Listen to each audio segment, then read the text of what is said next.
ಭೂಯೋ ಭೂಯೋ ನಮಾಮಿ. ಸ್ವಾಮಿ, ಸುಗ್ರೀವ ಪಾದದ್ವಯಗಳಿಗೆ ಶರಣಾಗಿದ್ದೇನೆ. ಹೀಗೆ ಬರಬೇಕು. ವಿಶೇಷವಾದ ವ್ಯವಸ್ಥೆ ಇಲ್ಲ. ಅಲ್ಲಲ್ಲಿರುವಂತಹ ಕಲ್ಲು ಬಂಡೆಗಳಲ್ಲದೆ ಸೂರ್ಯವಂಶದ ಮನೆತನದಲ್ಲಿ ಹುಟ್ಟಿದವರಿಗೆ ಯೋಗ್ಯವಾದ ರೀತಿಯಲ್ಲಿ ಕೊಡುವಷ್ಟು ವ್ಯವಸ್ಥೆಯೂ ನಮ್ಮಲ್ಲಿ ಇಲ್ಲೇ ಇರುವಂತಹ ತಾಳೆ ಮರದ ಗರಿಗಳನ್ನು ನಮ್ಮವ ಕಡಿದು ತಂದಿದ್ದಾನೆ. ಅದರ ಮೇಲೆ ಆಸೀನರಾಗಬೇಕು. ಸರಿ. ಪ್ರಪಂಚದಲ್ಲಿ ಇಲ್ಲಿಯವರೆಗೆ ಯಾರು ಬರ್ತಾರೆ ಎನ್ನುವುದಾಗಿ ಪ್ರತೀಕ್ಷೆಯಲ್ಲಿದ್ದ ನನಗೆ ನನ್ನ ನಿರೀಕ್ಷೆಯನ್ನು ಮೀರಿದ ವ್ಯಕ್ತಿತ್ವ ಒಂದು ಇಲ್ಲಿಗೆ ಬಂದಿದೆ ಅಂತ ಹನುಮಂತನ ಮಾತಿನ ಮೂಲಕ ಬರ್ತಾ ಇದೆ. ಒಂದು ಒಳ್ಳೆ ಸಂಗಮ ನಮ್ಮ. ಹೇಗೆ? ಸೂರ್ಯ ಶಿಷ್ಯನಾದ ಹನುಮಂತ ನಿನ್ನ ತಮ್ಮನನ್ನು ಇಲ್ಲಿಯವರೆಗೆ ಕರೆತಂದ. ನೀನು ಹೇಗಿದ್ದರೂ ಸೂರ್ಯ ವಂಶ ಜಾತ. ಹೌದು. ನಾನು ಸೂರ್ಯ ಜಾತ. ತ್ರಿವೇಣಿ ಸಂಗಮ ಆಯಿತು. ಅಂದ್ರೆ ಮೂರರ ಸಂಗಮ ಆಗಿದೆ. ಒಬ್ಬೊಬ್ಬರಿಗೆ ಒಂದೊಂದು ರೀತಿಯಲ್ಲಿ ಕಂಡೆ ಅಂತೇನೆ. ದಶರಥ ಪ್ರೀತಿಯಿಂದ ರಾಮ ಅಂದನು. ಕೌಸಲ್ಯ ರಾಮ ಭದ್ರ ಅಂದಳು. ಕೈಕೆ ರಾಮಚಂದ್ರ ಎಂದಳು. ವಸಿಷ್ಠರಂತವರು ವೇಧಸೇ ಎಂದರಂತೆ. ಸೀತೆ ನಾಥ ಎಂದಳು. ಅಯೋಧ್ಯೆ ಜನರು ರಘುನಾಥ ಎಂದರಂತೆ. ಮಿಥಿಲೆಯ ಜನರು ಸೀತಾಪತಿ ಎನ್ನುವುದಾಗಿ ಗುರುತಿಸಿದ್ದಾರೆ. ಸ್ಮಿತಪೂರ್ವ ಭಾಷಿಯಾಗಿ ಮಿತಪೂರ್ವ ಭಾಷಿಯಾಗಿ ಅಂದ್ರೆ ಉಳಿದವರೆಲ್ಲ ಹೇಗೆ ಅವರು ಮಾತಾಡಿದರೆ ನಾನು ಮಾತಾಡೋದಿಲ್ಲ ಅಂತ ಮುಖ ಕಂಟಿಸಿಕೊಳ್ಳು. ನೀನು ಹಾಗಲ್ಲ. ಅವ ಮಾತಾಡುವ ಮೊದಲೇ ಸ್ಮಿತವದನಾಗಿ ನೀನೇ ಮೊದಲು ಮಾತಾಡುವ. ಬಂದವರಿಗೆ ಸಂಕೋಚವಾಗಕೂಡದು. ಹಾಗೆಂದು ನೀನೇ ಮಾತಾಡುವ ಎನ್ನುವ ಕಾರಣಕ್ಕಾಗಿ ನೀನು ಹೆಚ್ಚು ಮಾತಾಡುವವಲ್ಲ, ಮಿತವಾಗಿ ಮಾತಾಡುವ ಒಂದೊಂದು ಮಾತು ಸತ್ಯವಾದದ್ದೇ ಬರಬೇಕು. ನಾವು ಹೆಚ್ಚು ಮಾತಾಡಿದಷ್ಟು ಅಪಾಯ ಏನು ಅಂತ ಕೇಳಿದ್ದೇವೆ. ಕೆಲವೊಂದು ಸುಳ್ಳು ಬರುವ ಸಾಧ್ಯತೆಯೂ ಉಂಟು. ಹೌದಲ್ಲ? ಸುಳ್ಳು ಎಂದೆಂದಿಗೂ ತಪ್ಪಿಯೂ ಬರಕೂಡದು ಎನ್ನುವ ಕಾರಣಕ್ಕಾಗಿ ಮಿತಭಾಷಿಯಾಗಿ ಲೋಕದಲ್ಲಿ ಗುರುತಿಸಲ್ಪಟ್ಟವನು. ನನಗೆ ಒಂದು ಮೊನ್ನೆಯವರೆಗೆ ಇತ್ತು, ಏನು ಪ್ರಪಂಚದಲ್ಲಿ ಬ್ರಹ್ಮ ಬಿಟ್ಟರೆ ಎರಡು ಮೂರ್ತಿಗಳೇ ಇಲ್ಲ ಅಂತ. ಸೃಷ್ಟಿ ಮಾಡ್ಲಿಕ್ಕೆ ಮಾತ್ರ ಬ್ರಹ್ಮ, ಪಾಲಿಸಲಿಕ್ಕೆ ಹರಿಯೂ ಇಲ್ಲ, ಲಯಗೊಳಿಸಲಿಕ್ಕೆ ಹರನೂ ಇಲ್ಲ. ಹರಿಯುಲಿ ಹರ ಇಲ್ಲ. ಅದರ ಮೂಲವಾದಂತಹ ಆಶಯ ಏನು ಅಂತ ಕೇಳಿದೆ.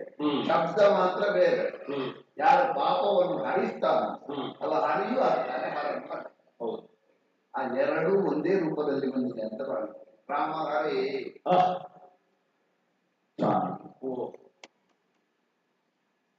ಇಕ್ಷ್ವಾಕು ವಂಶದಲ್ಲಿ ಹುಟ್ಟಿದಂತಹ ನೀನು ಭಕ್ತ ರಕ್ಷಾಮಣಿಯಾಗಿ ಅದೆಷ್ಟೋ ಮಂದಿ ನೀನು ದೇವರು ಎಂಬುದಾಗಿ ಭಾವಿಸಿ ನಿನಗೆ ಕಾದಿದ್ದಾರಂತೆ.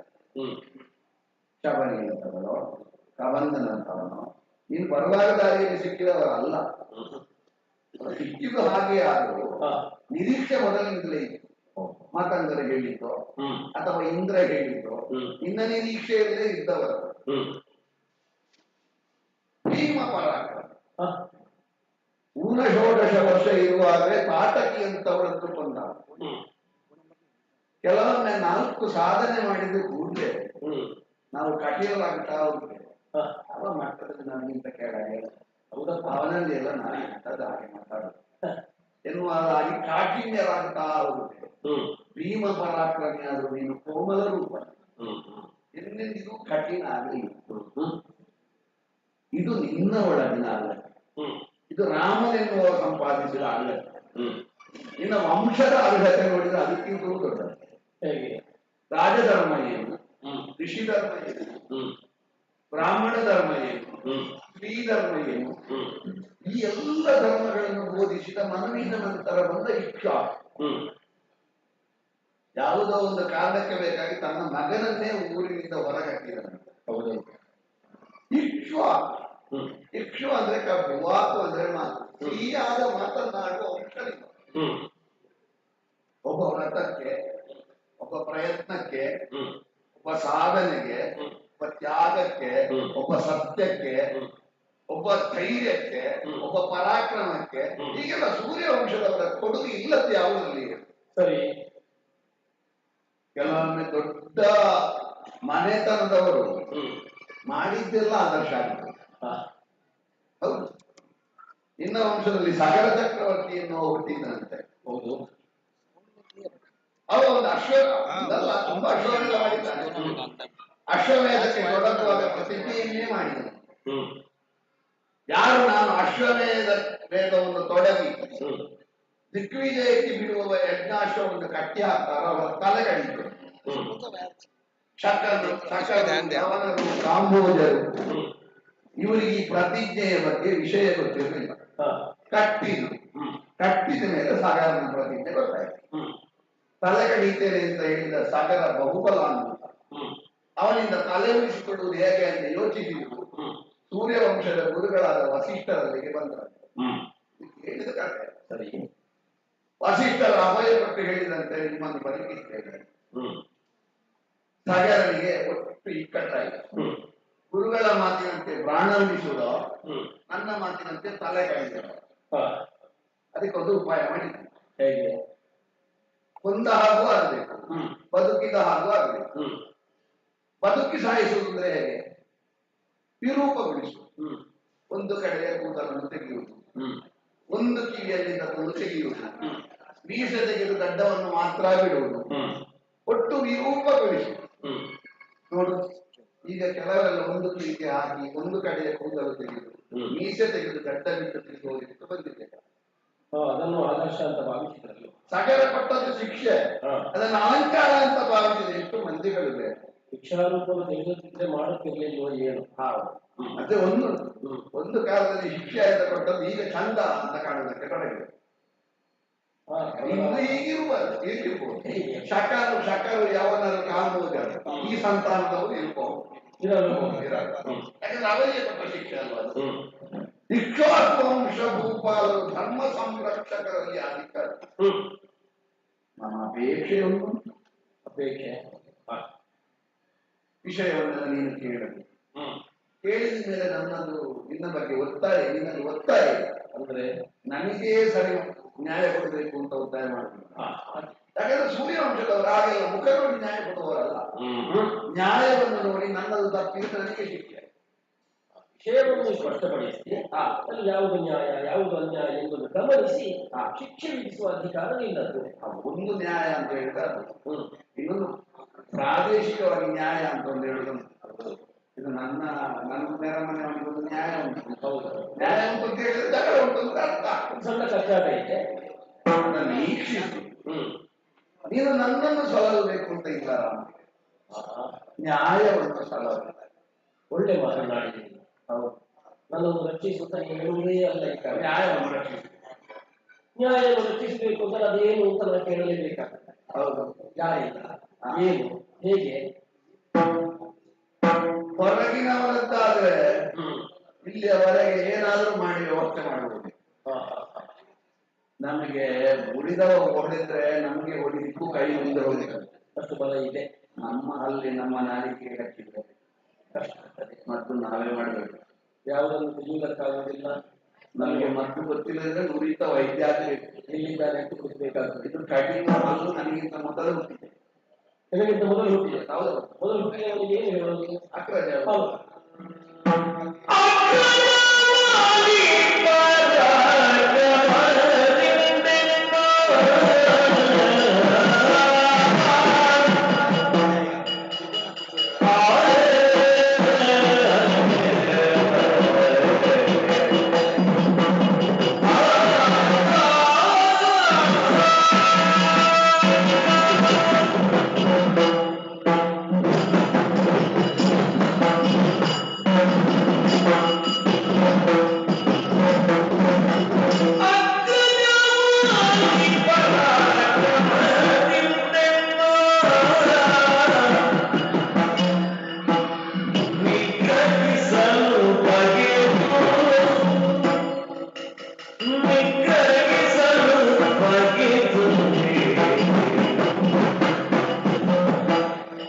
ಮಧು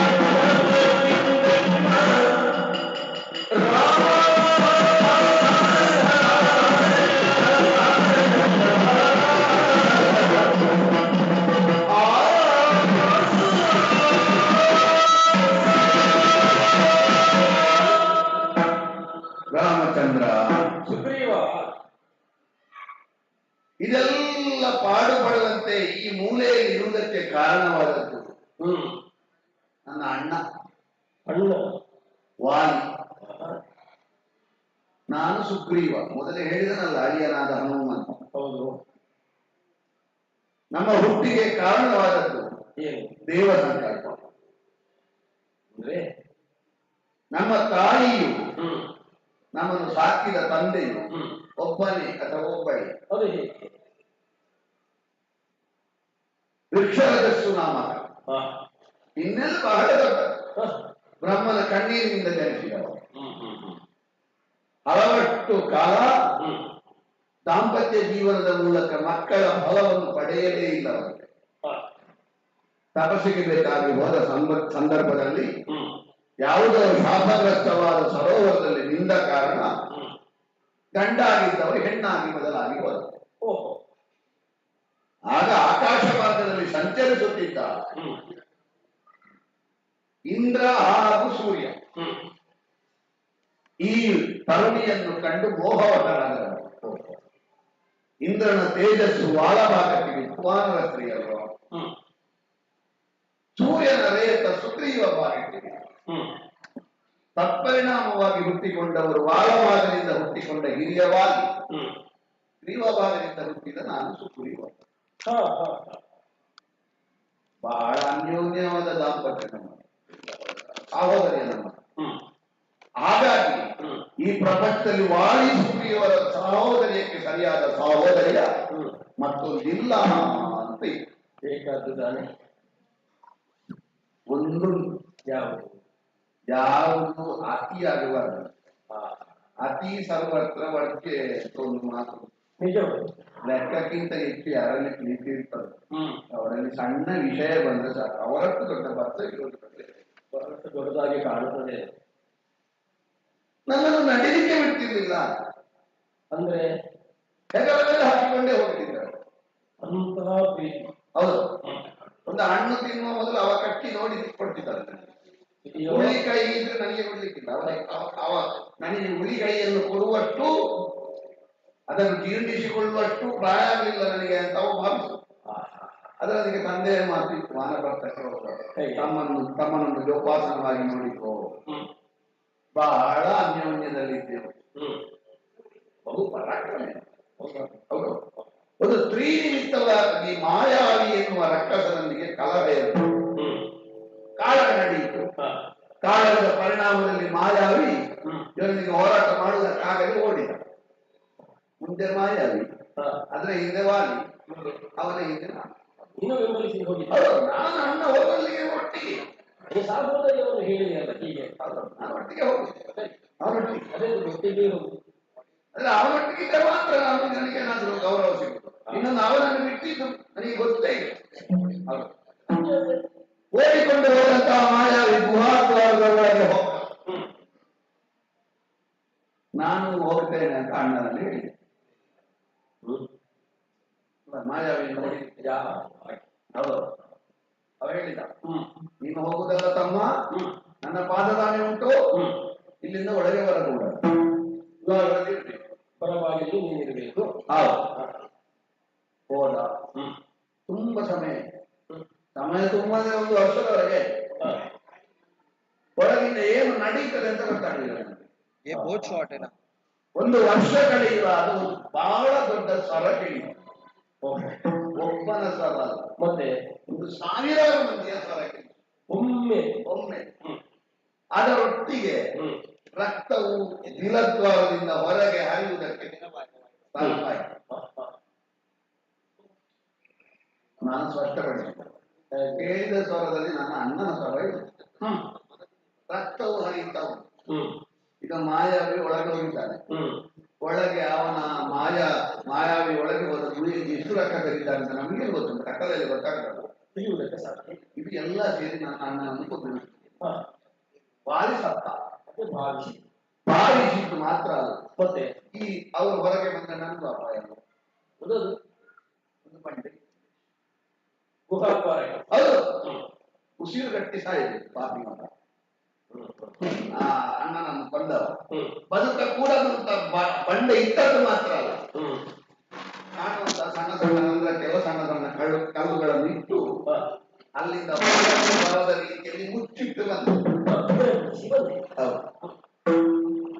ಬಂದ ಮೇಲೆ ಬಹು ದುಃಖಿತನಾಗಿದ್ದೆ, ಯಾರಲ್ಲಿ ಮಾತಾಡಲಿಲ್ಲ. ನಾನು ಮೂಲೆಯಲ್ಲಿ ಮೌನನಾಗಿದ್ದೆ. ಮತ್ತೆ ನಮ್ಮವರೇ ತಿಳಿದುಕೊಂಡು ವಿಷಯ ಏನು ಕಟ್ಟಿದ್ದಾನೆ ಎನ್ನುವ ಕಾರಣಕ್ಕಾಗಿ ಹಾಗೆ ಕುಚಿತನಾಗಿ ಕುಗ್ಗಿಕೊಂಡು ಕುಳಿತುಕೊಂಡೇ ಇಲ್ಲ ಅಂದ್ರೆ ನಾಳೆ ಮುಂದುವರಿಬೇಕಲ್ಲ, ಅರಾಜಕವಾಗಬಾರ್ದಲ್ಲ. ಆಗ ಕೂಡ ಅಣ್ಣನಿಗೆ ಅಪರಾಕ್ರಮ ಎಲ್ಲ ಮಾಡಿ ಆಯಿತು. ರಾಜ್ಯದಲ್ಲಿ ಒಂದು ನಾಯಕತ್ವ ಬೇಕು. ಅನಾಯಕವಾದ ರಾಜ್ಯ, ಬಹುನಾಯಕರಿರುವ ರಾಜ್ಯ, ಬಾಲನಾಯಕರಿರುವ ರಾಜ್ಯ, ಸ್ತ್ರೀ ನಾಯಕರಿರುವ ರಾಜ್ಯ. ಅಲ್ಲಿಗೆ ಬೇರೆ ಮಾಟ ಮಾಡಬೇಕಂತೆ. ಕೆಲವೊಂದು ಕಡೆಯಲ್ಲಿ ಬಹುನಾಯಕ, ಕೆಲವು ಕಡೆಯಲ್ಲಿ ನಾಯಕನೇ ಇಲ್ಲ, ಕೆಲವು ಕಡೆಯಲ್ಲಿ ಅವನಿಗೆ ನಕಲಕ್ಕೆ ಹೋಗಿಲ್ಲ, ಅವ ನಾಯಕನಾಗಲಿಕ್ಕೆ ಹೋಗಿಲ್ಲ, ಬಾಲನಾಯಕ, ಇನ್ನೊಂದು ಸ್ತ್ರೀ ನಾಯಕ. ಈ ಎಲ್ಲ ಇರುವಲ್ಲಿ ಸುಭದ್ರವಾದಂತಹ ಆಡಳಿತ ಸರಿಯಾಗಿ ನಡೆಯುವುದಕ್ಕೆ ಸಾಧ್ಯ ಇಲ್ಲ ಅಂತ ನಾನು ಒತ್ತಾಯಪಡಿಸಿ ಜಾಂಬವಂತಹ ಹಿರಿಯರು ವೃಕ್ಷದಿಂದ ಪಾಲಿಸಲ್ಪಟ್ಟ ಭೂಮಿ. ಹೌದು, ಇಷ್ಟಿಲ್ಲ. ನನ್ನ ಹೆಂಡತಿ ರೂಮೆ ಅಂತ ಹೆಸರು, ಅಣ್ಣನ ಹೆಂಡತಿ ಹೆಸರು ತಾರೆ ಅಂತ. ನಾನು ಪೀಠದಲ್ಲಿ ಕುಳಿತುಕೊಳ್ಳುವಾಗ ಎಡಭಾಗದಲ್ಲಿ ರೂಮೆ ಕುಳಿತುಕೊಂಡು, ಬಲಭಾಗದಲ್ಲಿ ನನ್ನ ಅತ್ತಿಗೆ ತಾರೆ ಅವಳ ಮಗನಾದ ಅಂಗಳದೊಂದಿಗೆ ಕುಳಿತುಕೊಂಡು. ನಮ್ಮದ್ರಲ್ಲಿ ಒಂದು ಕ್ರಮ ಹೇಗೆ, ಅಣ್ಣ ಸತ್ತ ಮೇಲೆ ಅಣ್ಣನ ಹೆಂಡತಿಯನ್ನು ತಮ್ಮ ಹೆಂಡತಿಯಾಗಿ ಸ್ವೀಕರಿಸಬಹುದು ಅಲ್ಲ. ನಮ್ಮಷ್ಟಲ್ಲ, ನಮ್ಮಲ್ಲಿ ಉಂಟಂತೆ. ಗಂಡ ಸತ್ತರೆ, ಗಂಡ ಕಳೆದು ಹೋದ್ರೆ ಹೇಳಿದ ನಾನು. ಹೌದಪ್ಪ. ಗಂಡ ಸನ್ಯಾಸಿ ಆದ್ರೆ, ಗಂಡ ಪರಿವ್ರಾಜಕನಾದ್ರೆ, ಗಂಡ ಪತಿತನಾದ್ರೆ ಸಂತಾನಾಪೇಕ್ಷೆಗೆ ಬೇಕಾಗಿ ಮತ್ತೊಬ್ಬನನ್ನು ಹೆಣ್ಣಾದವಳು ಕೂಡಬಹುದು, ಅವಳ ಇಷ್ಟಕ್ಕೆ ಸಂಬಂಧಿಸಿ. ಹೌದು, ಗಂಡನ ಅಣ್ಣನೋ ತಮ್ಮನೋ ಅಥವಾ ಯಾರಾದ್ರೂ ಮಹಾತ್ಮನೋ. ನಮ್ಮಲ್ಲಿ ಹಾಗಿಲ್ಲ, ಪುತ್ರ ಸಂತಾನಕ್ಕೆ ಬೇಕಾಗಿ ಉಂಟದು. ಈಗ ನಿಜವಾಗಿ ನೋಡಿದ್ರೆ ನನ್ನ ಅತ್ತಿಗೆ ಮೊದಲೇ ಪುತ್ರ ಸಂತಾನ ಉಂಟು. ನಿಮ್ಮಷ್ಟು ಸಂಸ್ಕಾರಯುತವಾದ ಸಂಸ್ಕೃತಿ ಅಲ್ಲ. ಹಾಗಾಗಿ ಆ ಛಾಯೆ ಉಂಟು ಇದರಲ್ಲಿ. ಅದರಂತೆ ನನ್ನೊಂದಿಗೆ ಕುರಿತು ಗಂಡ ಸತ್ತಾಗ ಅಣ್ಣನ ಹೆಂಡತಿ ತಮ್ಮನ ಮೇಲೆ ಮನಸ್ಸಿದ್ರೆ ಅವನ ಜೊತೆಗೆ ಇರಬಹುದು. ಕಾಲ ಕೆಲವು ಕಳೆಯಿತು. ಕೆಲವು ಕಾಲ ಕಳೆದ ಬಳಿಕ ಒಮ್ಮೆಲೆ ಬಂತು ಒಂದು ಆಕಾರ. ತಲೆ ಒಂದು ಆಕಾರ. ಏನು ಆಕಾರ? ಕಣ್ಣು ಕೆಂಪಾಗಿ ಕೆಂಪುತಲಾಗಿ. ಹೌದಾ? ಹೌದು. ಯಾರು ಅಂತ ಮಕ್ಕಳು ಗೊತ್ತಾಯ್ತ? ಮಾಯಾವಿ ಅಂತ ಭಾವಿಸಿದ. ಮಾಯಾವಿ ಹೊರಗೆ ಮಾತ್ರ ನನ್ನ ಅಣ್ಣ, ಒಳಗಿರುವುದು ಮಾಯಾವಿ. ಅದು ಹೇಗೆ ಅಂದ್ರೆ ಅವನ ಪ್ರಯತ್ನ ಅಂತ ನಿಂತಿದ್ದು ನನಗೆ ಅಣ್ಣ ಅಂತ ಗೊತ್ತಾಗದೆ ತಡ. ಸಂಗನೆ ಪೀಠದಿಂದ ಹಾಡಿದೆ, ಅಣ್ಣನ ಪಾದಕ್ಕೆ ಅಣ್ಣ ತಾಮರ ಬೀಸಲು ತಾನು ಮಾಡಿದ ತಪ್ಪಾಯಿತು. ಪೀಠದಲ್ಲಿ ಕುಳಿತು ನೀವು ಸತ್ಯದಿಂದ ಭಾವಿಸಿ ಇಷ್ಟೆಲ್ಲ ಹೇಳಿ ಒಂದು 2 ವಾಕ್ಯ ಮಾತ್ರ ಅಲ್ಲಿ ಹೇಳಿ ಗಾಳಿಯಲ್ಲಿ ಅವು ಬಂದಾಗ ಮಾಡಿತ್ತು ಅಂತ ನಾನು ನಿಮ್ಮ ಹೇಳಿಕೆಯನ್ನು ತಿಳಿಸಿಕೊಳ್ಳಿಲ್ಲ. ಪ್ರತಿಕ್ರಿಯೆ ಮಾತಿನ ಮೂಲಕ ಬಂದದ್ದೇ ಅಲ್ಲ. ನನಗೆ ದ್ರೋಹ ಮಾಡಿದ್ದೆ ಪಾಪಿ. ಮತ್ತೆ ಬಡಿದ ಮಹೋಗ್ರದಿಂದ ನನ್ನ ಮೇಲೆ ಮಾಡಿದ ದಾಳಿ ಅಸಹಜ ಅಲ್ಲ. ನಾನು ತಪ್ಪಿದ್ದೇನೆ, ಪ್ರಮಾಣದಿಂದ ಅವನೇ ಸತ್ತದ್ದು ಅಂತ ಭಾವಿಸಿದ್ದೆ. ಹಾಗಾಗಿ ಅವನಿಗೆ ಕೋಪ ಬರುವುದು ಅಸಹಜ ಅಲ್ಲ. ತುಂಬಾ ಸಮಯ ಗುಹೆಯಲ್ಲಿ ಒದ್ದಾಡಿ ಹೊರಗೆ ಬಂದವ, ಸ್ವಾಭಾವಿಕವಾಗಿ ಕೋಪ ಬಂದಿರ್ಬೋದು. ಬಂದಾಗ ಕಂಡ ಚಿತ್ರಣ ಇಲ್ಲಿ ನಿಲ್ಲಬೇಡ, ಹೋಗು ಅಂತ ಹೇಳಿ ಹೋಗು ಬೇಡವರು ಮತ್ತೆ ಮನೆಯ ಹೊರಗೆ ಬಿಡುವ ಉದ್ದಾರಕ್ಕೆ ಬಂದಾಗ ಹೋಗಲೇಬೇಕಾಗುತ್ತೆ. ಅಣ್ಣನ ಮೇಲಿನ ಗೌರವ. ಹೆಂಡತಿಯನ್ನು ಕರ್ಕೊಂಡು ಹೋಗುವುದು ಅಂತ ಹೆಂಡತಿಯೊಂದಿಗೆ ಕೈ ಇಟ್ಟು ಹೋರಾಡುವಾಗ ನನ್ನ ಹೆಂಡತಿಯನ್ನು ಒಳಗೆ ನನ್ನ ಪಾಣಿಗ್ರಹಣದ ಸತಿ ಉಣ್ಮೆಯನ್ನು ಒಳಗಿರಿಸಿ ನನಗೆ ಹೋಗ್ತ. ನಿನ್ನನ್ನು ಒಂದು ಹೊರಗೆ ಇಳಿಸಿದ, ಅವಳನ್ನು ಒಳಗೆ ಒಳಗೆ ಸ್ವಲ್ಪ ಸಮಯ ಆದ್ಮೇಲೆ ಪುನಃ ಅಂದ್ರೆ ಆಗ ಕೋಪ ಬಂದದ್ದು ಮತ್ತೆ ಸರಿಯಾಗಿತ್ತು. ಆದ್ರೆ ಕೆಲವರೆಲ್ಲ ಆಗಿರ್ತಾರೆ, ಒಮ್ಮೊಮ್ಮೆ ಅವರಿಗೆ ಎಂತದ್ದು ಕೋಪ ಬರುವುದು ಮತ್ತೆ ಕೆಲವರು ಸರಿ ಆಗ್ತಾರೆ. ಅವ್ರು ಒಂದು ಸಮಸ್ಯೆ ಆಗುತ್ತೆ ಅಂತವರಲ್ಲಿ ಅವ್ರು ಯಾವಾಗ ಸರಿ ಇರ್ತಾರೆ ಯಾವಾಗ ಸರಿ ಇರುವುದಿಲ್ಲ. ಈ ಎದುರು ಕೋಪ ಬಂದು ಪಕ್ಕನೆ ಕೋಪ ಬಂದು ಮಾತನಾಡಿ ಬಿಟ್ಟರೆ ತುಂಬಾ ಸಮಸ್ಯೆ ಆಗ್ತದೆ. ಸಮಸ್ಯೆ ಕೋಪದಿಂದ ಕೊಯ್ದುಕೊಂಡ ಮೂಗು 1000 ಸಲ ಸಮಾಧಾನ ಮತ್ತೆ ಬರ್ತದ. ಇದು ಹಾಗಾಗ್ಲಿಕ್ಕಿಲ್ಲ. ಏನೋ ಕೋಪದಿಂದ ಇರಿಸಿಕೊಂಡು ಮತ್ತೆ ಹೋಗಿ ಕೇಳಿದೆ. ಏನು ಉತ್ತರ ಬಂತು? ಉತ್ತರ ಮೊದಲಿಗೆ 2 ಎಫೆಕ್ಟ್ ಹೆಚ್ಚು ಬಂತು. ಮತ್ತೆ ಹೊಡೆದತ್ತಿ ಓಡಿಸಿದ. ಅಸಲ ಓಡಿಸಿದ ಅಂದ್ರೆ ನಾನು ಓಡಿದಲ್ಲಿಗೆಲ್ಲ ಓಡಿಸಿದೆ. ಮೊದಲು ಊರಿಂದ ಹೊರಗೆ ಸೇರಿದ್ದು ಮಾತ್ರ. ಆಮೇಲೆ ನೀವು ಹೋದಲ್ಲೆಲ್ಲ ಅಟ್ಟಿಕೊಂಡೇ ಬಂದು ನನ್ನ ಹೆಂಡತಿಯನ್ನು ಒಳಗಿರಿಸಿಕೊಂಡ ಹೊಡೆದದ್ರಲ್ಲಿ ನನಗೆ ಲಾಭ ಎಂತ ಗೊತ್ತುಂಟ? ಏನು? ಎಲ್ಲ ಊರಿನ ಪರಿಚಯ ಆಗಿದೆ. ಭೌಗೋಳಿಕ ಜ್ಞಾನ. ಹೌದು, ತಿರುಗಾಟ ತುಂಬಾ ಆಗಿದೆ. ಏನು ಮಾಡೋದು, ಭೂಮಿಯಲ್ಲಿ ಎಲ್ಲಿರುವುದಕ್ಕೂ ಬಿಡುವುದಿಲ್ಲ ಅಂತ ನನ್ನ ಅಪ್ಪನಾದಂತ ಸೂರ್ಯದೇವನ ಮಂಡಲ ಸೂರ್ಯ ಮಂಡಲಕ್ಕೆ ಹಾರಿದೆ. ತುಂಬಾ ಸಮಯ ಅಲ್ಲಿರುವ ವೇಳೆಯಲ್ಲಿ ನನಗೊಂದು ಉಪಕಾರ ಆಗುವ ಕಾರ್ಯ ನಡೆಯುವುದು. ಏನ್ ನಡೆಯಿತು? ಆ ಮಾಯಾವಿಗೆ ಸಂಬಂಧಿ ಅಂತ ದುಂದುಬಿ ಎನ್ನುವ ಬಾಲಿಯನ್ನು ಕೆಣಕುವುದಕ್ಕೆ ಬಂದಂತೆ. ಕೆಣಕುವುದಕ್ಕೆ ಹಾಗೆ ಬಂದದಲ್ಲ, ಮತ್ತೆ ಮೈಕ್ ಹಾಕುತ್ತೆ. ಹೌದೌದು. ಅಲ್ಲ, ಅವನಿಗೆ ಹುಚ್ಚ, ಈ ಜನಗಳಿಗೆ ಹುಚ್ಚ ಗೊತ್ತಿಲ್ಲ. ಅವನಿಗೆ ಯಾರು ಹೇಳಿರ್ಬೇಕು. ಏನು ಮಹಿಷಾಸುರನಿಗೆ ಒಳ್ಳೆ ಬೇಡಿಕೆ ಉಂಟು ಇರುವಲ್ಲಿ ಎಂತದಕ್ಕೆ ಅಂತ ಅವಮಾನನಾಗಿ ಬಂದು ಯಾವ ಕಾರಣ ಅಂತ ಹಾಗೆ ಬರ್ಲಿಕ್ಕೆ ಆಗುದಿಲ್ಲ. ಅದಷ್ಟೇ ಮಾಯಾ ವೇಷ. ಹೌದು, ಮಹಿಷಾಸುರನ ವೇಷದಲ್ಲಿ ಬಂದ. ಕೆಣಕಿ ಕರೆದ. ನಮ್ಮ ಅನ್ನ ಕರೆಯುವುದು ಬಿಡು, ಅವನೇ ವಿಕ್ರಯ ಮಾಡಿ ಯುದ್ಧ ಕೇಳುವ. ಯಾರು ಯುದ್ಧಕ್ಕಾಗಿ ಬರ್ತಾರೆ ಅಂತ ಕಾಯುವ ಅಂತ ಯುದ್ಧಕ್ಕೆ ಕರೆದು ಬಿಟ್ಟಾನ. ಮಾಡಿದ ಕಾಳಗದ ಪರಿಣಾಮದಲ್ಲಿ ದುಂದುವಿಯ ಪ್ರಾಣ ಹೋಗುವ ಸಮಯದಲ್ಲಿ ಮಹಿಷಾಕೃತಿಯಲ್ಲಿ 2 ಕೋಡನ್ನು ಹಿಡಿದ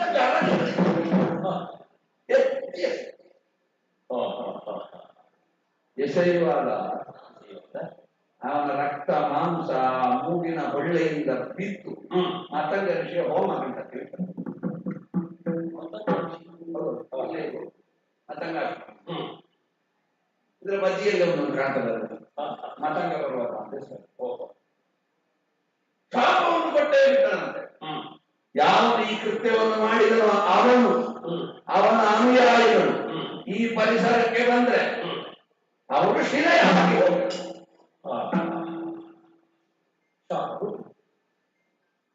ನನಗೆ ಈ ವಿಷಯ ನನ್ನ ಅಪ್ಪ ಹೇಳಿದ್ರು. ಅವನಿಗೆ ಅಲ್ಲಿ ಒಂದು ಬರ್ಲಿಕ್ಕೆ ಆಗುದಿಲ್ಲ, ಶಾಪ ಸಿಕ್ಕಿದೆ. ಯೋಚನೆ ಮಾಡುವ ಏನು ಸುಗ್ರೀವ ಅವ ಕೊಂದದ್ದು ರಕ್ಕಸನ ಕೊಂದ್ರೆ ಒಬ್ಬ ಋಷಿ ಹೊರಗೊಳ್ಳುವುದು. ಕಟ್ಟಗಳನ್ನು ಕೊಂದಾಗ ಅನುಗ್ರಹವೇ ಆಗಬೇಕಾದ ಶಾಪ ಸಿಕ್ಕಿತು ಅಂದ್ರೆ ಅರ್ಥ ಇದ್ದದ್ದು ಏನನ್ನು ಬೇಕು? ದುಂದುಬಿಯನ್ನು ಕೊಂದದ್ದಕ್ಕೆ ಅವನಿಗೆ ಶಾಪ ಸಿಕ್ಕಿದ್ದದ್ದು. ಮತ್ತೆ ನನಗೆ ಕೊಟ್ಟ ಕೊನೆಗೆ ಶಾಪ ಸಿಕ್ಕಿದ. ಅಂದ್ರೆ ಒಬ್ಬ ಯಾವುದೋ ಅಪರಾಧಿಯನ್ನು ನ್ಯಾಯಾಧೀಶರು ವಿಚಾರಿಸಿ ಅವನಿಗೆ ಮರಣದಂಡನೆ ಅಂತ ಘೋಷಿಸಿದಾಗ ಅವನ ಪರವಾಗಿ ಒಬ್ಬ ನ್ಯಾಯವನ್ನು ವಾದ ಮಾಡ್ತಾನೆ. ಇವ ಸರಿ ಇದ್ದಾನೆ, ಅಪರಾಧಿ ಅಲ್ಲ, ಅಪರಾಧಿಯ ಕಡೆಯಿಂದ ಅವನಲ್ಲಿ ಹೋಗಿ ಈ ಪ್ರಕರಣದಲ್ಲಿ ನಾನು ಏನೂ ತಪ್ಪು ಮಾಡಿಲ್ಲ, 23 ಸಲ ತಪ್ಪು ಮಾಡಿದ್ರು ನಾನು ಸಿಕ್ಕಿ ಬಿಡ್ಲಿಲ್ಲ, ಈಗ ಮಾಡದೇ ಇರುವುದಕ್ಕೆ ಮರಣದಂಡನೆ ಸಿಕ್ಕಿದಲ್ಲ ಅಂತ. ಏನು ಆಗ ನ್ಯಾಯವಾದಿ ಒಂದು ಉತ್ತರ ಕೊಟ್ಟ. ಇದು ನೀನು ಇದಕ್ಕೆ ಸಿಕ್ಕಿದ್ದಲ್ಲ, 23 ಸಲ ಮಾಡಿದ್ದಲ್ಲ, ಈಗ ಸಿಕ್ಕಿದ್ದು. ಇದು ದುಂದುವಿಯನ್ನು ಕೊಂದದ್ದಕ್ಕೆ ಅವಳ ಸಿಕ್ಕಿದ್ದು ಇವನಿಗೆ. ನನಗೆ ಕೊಟ್ಟಿದ್ದಾನಲ್ಲ ಕಷ್ಟ, ನನಗೆ ಅಡಿಗರಿಗೆ ಬೀಗ ಕೊಟ್ಟಿದ್ದಾನಲ್ಲ, ಅದಕ್ಕೆ ಸಿಕ್ಕಿದ ಶಾಪ. ಒಂದು ನೆಲೆ ಆಯ್ತು, ಋಷ್ಯಮುಖಕ್ಕೆ ಬಂದೆ ನನ್ನೊಟ್ಟಿಗೆ. ಆಗೆಲ್ಲ ನಾನು ಒಟ್ಟು ಇದ್ದದಲ್ವಾ, ಒಬ್ಬನೇ. ಈಗ 4 ಜನ ಸೇರಿ, 4 ಜನ. ಒಬ್ಬ ಹನುಮಂತ, ಒಬ್ಬ ನಳ, ಒಬ್ಬ ನೀಲ, ಒಬ್ಬ ತಾತ. ಈ 4 ಜನರ ಒಂದಿಗೆ ನನ್ನ ಕೋಡುಗಲ್ಲಿನ ಮೇಲೆ ಓಲಗ. ನನ್ನ ಓಲಗಕ್ಕೆ ಹೇಳುವುದೇ ಹಾಗೆ ನಮ್ಮವರು ತರುಣರನ್ನ ಅಂತಿರಲು ತರಣಿ ಸುಖ ಸುಖಿ ಹೇಳಲಿಕ್ಕೆ ತರಣಿ ಸುಖ ಸೂರ್ಯನ ಮಗ ಇರುವುದು ಕತ್ತಲೆ. ನಾನು ಹೇಳುದಾಗೆ ವಾನರೇಶ್ವರರೆಲ್ಲ ಕೈಲಿ ಇರುವುದು 4 ಜನ. ನಾಯಕತ್ವ ನಿಮಗೆ ಅಣ್ಣ ಅನುಪಸ್ಥಿತಿಯಲ್ಲಿ ಸಿಕ್ಕಿದೆ. ಅಲ್ಲ ಯಾಕಂತ ಹೇಳಿದ್ರೆ ಇರುದೇ 4 ಜನ ಅಲ್ಲ. ಹೌದು. ಇನ್ನು ಏನು ಅವರಿಗೆ ಬೇಸರಾಗಿ ಅವರು ಹೋದ್ರೆ ಅದು ಇಲ್ಲ ಅಲ್ಲ. ಹಾಗೆ ಅಭಿಮಾನ ಹಾಗಾಗಿ ಅವರ ಮುಂದೆ ಇದ್ದವರನ್ನು ಅದು ಉಳಿಸಿಕೊಳ್ಳುವ. ಈ 4 ಜನರೊಟ್ಟಿಗೆ ಇಲ್ಲಿದ್ದೇನೆ. ರಾಮಚಂದ್ರ ನನ್ನ ಪರಿಸ್ಥಿತಿ ಹೇಳಿ ಪ್ರಯೋಜನ ಇಲ್ಲ. ಈ ಮಲೆನಾಡಿನಲ್ಲಿ ಒಮ್ಮೊಮ್ಮೆ ಮಳೆ ಬರುವಾಗ ನನ್ನ ಹೆಂಡತಿ ನೆನಪಾಗುತ್ತದೆ. ಎಂತದ್ದು ಹೇಳುದು ಅವರು ನೋಡುದಿಲ್ಲ ಹೆಂಡತಿಯನ್ನು. ಹೆಂಡತಿ ಇಲ್ಲದವರಿಗೆ ಹೆಂಡತಿಯನ್ನು ಕಳೆದುಕೊಂಡ ನೋವಿನ ವಿಷಯ ಗೊತ್ತಾಗುತ್ತೆ. ಕಣ್ಣಿದ್ದವನಿಗೆ ಕಣ್ಣಿಲ್ಲದೆ ಅಂತ ಗೊತ್ತಾಗ್ತದೆ. ಕಣ್ಣು ಮುಚ್ಚಿ 4 ಹೆಜ್ಜೆ ನಡೀಬೇಕು. ಆಗ ಕಣ್ಣಿನ ಬೆಲೆ ಅಂತ ಗೊತ್ತಾಗ್ತದೆ. ಹೆಂಡತಿಯ ಬೆಲೆ ಅಂತ ಹೆಂಡತಿ ಕಳ್ಕೊಂಡವನಿಗೆ ಗೊತ್ತಾಗ್ತದೆ. ಅಯ್ಯೋ ನಾನಿಲ್ಲಿ ಇವತ್ತು ಸಿಕ್ಕಿದ್ದು ನಾಳೆ ಸಿಕ್ಕಿದ್ದು ಅಂತ ಬಯಸಿದ್ದೆ ಮತ್ತೆ ಹೆಂಡತಿ ಸಿಗುದಿಲ್ಲ ನನಗೆ. ಈಗ ನಿನಗೆ ಇಷ್ಟ ಆಯ್ತು ಅಂತ ಹೇಳಿದ್ಯಲ್ಲ, ಹುಟ್ಟಿನ ಹಿನ್ನೆಲೆಯಲ್ಲಿ ಹೇಳ್ತೀನಿ, ಅವಳನ್ನು ಹೇಳ್ತೀನಿ. ನೀನು ಯಾರಲ್ಲೂ ಹೇಳಲಿಕ್ಕೆ ಹೋಗ್ಲಿಲ್ಲ. ಯಾರಲ್ಲೂ ಈ ವಿಷಯವನ್ನು ಹೇಳಲಿಕ್ಕೆ ಹೋಗ್ಲಿಲ್ಲ. ಅಲ್ಲ ಹೇಳಿಕ್ಕೆಲ್ಲದಲ್ಲಿ ಹೇಳಿದ್ದೇನೆ ಮರ ಕಾಲಿನಲ್ಲಿ. ಅದೆಲ್ಲ ಏನು ಪ್ರಯೋಜನ ಉಂಟು? ಅಲ್ಲ ನಿನ್ನ ಹಿನ್ನೆಲೆಯಲ್ಲಿ ಇದ್ದಾರಲ್ಲ ಗಟ್ಟಿಯವರು, ಯಾರು ದೇವತೆಗಳೆಲ್ಲ ಇಲ್ವೋ? ಯಾವ ವ್ಯಕ್ತಿಯಾದ್ರು ನಮ್ಮ ಅಣ್ಣನನ್ನು ನಡೆದಿದ್ದೋ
ಯಾರು ನಮ್ಮವರಲ್ಲ.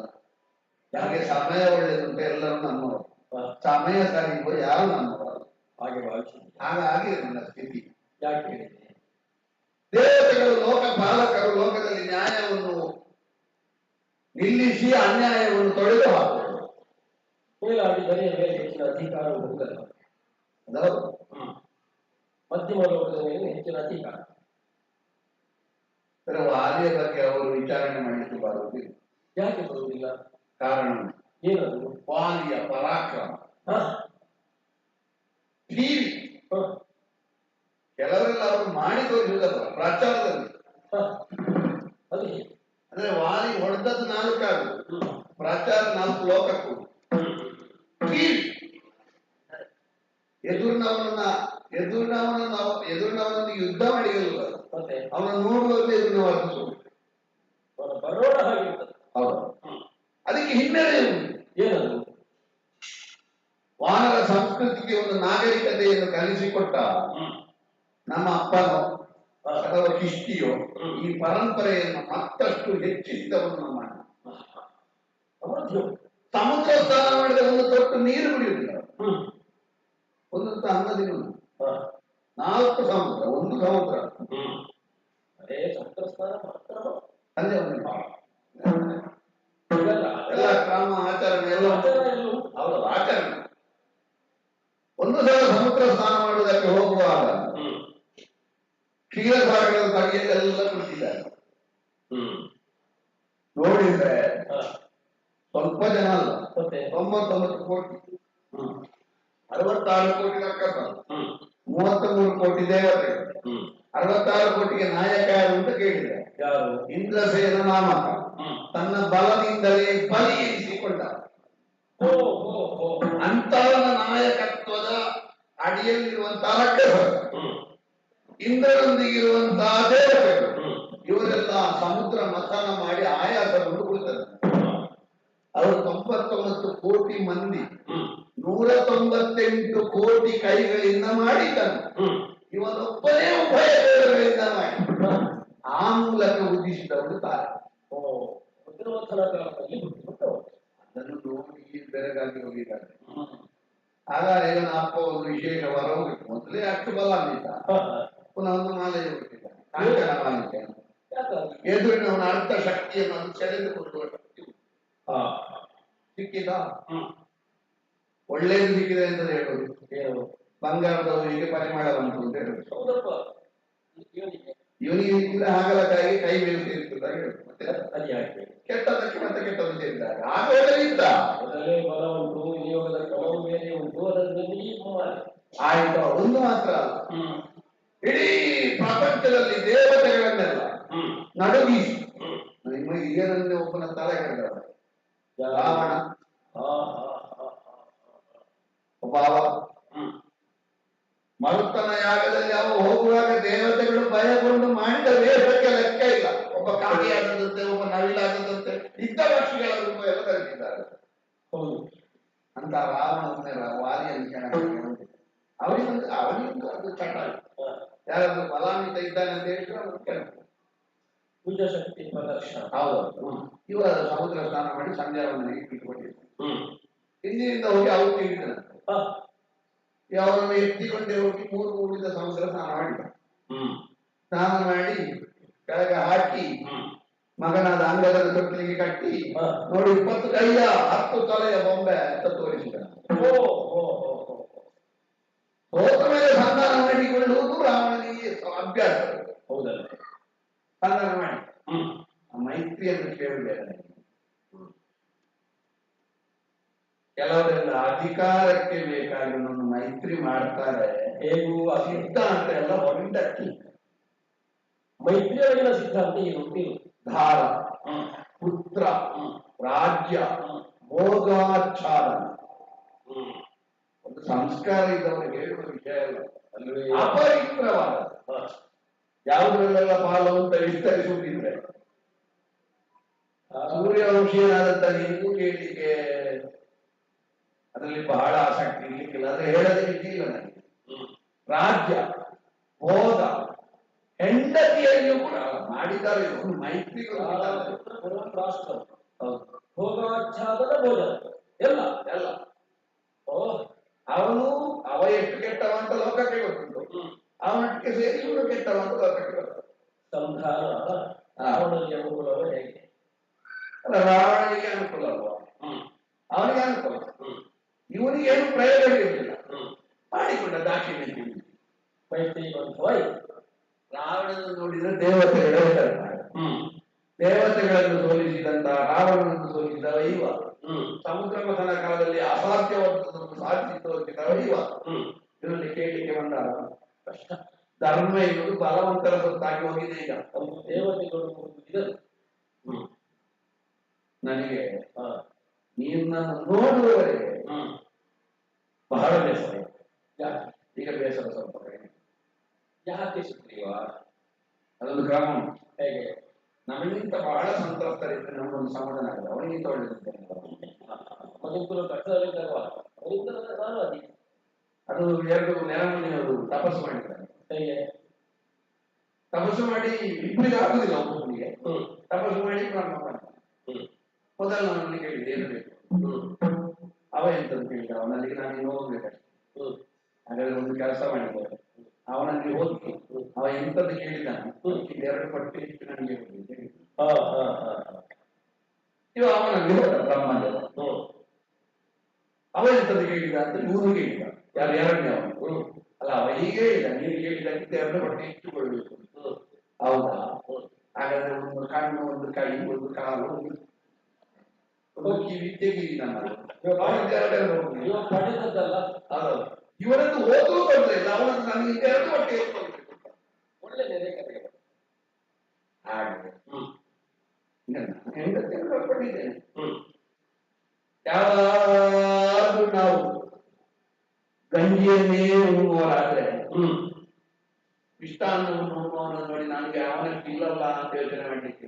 ಮತ್ತೆ ಭಿಕ್ಷುಕ ಇರ್ತಾನಲ್ಲ, ಹೌದು, 3 ಹೊತ್ತಿನಲ್ಲಿ 1 ಹೊತ್ತಿಗೂ ತುತ್ತು ಅನ್ನ ಸಿಗದೇ ಇರುವ ಅವನನ್ನು ನೋಡಿ ಅವನಿಗಿಂತ ನಾನು ನನಗೊಂದು ಹೌದು.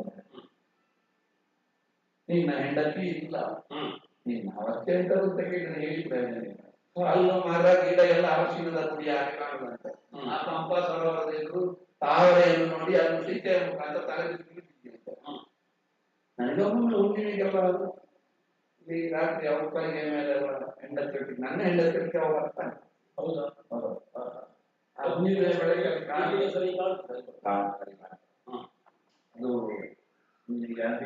ತುಂಬಾ ಸಮಯ ಆಗ್ತದೆ, 5-6 ತಿಂಗಳು.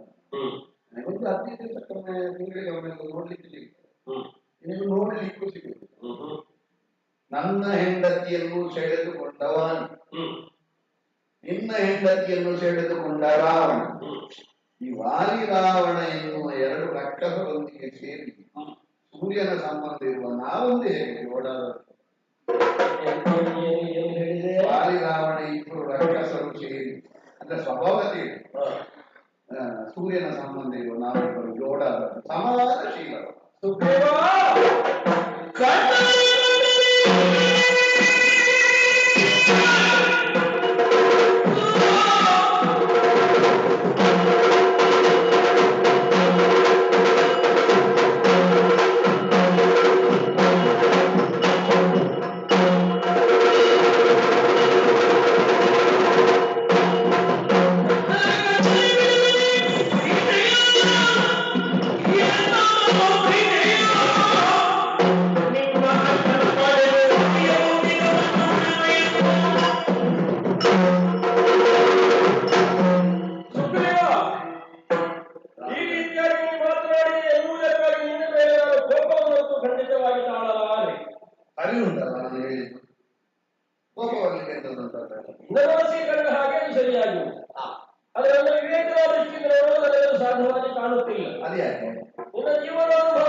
ಯಾವ್ದನ್ನು? ನಿನಗಾದಂತ ಅನುಭವ. ರಾವಣ ಕೊಂಡು ಹೋಗುವುದನ್ನು ನೀನು ಕಣ್ಣಾರೆ ಕಾಣುತ್ತಿದ್ದರೆ ಬಿಡುವೆ ಸೀತೆಯನ್ನು ಕೊಂಡಿರುವುದಕ್ಕೆ ಬಿಡುವುದಕ್ಕುಂಟೆ. ಆ ರಾವಣನಿಗೆ ಸರಿಯಾದಂತಹ ಶಿಕ್ಷೆ ಆ ಕ್ಷಣದಲ್ಲಿ ಪಾಡೇನು ಪರದಾರಾಪಹರ್ತ ಎನ್ನುವಂತಹ ದೋಷಕ್ಕೆ ಒಳಗಾದವನು ವಿದ್ಯುಕ್ತವಾಗಿ ವೈವಾಹಿಕ ಧರ್ಮದಿಂದ ಒಂದಾದಂತಹ ದಾಂಪತ್ಯವನ್ನು ಬೇರ್ಪಡಿಸುವುದೇ ತಪ್ಪು. ಇದು ತೀರಾ ತಪ್ಪು ಮಾರ್ಗದ ಮೂಲಕವಾಗಿ ಕ್ರೋಧಾಭಿಭೂತರಾಗಿ ನಡೆದಿದ್ದಾರೆ ಅಂತಾದ್ರೆ ಒಂದು ಕ್ಷಣದಲ್ಲಿ ಅವನನ್ನು ಒಂದು ಮಣ್ಣುಗೊಳಿಸಬಹುದಾದಂತಹ ವ್ಯಕ್ತಿತ್ವ ಅವರದ್ದು ಅಲ್ಲ. ಅದು ಕೊಲ್ತೇನಂತ ಹೇಳಲಿಕ್ಕೆ ಮಾಯವ ಹೇಳಿದ್ದಾನೆ, ತುಂದು ಹೇಳಿದ್ದಾನೆ. ಅದು ಪ್ರಮಾಣ ಬೇಡ. ಕೊಲ್ತೇನಂತ ಹೇಳಿದ್ರೆ ಸಾಕು, ಏನಾದ್ರು ಬೇಕಲ್ಲ ನಮ್ಗೆ ಆಧಾರಕ್ಕೆ. ಇದರಲ್ಲಿ ಜಾಣತನ ಉಂಟಾ?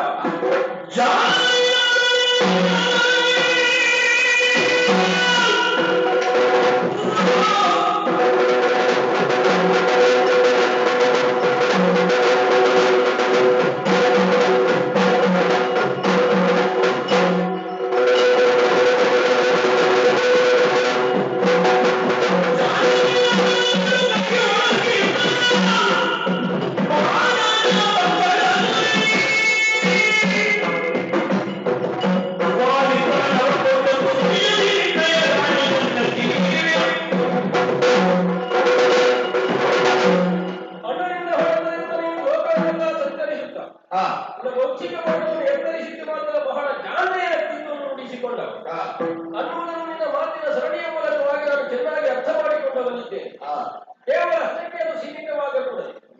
ನಿನಗೆ ವಚನಗಳನ್ನು ಕೊಡಬಲ್ಲವನು ಯಾರು ಎನ್ನುವುದನ್ನು ನೀ ಆದಿಯಲ್ಲಿ ಆಡಿದ ಮಾತನ್ನು ಆಧರಿಸಿಕೊಂಡು ನಿರ್ಧರಿಸಬೇಕಾಗ್ತದೆ.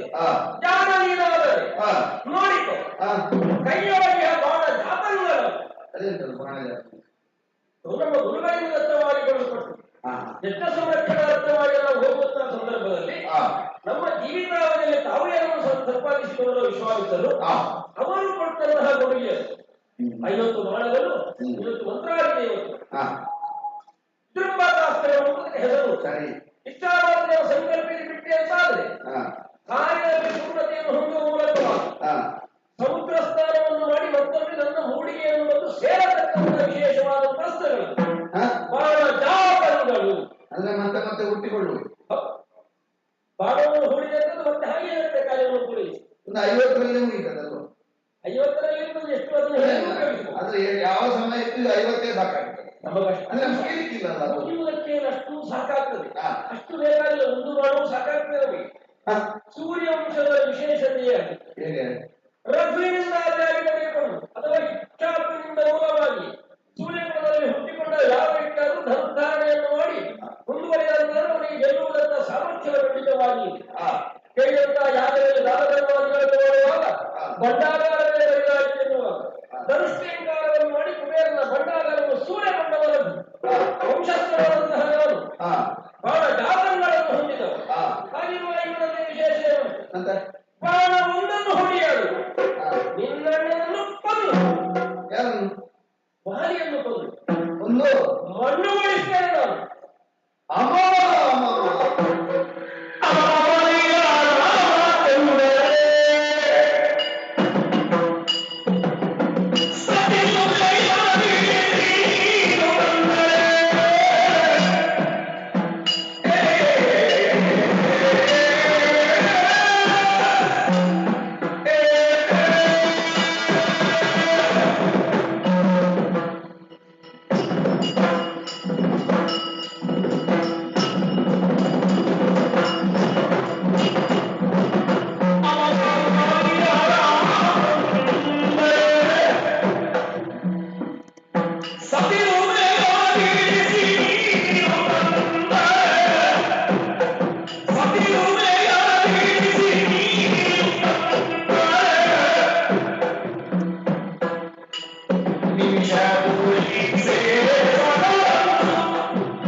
ಕೊಲ್ತೇನೆ ಅಂತ ಹೇಳುದು ಬಿಡು.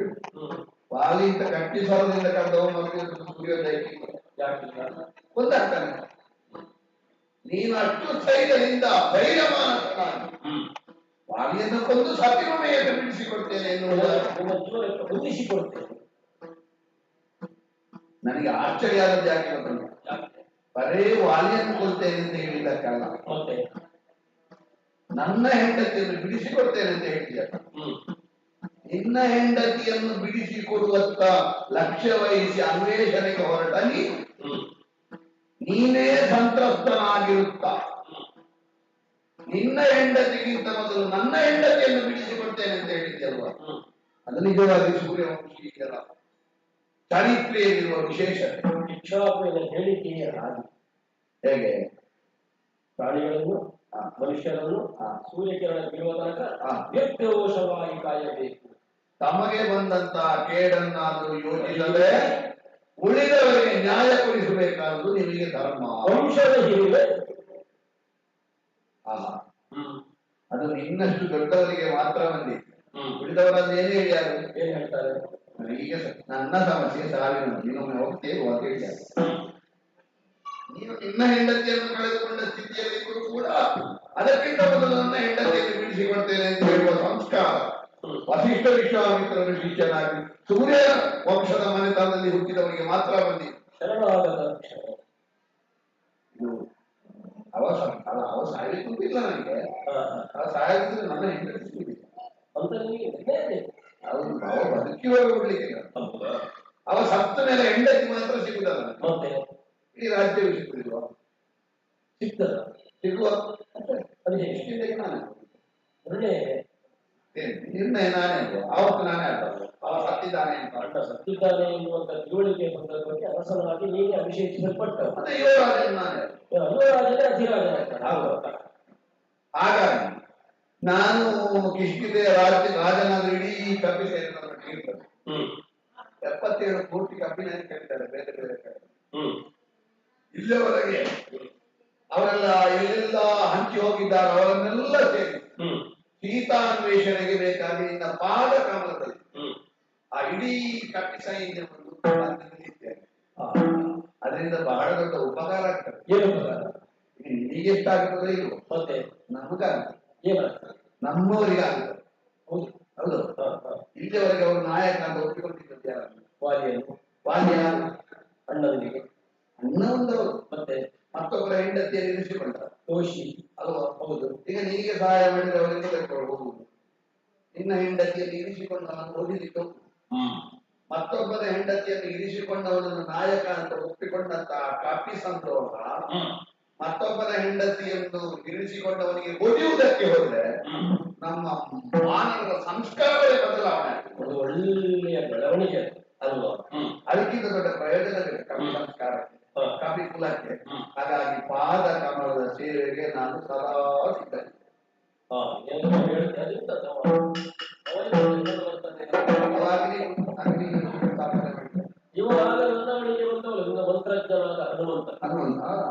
ಅವ ಮೊದಲೆಲ್ಲ ಬಹಳ ಬಹಳ ಚುರುಕಿದ್ದಾನೆ. ಅದು ಹೇಗೆ? ಅದು ಎಂತದ ಅವನಿಗೆ ಅವನದ್ದೇ ಗೊತ್ತಿರಲಿಲ್ಲ. ಈಗ ಇವತ್ತು ಬಹಳ ಕ್ರಿಯಾಶೀಲನಾಗಿದ್ದಾನೆ. ನಾನು ಹೇಳದೆ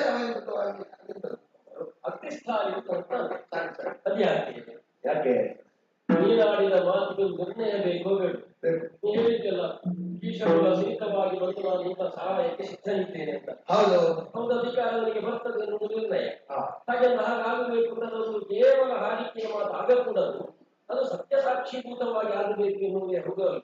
ಅದಕ್ಕೆ ಅಗ್ನಿಗಿಂತ ಹೆಚ್ಚಿನ ಸಾಕ್ಷಿ ಯಾವುದು? ಅಗ್ನಿ ಬ್ರಾಹ್ಮಣ. ಹೌದು, ಇದರೊಂದಿಗೆ ಹೋದ ವಸ್ತು ಯಾವತ್ತೂ ಅಪವಿತ್ರ ಆಗುವುದಿಲ್ಲ ಎನ್ನುವುದಕ್ಕೆ ಸಾಕ್ಷಿಕವಾಗಿ ನಮ್ಮ ಒಂದು ಮುಕ್ತಿ ಬಂಧ ಅಂತ ಆಗಲೇಬೇಕಂತ. ಹಾಗೆ ಅದಕ್ಕೊಂದು ನಿಯಮ ಬೇಕೋ ಬೇಡ? ಹೇಗದು? ನನ್ನ ಮಿತ್ರ ನಿನ್ನ ಮಿತ್ರ, ನನ್ನ ಶತ್ರು ನಿನ್ನ ಶತ್ರು, ತುಲ್ಯಾರಿಮೈ. ಹೌದು, ನಿಜವಾದ ಮೈತ್ರಿ ಮೈತ್ರಿ ಮತ್ತು ಅಡಿಗಳಲ್ಲಿ ಸಮಾನ. ಅದೇ ಸಿದ್ಧಾಂತ ಬಿಟ್ಟು ಮೈತ್ರಿ ಮಾಡಿಕೊಳ್ಳುತ್ತಾರೆ ಯಾವ ಕಾಲಕ್ಕೂ ಅಲ್ಲ. ಆಮೇಲೆ ಅನುಕೂಲಕ್ಕಾಗಿ ಮೈತ್ರಿ ಅಲ್ಲ, ನ್ಯಾಯಕ್ಕೆ ಬೇಕಾಗಿ ಮೈತ್ರಿ. ಹೌದು, ಇಷ್ಟೆಲ್ಲ ಮಾತಾಡುವಾಗ ನನಗೊಂದು ನೆನಪಾಯ್ತು. ಅಲ್ಲಿ ಗಂಟು, ಅದು ಗಂಟು ಅಂದ್ರೆ ಒಬ್ಬ ರಕ್ಕದ ವಿಮಾನದಲ್ಲಿ ಒಬ್ಬ ಹೆಂಡತಿ ಹೆಂಡತಿಯನ್ನು ಹೆಣ್ಣನ್ನು ಕೊಂಡೋಗ್ತಿದ್ದ. ಆಗ ಅವಳು ಶೋಕ ತಪ್ತರಾಗಿ ಸ್ಟಾರ್ಟಿದ ಬಂಗಾರ ಅದನ್ನೆಲ್ಲ ಒಟ್ಟು ಸೇರಿಸಿ ಕಂಟಿಟ್ಟಿದ್ದೀನಿ. ಅಲ್ಲ ಉಳಿದದೇ ಅಂತ ಹೇಳಿದ್ರೆ ಪ್ರಾಮಾಣಿಕವಾಗಿ ಹೇಳ್ಬೇಕಾದ್ರೆ ಉಳಿತಿರ್ಲಿಲ್ಲ. ನನಗೆ ಹೆಂಡತಿಲ್ಲ ಅವಳು. ಹೆಂಡತಿ ಇದ್ರೆ ಸಾಧ್ಯವೇ ಇಲ್ಲ ಈ ಬಂಗಾರವನ್ನು ಇಟ್ಟು ಕಂಡು ಕಟ್ಟಿಟ್ಟು ಸಮಯ ಅಂದ್ರೆ ಬಂಗಾರ ಎನ್ನುವುದು ಉಳಿಸಿಕೊಳ್ಳಬೇಕಾದ್ರೆ ಹೆಂಡತಿ ಇರಬಾರ್ದು. ಹೆಂಡತಿ ಇದ್ರೆ ಆ ಬಂಗಾರವನ್ನು ನಾನು ಇಷ್ಟು ಜೋಪಾಸ ಮಾಡಲಿಕ್ಕೆ ಸಾಧ್ಯ. ಇದು ಗಂಟು ಅವಳಂತೆ ಹೆಂಡತಿಯದ್ದು ಅಥವಾ ರಾವಣಂತೆ ಎಲ್ಲಿಗಾಗ್ತದೆ ಕೊಂಡೋಗಿದ್ದಾನೆ ಅಂತ ನೀವತ್ತು ಮುಂದಿರಿಸಿದಾಗ ತೆಗೆದು ನೋಡಿದೆ ಅಂತ ಸತ್ಯವಾಗಿ ಹೇಳ್ತೇನೆ. ಈ ಕಡೆಗೆ ಪಕ್ಕನೆ ಅಲ್ಲ ತಮ್ಮನ ಮುಖ ನೋಡಿ ಅವ ಅದನ್ನೆಲ್ಲ ನೋಡುತ್ತಾ ಪಾದದಲ್ಲಿ ಧರಿಸಿದ್ದನ್ನು ಗುರುತಿಸುವ ಮೂಲಕವಾಗಿ ಅತ್ತಿಗೆಯದ್ದು ಹೌದು ಅಂತ ಹೇಳ್ತಾನ. ಉಳಿದದ್ದು ನಾನು ಗಮನಿಸಲಿಲ್ಲ, ಅತ್ತಿಗೆ ಮುಖವೇ ನೋಡಿದ್ದಲ್ಲ ಅಂತಲ್ಲ, ನೋಡುವ ರೀತಿಯಲ್ಲಿ ಕಂಡಿದ್ದೇನೆ ಹೊರತು ಇತರ ವಿಷಯ ಅಲ್ಲ. ಅಷ್ಟು ಸೂಕ್ಷ್ಮವಾಗಿ ಗಮನಿಸಿದ ಮಾತ್ರ ಹೌದು ಎನ್ನುವುದರಿಂದ ಅತ್ತಿಗೆಯದ್ದು ಹೌದು ಅಂತ ಹೇಳ್ತಾರೆ. ಕಣ್ಣಂಚಿನಲ್ಲಿ ಬರುತ್ತದೆ, ಕಣ್ಣಂತೆ ಆಗ್ತದೆ. ಈ ಗಂಟಲು ಹಾಗೆ ಕಟ್ಟಿ ಒಳಗಿಟ್ಟು ಧರಿಸುವ ಭಾಗ್ಯ ಸೀತೆಗಿದ್ದರೆ ಆ ಕಾಲಕ್ಕೆ ಒಳಗೆ ಅದನ್ನು ಒದಗಿಸುತ್ತದೆ. ಹೇಗೆ ಈಗ ನಿಮಗೆ ಒಂದು ಸಮಾಧಾನ ಒಂದು ಹಂತಕ್ಕೆ ಆಯಿತೋ ಇಲ್ಲ, ಇನ್ನೇನು ಸ್ವಲ್ಪ ವಿಶ್ರಮಿಸಿ ಮತ್ತೆ ಮುಂದೆ ಹೋಗೋಣ.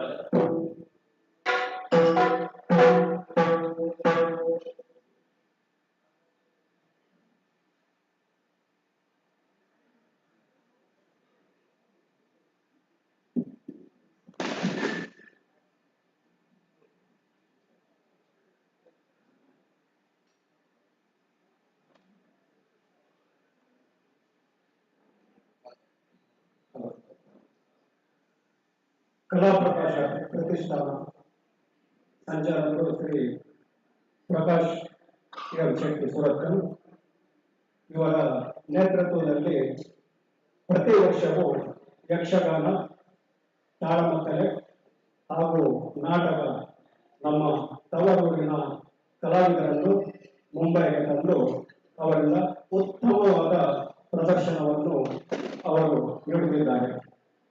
ಸುಮಾರು 34 ವರ್ಷದಿಂದ ಇವರು ಈ ಕಾರ್ಯಕ್ರಮವನ್ನು ಹಮ್ಮಿಕೊಂಡು ಇದರಲ್ಲಿ ಸುಮಾರು 11 ಯಕ್ಷಗಾನದ ತಂಡ ಹಾಗೂ 12 ನಾಟಕ ತಂಡವನ್ನು ಇಷ್ಟರವರೆಗೆ ಅವರು ಮುಂಬೈಗೆ ತಂದಿದ್ದಾರೆ. ಇಂದಿನ ಈ ತಾಳಮದ್ದಲೆಯಲ್ಲಿ ಭಾಗವಹಿಸುವರು ಭಾಗವತರಾಗಿ ಶ್ರೀ ಕೊಳ್ಳ ಲಕ್ಷ್ಮೀನಾರಾಯಣ ಶೆಟ್ಟಿ ಹಾಗೂ ಕಟೀ ಮೇಳದ ಗೋಲ್ದೇವ್ ಸುರೇಶ್ ಶೆಟ್ಟಿ, ಚಂಡಿಯಲ್ಲಿ ಸ್ಕಂದ ಕೊನ್ನಾರ್ ಹಾಗೂ ಮದ್ದಳೆಯಲ್ಲಿ ಗಣೇಶ್ ಮಯ್ಯ ವರ್ಗಾಡಿ,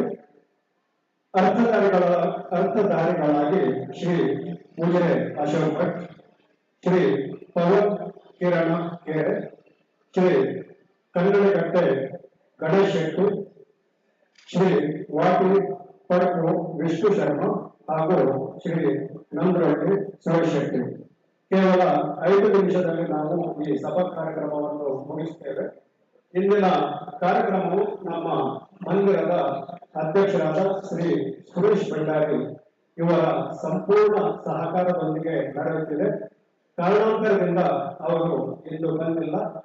ಅವರ ಪರವಾಗಿ ನಮ್ಮ ಗೌರವ ಪ್ರಧಾನ ಕಾರ್ಯದರ್ಶಿಗಳಾದ ಶ್ರೀ ಧರ್ಮಪಾಲ್ ಕೋಟ್ಯನ್ ಅವರು ವೇದಿಕೆಗೆ ಬರಬೇಕು. ಹಾಗೆ ಪ್ರಕಾಶಣ್ಣ ಮತ್ತು ಇಂದಿನ ಕಾರ್ಯಕ್ರಮದ ವ್ಯವಸ್ಥಾಪಕರಾದ ಶ್ರೀ ಸುನೀಲ್ ಅಮೀನ್ ತಾವು ಕೂಡ ಬರಬೇಕು.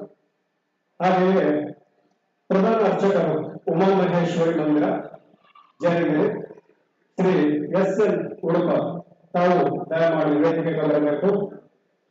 ನ್ಯಾಯವಾದಿಗಳಾದ ಶ್ರೀ RG ಶೆಟ್ಟಿ ಅಧ್ಯಕ್ಷರು ಪವೈ ಕನ್ನಡ ಸಂಘ ಅವರು ಕೂಡ ಬರಬೇಕು. ಅವರಲ್ಲಿ ಕ್ಷಮೆ ಯಾಚಿಸುತ್ತೇನೆ, ತುಂಬಾ 4 ಗಂಟೆಗೆ ಅವರು ಬಂದಿದ್ದಾರೆ, ಇಷ್ಟರವರೆಗೆ ನಾವು ಅವರನ್ನು ನಿಲ್ಲಿಸಬೇಕಾಯಿತು. ಹಾಗೆಯೇ ರವೀಂದ್ರ ಶೆಟ್ಟಿ ಉದ್ಯಮಿ ತಾವು ಕೂಡ ವೇದಿಕೆಗೆ ಬರಬೇಕು. ಶ್ರೀಮತಿ ಗೀತಾ ಯಕ್ಷಗಾನ ಕಲಾವಿದೆ ತಾವು ಕೂಡ ಬರಬೇಕು. ಶ್ರೀ ಕೃಷ್ಣಪ್ಪ ಪೂಜಾರಿ LIC, ಶ್ರೀ ಕೃಷ್ಣಪ್ಪ ಪೂಜಾರಿ ಅವರು ಕೂಡ ಬರಬೇಕು. ರಮಣನ್ ಕೋಟ್ಯನ್ ಹೋಟೆಲ್ ಉದ್ಯಮಿ ಶ್ರೀ ನಾಗೇಶ್ ಇರುವರು ಹೋಟೆಲ್ ದುರ್ಗ ಕಮಾನಿ ತಾವು ಕೂಡ ವೇದಿಕೆಗೆ ಬರಬೇಕಾಗಿ ವಿನಂತಿ. ಧರ್ಮ ಅತಿಥಿಗಳಿಗೆ ಸಂಚಾಲಕರು ಹಾಗೂ ನಮ್ಮ ಶ್ರೀ ನ್ಯಾಯವಾದಿಗಳಾದ ಶ್ರೀ ಆರ್.ಜಿ. ಶೆಟ್ಟಿ ಅಧ್ಯಕ್ಷರು ಪವಾಯಿ ಕನ್ನಡ ಸಂಘ ಇವರಿಗೆ ಶಾಲು ಹೊಂದಿಸಿ ಪುಷ್ಪವನ್ನು ನೀಡಬೇಕೆಂದು ವಿನಂತಿ.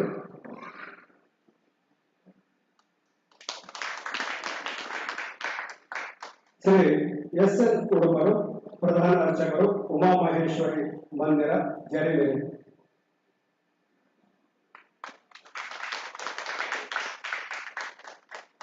ಶ್ರೀ ರವೀಂದ್ರ ಶೆಟ್ಟಿ ಹೋಟೆಲ್ ಉದ್ಯೋಗಿ.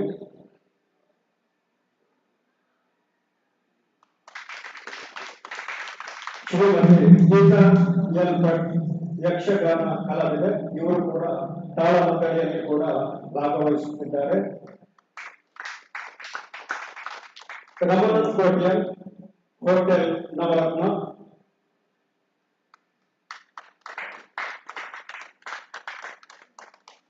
ನಾಗೇಶ್ ಇರುವೈರು ಹೋಟೆಲ್ ದುರ್ಗ ಕಮಾನಿ.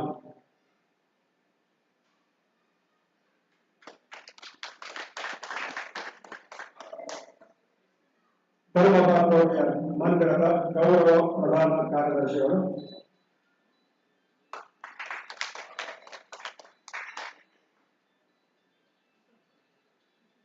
ಕೃಷ್ಣ ಪೂಜಾರಿ LIC ನಮ್ಮ ಮಂದಿರದವರೇ ಆದ ಶ್ರೀ ಕೃಷ್ಣ ಪೂಜಾರಿ.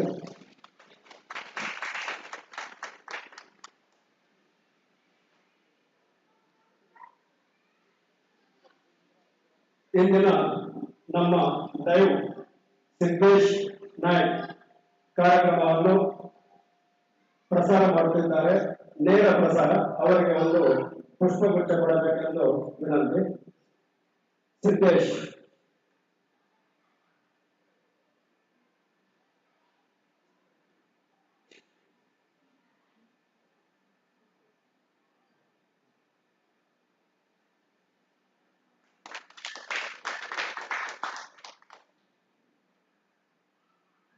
ಶ್ರೀ ಜಿ.ಟಿ. ಆಚಾರ್ಯರು ಎಲ್ಲರಿಗೂ ಪರಿಚಯದವರು ಬಂದು ಒಂದು ಪುಷ್ಪವನ್ನು ಪಡೆದುಕೊಳ್ಳಬೇಕಾಗಿ ವಿನಂತಿ. ಹಾಗೆಯೇ ಮಂದಿರದ ಉಪಾಧ್ಯಕ್ಷರಾದ ಶ್ರೀ ಸತೀಶ್ ಶೆಟ್ಟಿ ತಾವು ಕೂಡ ವೇದಿಕೆಗೆ ಬಂದು ಪುಷ್ಪವನ್ನು ಪಡೆದುಕೊಳ್ಳಬೇಕಾಗಿ ವಿನಂತಿ. ಇನ್ನು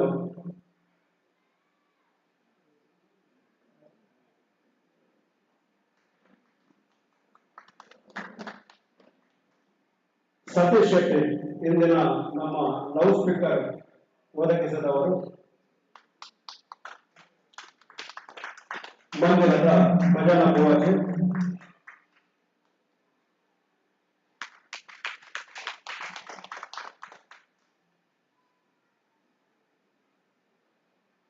ನಮ್ಮ ಇಂದಿನ ಈ ಕಾರ್ಯಕ್ರಮಕ್ಕೆ ವಿಶೇಷ ಸಹಕಾರ ಕೊಟ್ಟವರು ಸುರೇಶ್ ಸುವರ್ಣ ಕಾರ್ಯಾಧ್ಯಕ್ಷರು ಬಿಲ್ಲವರ ಅಸೋಸಿಯೇಷನ್ ಅಂಧೇರಿ ಸ್ಥಳೀಯ ಕಚೇರಿ. ಶ್ರೀ ಸುಧಾಕರ್ ಪೂಜಾರಿ ಮಾಜಿ ಅಧ್ಯಕ್ಷರು ಪವಾಯಿ ಕನ್ನಡ ಸಂಘ. ಶ್ರೀ ರಮೇಶ್ ರೈ ಕೈಯಾರ ಮಾಜಿ ಅಧ್ಯಕ್ಷರು ಪವಾಯಿ ಕನ್ನಡ ಸಂಘ. ಶ್ರೀ ವಿಶ್ವನಾಥ ದೊಡ್ಮನೆ ಗೌಪ್ರ ಕಾರ್ಯದರ್ಶಿ ಮಯೂರ ವರ್ಮ ಸಾಂಸ್ಕೃತಿಕ ಪ್ರತಿಷ್ಠಾನ. ಇನ್ನು ನಾವು ಹೆಚ್ಚು ಸಮಯ ತೆಗೆದುಕೊಳ್ಳದೆ ಅತಿಥಿಗಳಿಂದ ಒಂದೆರಡು ಮಾತನ್ನು ಹೇಳಬೇಕೆಂದು ಮೊದಲಿಗೆ ಪ್ರಧಾನ ಅರ್ಚಕರು ಶ್ರೀ ಎಸ್.ಎನ್. ಉಡುಪರು ಎರಡು ಮಾತನ್ನು ಹೇಳಬೇಕಾಗಿ ವಿನಂತಿ. ಸರ್ವಮಂಗಲಮಾಂಗಲ್ಯೆ ಶಿವೆ ಸರ್ವಾರ್ಥಸಾಧಿಕೆ ಶರಣ್ಯೆ ತ್ರ್ಯಂಬಕೆ ಗೌರಿ ನಾರಾಯಣಿ ನಮೋಸ್ತುತೆ. ಅಪ್ಪ ಗೀತಾಂಬಿಕೆಯನ್ನು ಸ್ಮರಣೆ ಮಾಡಿಕೊಂಡು ನಿಂತ ಚಾವಟಿ ಕುಲಂಜನ ಮಾತ ಗಣ್ಯರೇ, ತೀರ್ಥ ಚಾವಟಿ ಕುಲಂಜನ ಮಾತ ಕಲಾಭಿಮಾನವೇ,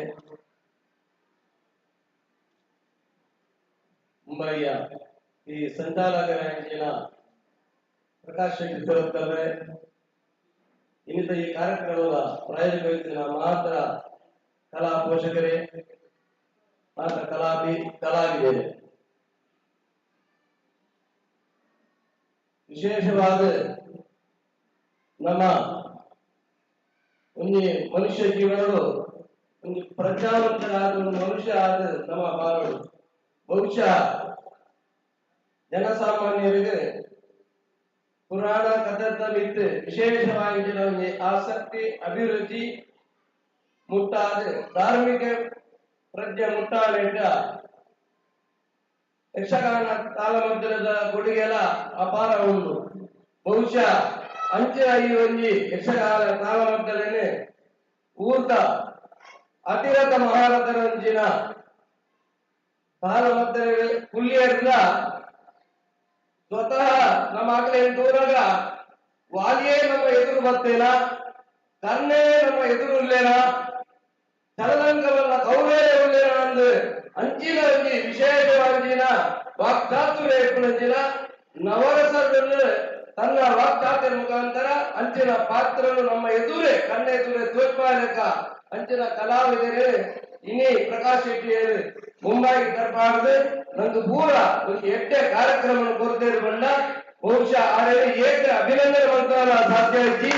ಖಂಡಿತವಾದ ನಮ್ಮ ಈ ಯಕ್ಷಗಾನ ಈ ವಿಶ್ವಮಾನ್ಯವಾದ ಮೆರೆಯುವುದು ಈ ಒಂದು ಕಲೆಗೆ ನಮ್ಮ ಜೋಗುಲೆಲ್ಲ ಇನಿ ಇಂಗ್ಲಿಷ್ ಕಲ್ಪನೆಯ ಜೋಗುಲು ನಾಟ್ಯಾಭ್ಯಾಸಗಳು ವಿಶೇಷವಾಗಿ ಪಡೆಯುತ್ತೆ ಮಲಮಲ್ಲ ಕಲಾವಿದರ ಹೆಚ್ಚಿನ ನಮ್ಮ ತೂಕ ಅಂಡ ಆ ಜೋಗುಲೆಗೆ ನಮ್ಮ ಏತ ಪಂಡು ಕೊಡ್ಪಾನ ಆಕೆ ಬಂದಿದೆ ಅಗಲಿಗೆ ವಿಶೇಷವಾಗಿ ಜಾಗೃತಿ ಕೂಡ ಅಂಡ ಇಂಚಿನ ಒಂದು ಕಾರ್ಯಕ್ರಮವಾಗಲೇನು ಲಿದೊಂದು ಬರಲು ಪಾಲಕರನ್ನ ವಿಶೇಷವಾಗಿ ವಿನಂತಿ ಆ ಜೋಗುಲೆ ಅಂಚಿನ ಒಂದು ಕಾರ್ಯಕ್ರಮದಲ್ಲಿ ತಂದು ಬರ್ತದೆ ಆಕಲಿಲ್ಲ ಆ ಅಕಲ ವಾಕ್ಚಾತುರ್ಯ ಅಕಲ ಪುರಾಣದ ಜ್ಞಾನ ಸಂಪನ್ನತೆ ವಿಶೇಷ ಆದ ಅಕಲೆಲ್ಲ ಉತ್ಪನ್ನ ಆಗಲೇಕ ಅಕಲೆಗಳಿಗೆ ಅಭಿರುಚಿ ಮುಟ್ಟಾಗಲೇಕ ಆಸಕ್ತಿ ಮುಟ್ಟಲು ಅಕಲೆ ಅರ್ಥ ಆಗಿನಲ್ಲೈತಿ ಕಾರ್ಯಕ್ರಮಗಳು ಲಿತೊಂದು ಬರಲು ತನ್ನಿಂದಾನೇ ನಿಧಾನವಾದ ಅಕಲೆಗೆ ಆಸಕ್ತಿ ಮುಟ್ಟುವಾಯ್ತು ಬರಲು ಸಾಧ್ಯತೆ ಉಂಟು. ಈ ನಿಟ್ಟಿನಲ್ಲಿ ಈ ಒಂದು ಕಾರ್ಯಕ್ರಮ ನಿರಂತರ ಆದ ಮುಂಬೈ ವರ್ಷಕ್ಕೆ ವರ್ಷ ಎಷ್ಟೇ ರೀತಿಯಲ್ಲಿ ನಡಪಡಿ ಈ ವರ್ಷದಲ್ಲಿ ಈ ಅಯೋಜನೆ ಕಾರ್ಯಕ್ರಮ ಒಂದು ಯಶಸ್ವಿಯಾದ ನಡಪಡಿ ಎಂದು ಬಂದದೆ ಮಾತೆಲ್ಲ ದೇವರು ನಮಗೆ ಎಡ್ಡೆ ಮಾರ್ಪಾಡುಪಡದೆ ಎಲ್ಲರ ಪಾಲ್ಗೊಂಡು ಜೈ ಹಿಂದ್ ಜೈ ಕರ್ನಾಟಕ ಒಂದೇ ಮಾತ್ರ ಸರಿಯಾದ ಪಟ್ಟೆ ಬ್ಯಾಡ್ವಾಡಲ್ಲ ಈ ಜೊತೆ ಮಧುರಸಕ ಪಾಠದಾಗ ಧರ್ಮವನ್ನು ಕಲ್ಪವರಿಗೆ ನಮ್ಮದನ್ನೇ ಕೊಂಚ ಮಲ್ಲ ಪ್ರಾಬ್ಲಮ್ ದಾದ ಬಂದಾಗ ಸರ್ಕಾರ ತುಂಬ ಹೆಚ್ಚಿಲ್ಲ ಹಿಂದೂ ನಗರ ಪಿಂಗಡಿ ಹೆಚ್ಚಿದ ಕಲ್ಪವರಿಗೆ ಸಂಸ್ಕಾರ ಸಂಸ್ಕೃತಿ ಕಲ್ಪವಾದ ಕಾಲ ಇಚ್ಛೆ ಇತ್ತ ಒಂದು ಗೌರ್ಮೆಂಟ್ ಬರ್ತಿರ್ಬೇಕ ಈಗ ಆ ಬಗ್ಗೆ ಚಿಂತನೆ ಮಂಥನ ಮತ್ತೆ ಮತ್ತೊಂದು ಎಂಟ ಪಾತ್ರ ಮಾಡಿದ್ರೆ ಧನ್ಯವಾದ. ಇತ್ತ ನ್ಯಾಯವಾದಿ ಎರಡು ಪಾತ್ರ ಸುರುಟಾದ ಅಪ್ಪನ ಕಾರಣಗಳು ಅರ್ಥಗಳು ಉಳ್ತಾರೆ ಅಂಜನೆ ಎಡವರಿಗೆ ನ್ಯಾಯವಾದಿ ಗೀತಾ ಭಟ್ರೆ ಅಂಚೆ ಸ್ಟೇಜ್ ಗೆದ್ದಿನ ನನ್ನ ಮಾತ ಬಿಟ್ಟರೆ ಅಂಚೆ ಎದುರು ದಿನ ಮಾತು ಕಂಡೇವೆ ಅಂಚೆ ಇರುವೇ ಕುಟುಂಬದಲ್ಲಿ ಸಾಲ ಮಂದಿರದ ನಂಬರ್ 1 ಆರ್ಟಿಸ್ಟ್ ಅಂಚೆ ಬೀದಿ ಆಗಿರೋ ಬರ್ತೀರಿ ಗೊಕ್ಕಲ ಬಾರಿ ಖುಷಿ ಆಗಿದೆ. ಇವತ್ತು ಪೂರ ಕಾರಣದ ಯಕ್ಷಗಾನ ನಮ್ಮ ಸಂಸ್ಕೃತಿ ಒಲ್ಪರ ಬೀದಿನ ಅಂಚೆ ಮಾತ್ರ ಸೂಟ ಅಡ್ಡಬಹುದು ಎಲ್ಲ ಬರ್ತೀರ ಆಚೆ ಪ್ರಕಾಶನ್ಯ ಅಷ್ಟೇ ಉಂಟು ರೈತ ಪ್ರಕಾಶನ್ಯ ಪೂರ ಈ ತಿನ್ನ ಪ್ರಾಯಗಳು ಮುಂಬೈ ಬರ್ತದೆ ನಮ್ಮ ಈ ಸಂಸ್ಕೃತಿ ಕೊಡು ನಮ್ಮ ಕಲ್ಚರ್ ನಮ್ಮ ಮುಂಬೈದ ಜೋಕ್ಲೆಲ್ಲ ಕಲ್ಪೋಡು ಅಂತಿನ ಉದ್ದೇಶಗಳು ತಾಳಮದ್ದಲ ಆಟ ಕುಂದು ಆ ಈತು ನಯ ವಿನಯ ಪಂಡ ಆ ಗಂಟಲ ಎಲ್ಲ ಒಂದು ಪಾತ್ರದಿರೇ ಜೀವ ಅಂತಲ್ಲ ಆ ಮಾತ್ರ ವಿನಯಗಳೇ ಮಾತ್ರ ಮಲ್ತದ ನಮ್ಮ ಜೋಕ್ಲೆ ನಮ್ಮ ಸಂಸ್ಕೃತಿ ಒಲ್ಪೋಗೋಸ್ಕರ ಆ ಭಾರಿ ಪ್ರಯತ್ನ ಬಂದಿಲ್ಲ ಫಸ್ಟ್ ಗಾರಿಗೆ ಧನ್ಯವಾದ ಮಾಡ್ಕೊಂಡಿಲ್ಲ. ಮತ್ತೆ ನಾಳೆ ಬಂದ ಈಗ ನಮ್ಮ ಅಕ್ಕಗಳು ಉಡುಪೆ ಬರ್ಲಿಕ್ಕೆ ಅಪ್ಪೆಲ್ಲ ಟೂರ್ ಬರ್ತಾರೆ ಮಲ್ತಂಡ ಇದು ಬಂದಾಗ ನಮ್ಮ ಜೋಬ್ಲಿ ಪುಲ್ಲೆಲ್ಲ ಬರ್ತಂಡ ಹಾಗಾದ್ರೆ ಅರ್ಥ ಆಗಿಲ್ಲ ಮತ್ತೆ ಪುಲಿಯಂಡ ಒಂದು ಎಂಚಿನಪ್ಪ ಒಂದು ಈ ಪ್ರಾರಂಭದ ಮಟ್ಟದ ಆದ ಯಕ್ಷಗಾನ ಮಟ್ಟದ ಆದ ನಮ್ಮ ಪೂರಾ ಈ ರಾಮಾಯಣ ಮಹಾಭಾರತ ಈ ಭಗವದ್ಗೀತೆ ಕೃಷ್ಣದೇವರ ರಚನ ಪೂರಾ ಆಯ್ತು ಉಂಟು ಅವೆಲ್ಲ ಅರ್ಥ ಮಾಡ್ಕೊಡಂಡ ನಮ್ಮ ಜೋಗುಲಿಗೆ ನಾವು ಕಲ್ಪ ನಮ್ಮ ಪೂರ್ವದಲ್ಲಿ ತೂತ ಯೂಟ್ಯೂಬರ್ ಕೂಡ ನಂಗೆ ಖುಷಿ ಆಗ್ಬೇಕು ಕೇಂದ್ರ ನಮ್ಮ ಜೋಗುಲಿ ಕೇಂದ್ರ ನಮ್ಮ ಭವಿಷ್ಯ ಉಜ್ವಲ ನನ್ನ ಬಿತ್ತಗಂಡ ಅಪ್ಪನ ಅಮ್ಮಗಳು ಬಂದಾಗ ಅಕ್ಕಿಂದ ಜೋಗುಲಿ ಮತ್ತೆ ರಸಬಲಿ ಸಮಜಾಯಿ ದಾರದ ಒಂದು ಪುಲ್ಲಪ್ಪ ಕೇಳಿ ಒಂದು ಕಥೆ ಒಂದು ಮಾರ್ಕ್ಸಿ ಕೂಡ ಸಾಧ್ಯ ಪಂಡ ಖುಷಿ ಮಾಡ್ತಾರೆ ಆ ಜೋಗುಲು ಬರೋ ಸಾಧ್ಯ ಉಂಟು. ಇಂಜಿನೆ ನಿರಂತರವಾಗಿ ಇಂಚಿನ ತಾಳಮದ್ದಲ ಯಕ್ಷಗಾನಪುರ ಇಂಚಿನ ಅಪ್ಪಿನ ಸನ್ನಿಧಿನ ಆ ಒಂದೇ ಉಪ್ಪಾಡು ದೇವಣ್ಣ ನಮ್ಮ ಸಂಸ್ಕೃತಿ ಒಳಪುರ ಅಂಡ ಮುಂದೆ ಎರಡೇ ಕಲೆ ಹೋಗುತ್ತೆ ಯಕ್ಷಗಾನ ಬಂದ ಅವ್ಯವಸ್ಥೆ ಕಲೆ ಏಕದಂ ಶ್ರೇಷ್ಠವಾದ ಕಲೆ ಇತ್ತು ಅದು ತೊಟ್ಟು ತಾಳಮದ್ದಲ ಮತ್ತು ದಿಗ್ಗ ರೂಪ ತೋರ್ಪನ ಈ ಪುರ ಗಣ್ಯರಿಗೆ ಅಂಜನೆ ಪ್ರಕಾಶ್ ಶೆಟ್ಟರಿಗಳ ಧನ್ಯವಾದ ಕೊಡೋದು ಇಲ್ಲಿ ಎತ್ತಿನ ನಮ್ಮ ಗೀತಾಂಕ ದೇವಸ್ಥಾನದ ಪುರಾತನ ಪದಾರ್ಥಗಳನ್ನು ಪುನರಾವರ್ತಿಸಲು ಅಭಿನಂದನೆ ಕೊಡಬಹುದು. ಧನ್ಯವಾದ. ಗೀತಕ್ಕ ಎರಡು ಮಾತುಗಳು.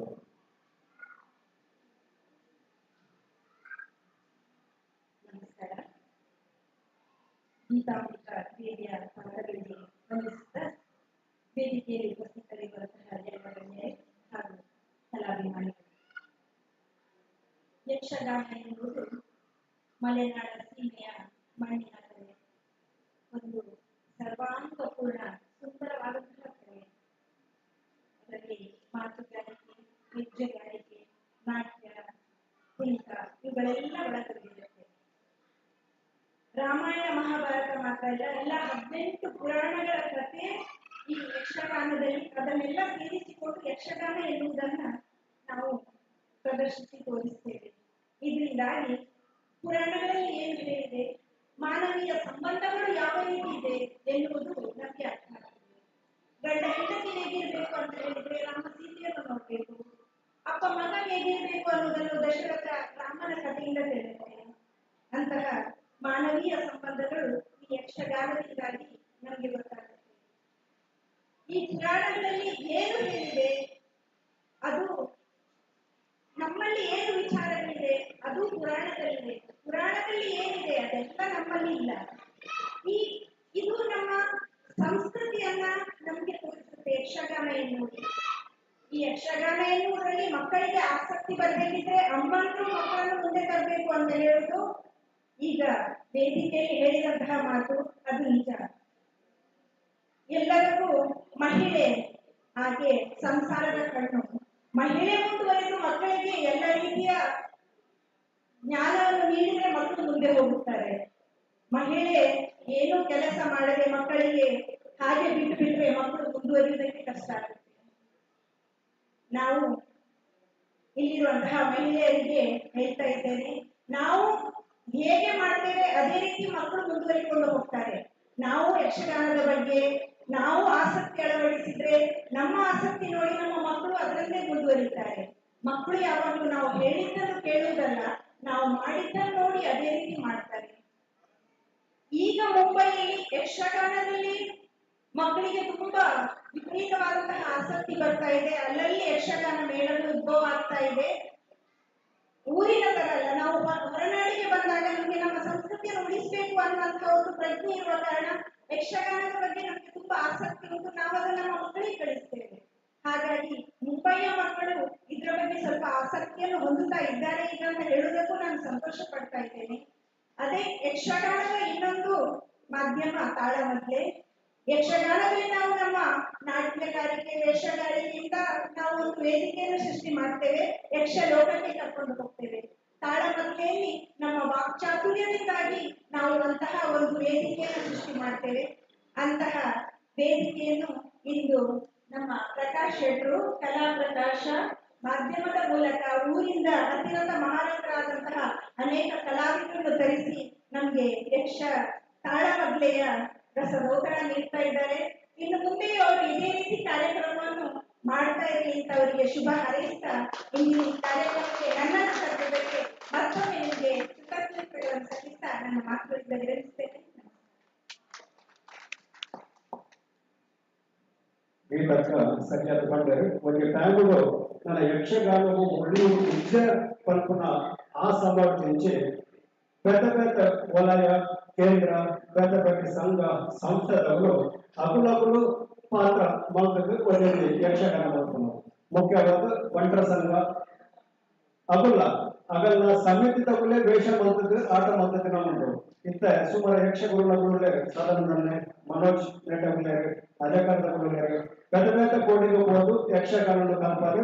అయితే ముఖ్యవాದ ಕಿಂಜ ಜೋಕುള്ള ಪೊಂಜ ಹೆಚ್ಚಿನ ಸಂಖ್ಯೆ ಬರ್ತದೆ. ಆಯ್ತ ಅರ್ಥ ಉಳಿಸುವ ನಮ್ಮ ಬೆಳೆಸಲಿಕ್ಕೆ ಮೊದಲು ಮುಂದೆ ಉಳಿಸುವ ಕೆಲಸವನ್ನು ನಾವು ಮಾಡ್ಕೊಡು. ಧನ್ಯವಾದ ಗೀತಕ್ಕಾಗಿ ಕಂಚಿನ ಪ್ರಕಾಶನ ಪಂಡ 34 ವರ್ಷಗಳ ವಿಚಾರ ತಂಡ ಕನ್ಪೇರ್ ಮಾಡಿದ್ರೆ ಆ ತಂಡ ಕಂತು ಅಲ್ತ ಪಕ್ಕ ಅದನ್ನು ಪಿರ ಕಡಪುಟ್ಟ ಮಟ್ಟ ಐತಲ್ಲಿ ಏತು ಮಂಡೆ ವೆಚ್ಚ ಉಂಟು, ಏತು ಖರ್ಚು ಉಂಟು.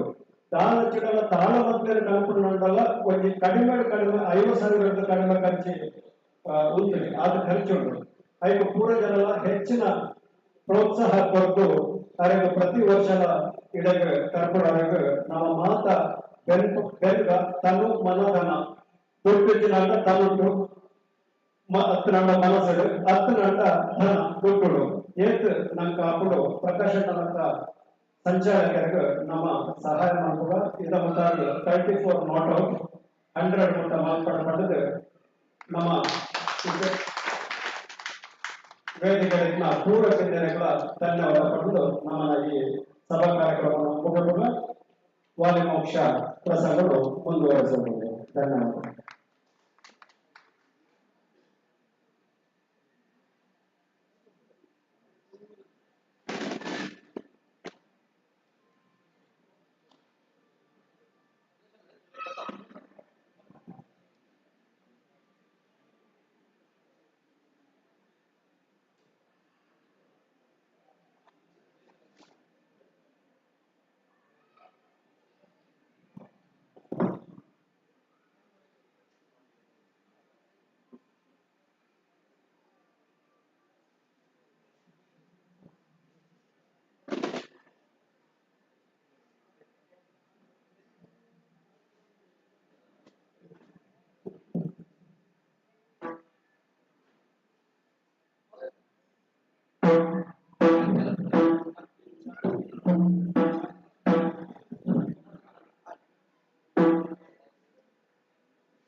ಸುಗ್ರೀವ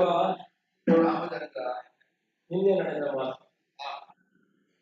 ಹಾಗೆ ವಿಷಮಿಸುತ್ತಾ ಕಷ್ಟ ದುಃಖವನ್ನೆಲ್ಲ ನಾವು ವಿಸ್ತರಿಸಿದ್ದ ನಿನ್ನ ದುಃಖ ಹೇಳುವುದಕ್ಕುಂಟು ಅಂತ ಕಾಣಿಸ್ತಾ ಇದೆ. ನಾನು ಕಾಯುವುದೇ ಯಾವಾಗ ಹೇಳುದು ಯಾವಾಗ ಹೇಳುದು ಕಾಯುವಿಕೆ ಬೇಕಾಗುತ್ತೆ. ಹೇಳುವಲ್ಲಿ ಜನರೊಂದು ಕುಡಿತ ಉಂಟು. ಹೇಳುವುದೋ ಬೇಡವಾ ಆಗಲ್ಲ. ಕೆಲವೊಮ್ಮೆ ನಾವು ವಿಷಯ ಹೇಳಲಿಕ್ಕಿದ್ರು ಯಾರಲ್ಲಿ ನಿಂತು ಕೆಲವರಿಗೆ ಅದನ್ನ ಹೇಳಿದ್ರೆ ಅದು ವಿಪರೀತ ಪರಿಣಾಮವನ್ನು ಕೊಡ್ತದೆ. ಒಂದೇ ವಿಷಯ ಇದೆ ಅದನ್ನು ಹೇಳುವ ಕ್ರಮ ಇಲ್ಲ.